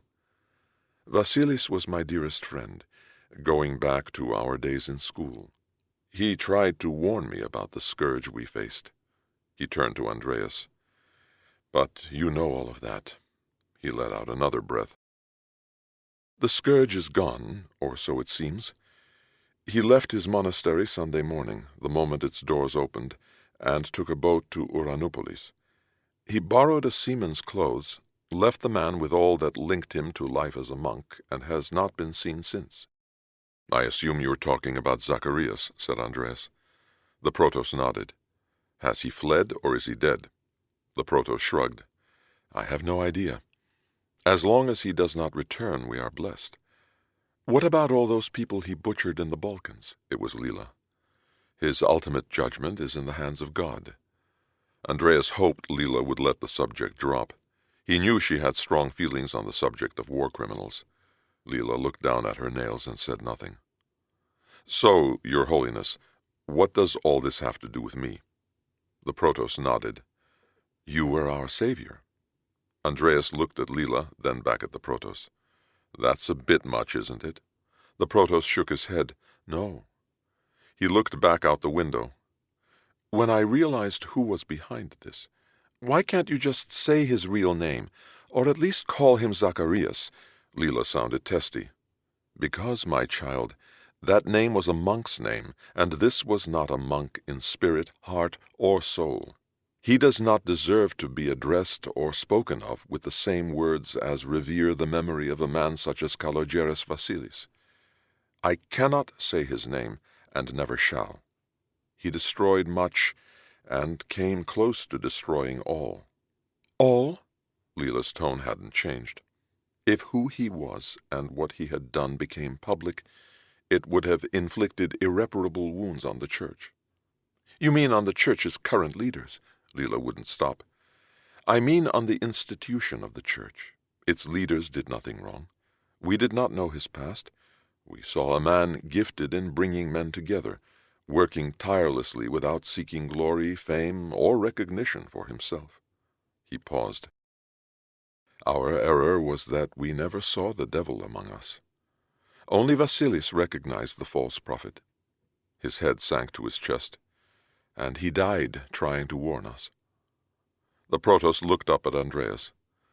"When I realized what he was, I knew we were not equipped to deal with someone of such horrible, ruthless cunning, without dooming ourselves openly before the world.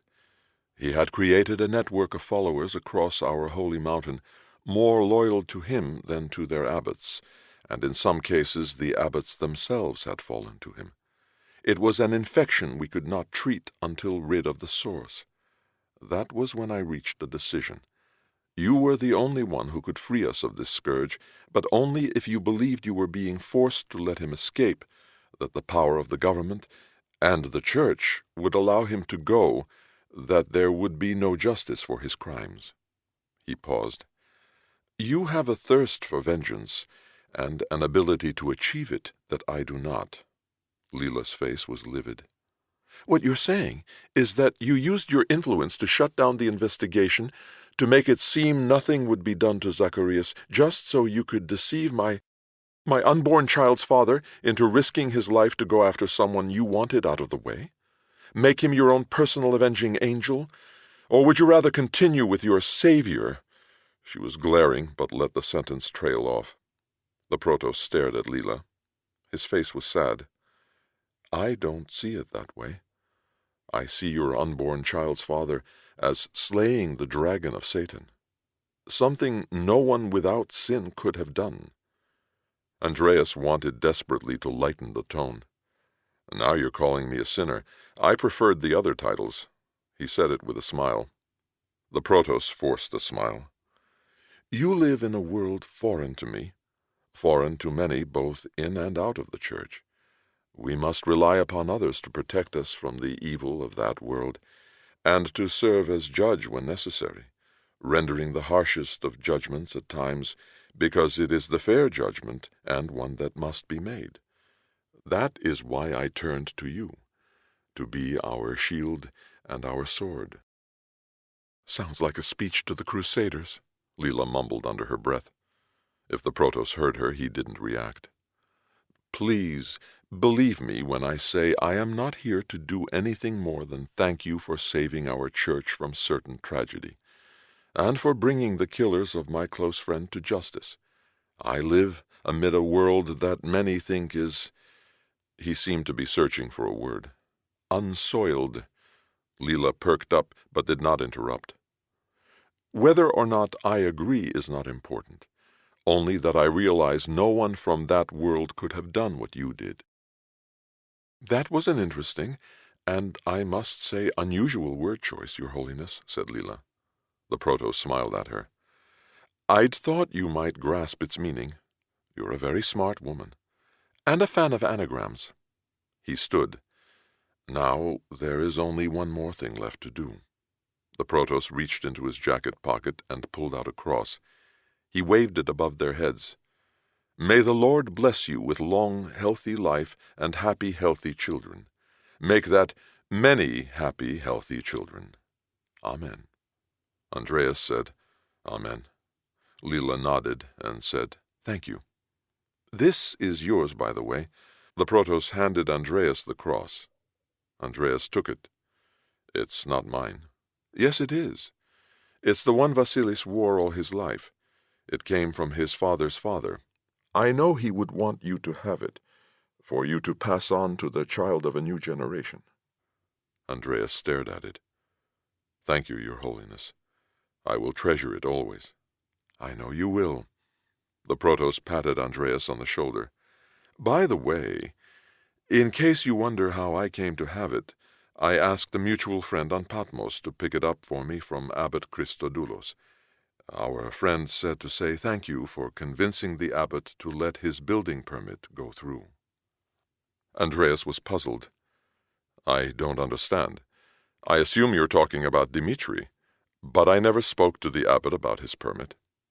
The Protos smiled. "I know, but we both know how much Dmitri likes to talk, and I'd rather have him publicly thanking you for that bit of meddling in another monastery's internal affairs than me. I'm sure you agree Dmitri was entitled to that modest reward for all his assistance?" Andreas nodded. "Guess that answers who Dmitri worked for." The Protos' tone turned serious. "And that the abbot needed to be reminded that trusting the wrong sort, even innocently, has its consequences." I like this guy's style, Andreas thought. "Now, if you would please excuse me, I have a few things to explain to the Archbishop of Greece, who so kindly loaned me his driver and car for the day, and I think you have a few to explain as well." He was smiling again. On second thought, Leela said, "What is he talking about?" "I'll tell you when I get back. I have to walk him out." He looked at the Protos. "Thanks for that," then mouthed to him with a sarcastic look Leela could not see, "And I don't mean for the cross." The Protos laughed, probably for what must have been the first time in a very long time. Chapter 24. The operation was aborted. "What do you mean, aborted?" Vladimir's temper flared. "Things changed." Vladimir yelled into the phone. "Anatoly, I told you the cop must be eliminated. It was not a situation subject to change. How dare you make such a decision without consulting me? There was a long pause. My old friend, I will permit you to speak to me that way this once, because I understand the pressure you are under. But do not forget what you asked me to do. Vladimir swallowed. He'd asked him to kill a man.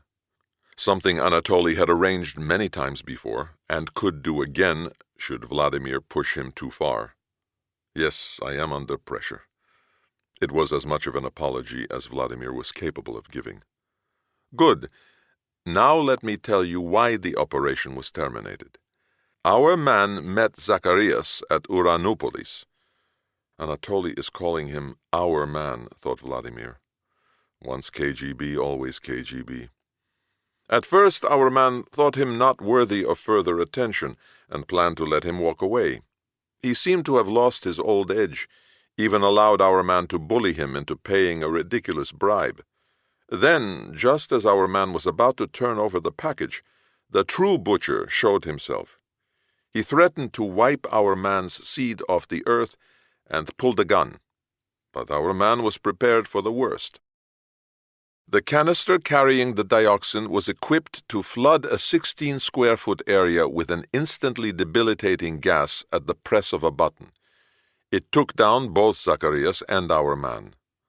Vladimir wasn't interested in any of this.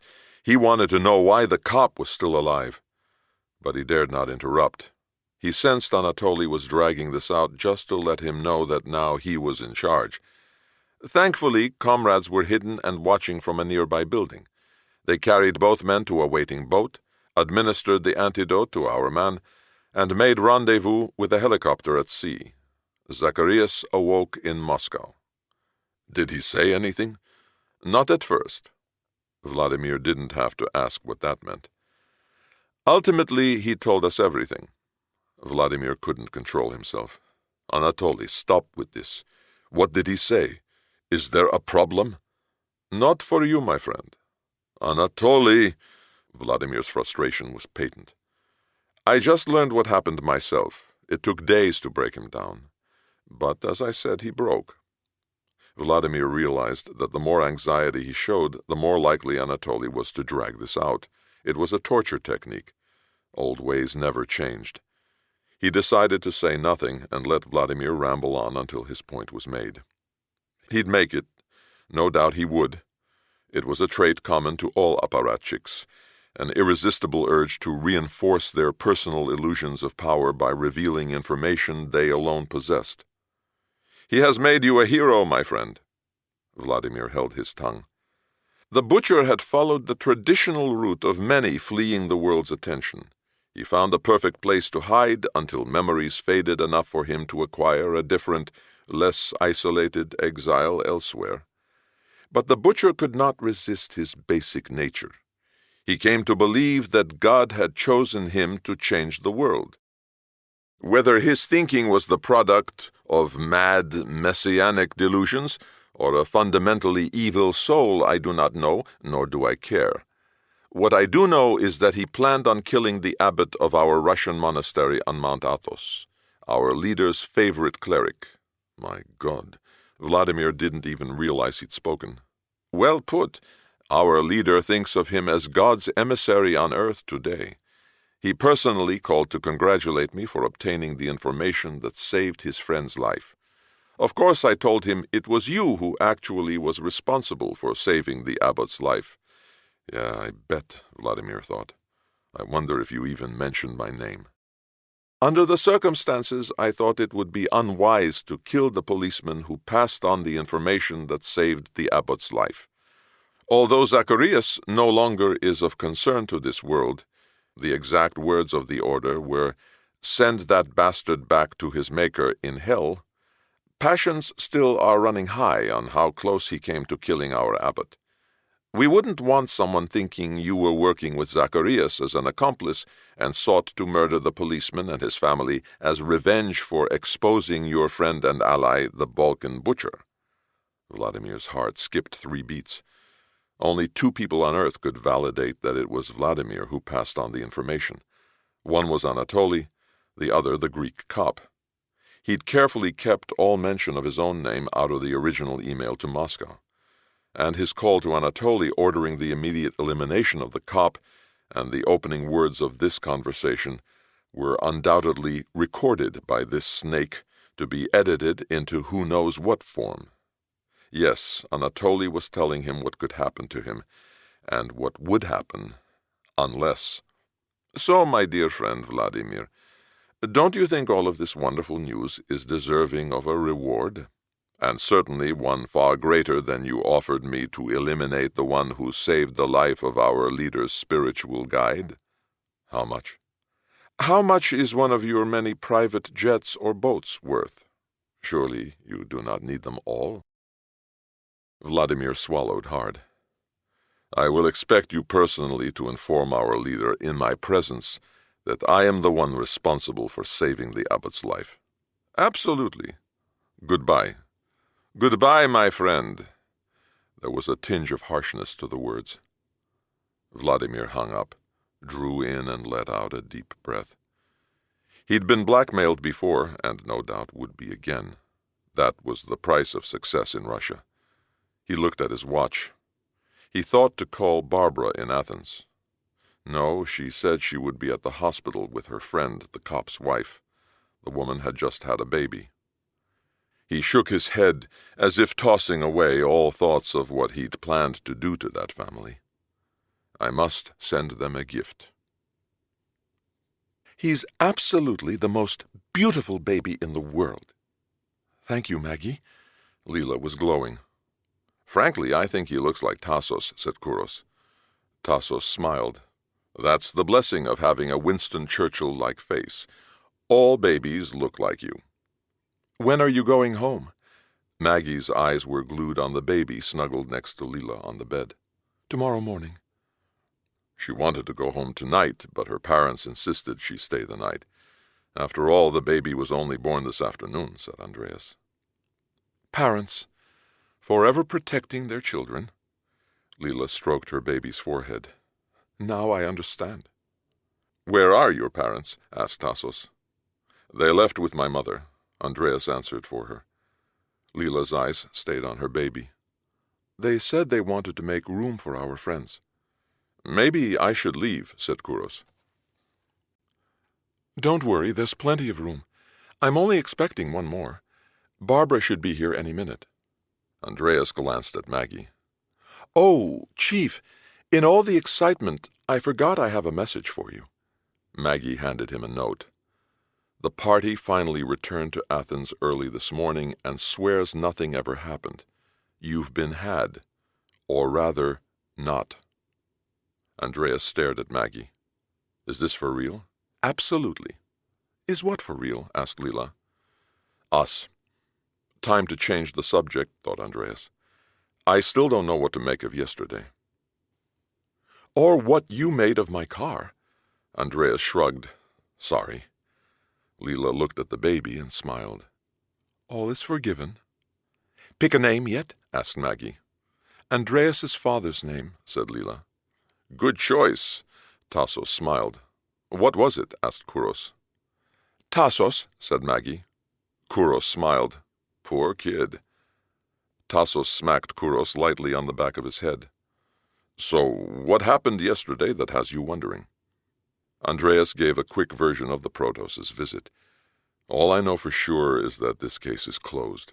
Too many intrigues for my little cop mind to handle. Let the church sort out its own affairs. Do you think the Protos was telling the truth? Asked Tassos. Who knows? Not even sure if I care. Why would he lie? Asked Maggie. Andreas shrugged.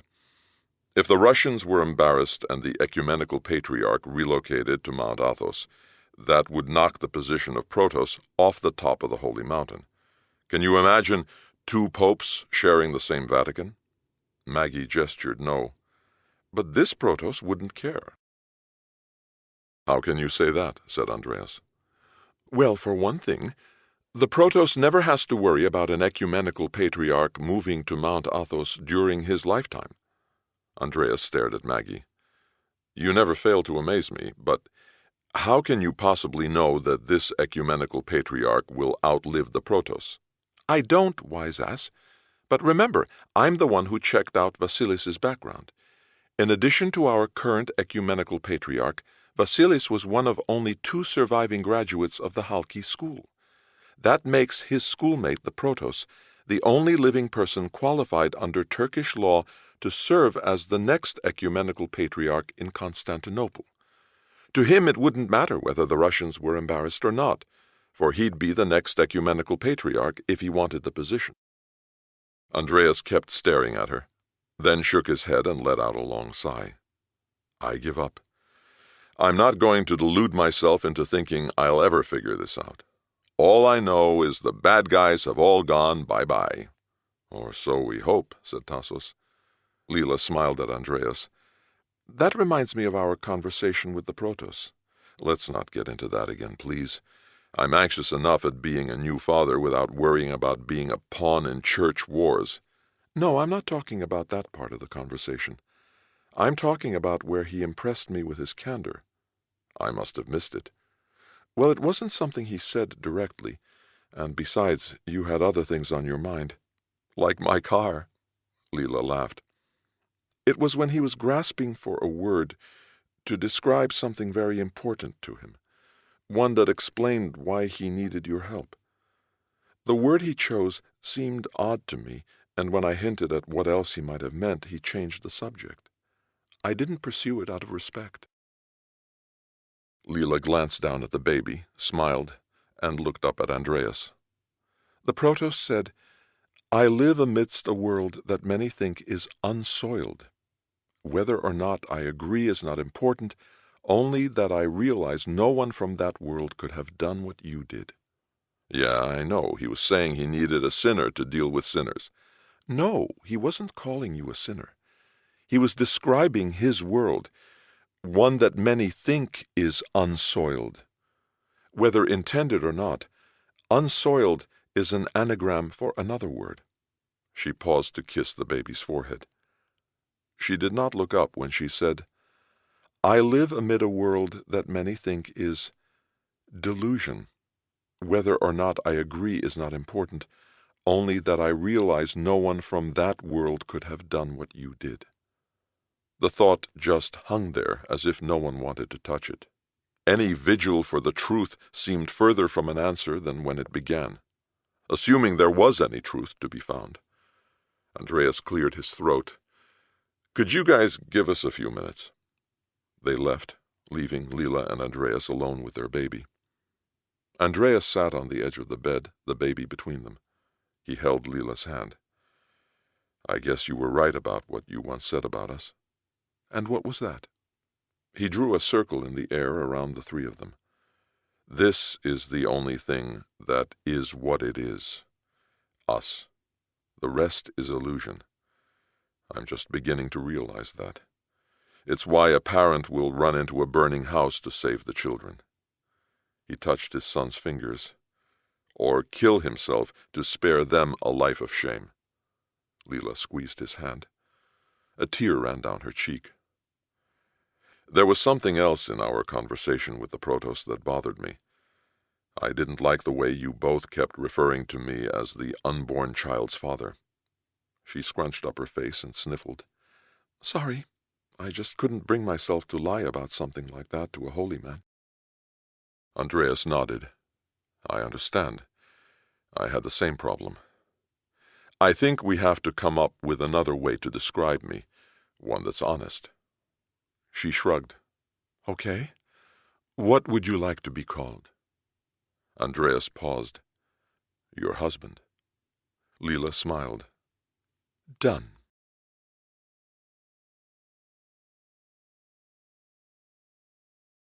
This concludes the reading of Prey on Patmos by Jeffrey Siger. Copyright 2011 by Jeffrey Siger. This book was read by Stefan Rudnicki and directed by Emily Janice Card. This unabridged recording was published by arrangement with Poisoned Pen Press and was produced in 2010 by Blackstone Audio Inc., which holds the copyright.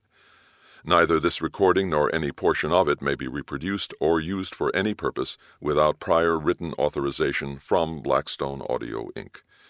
If you would like to obtain a complete catalog of our titles or our monthly update telling you about new releases, call 1-800-SAY-BOOK.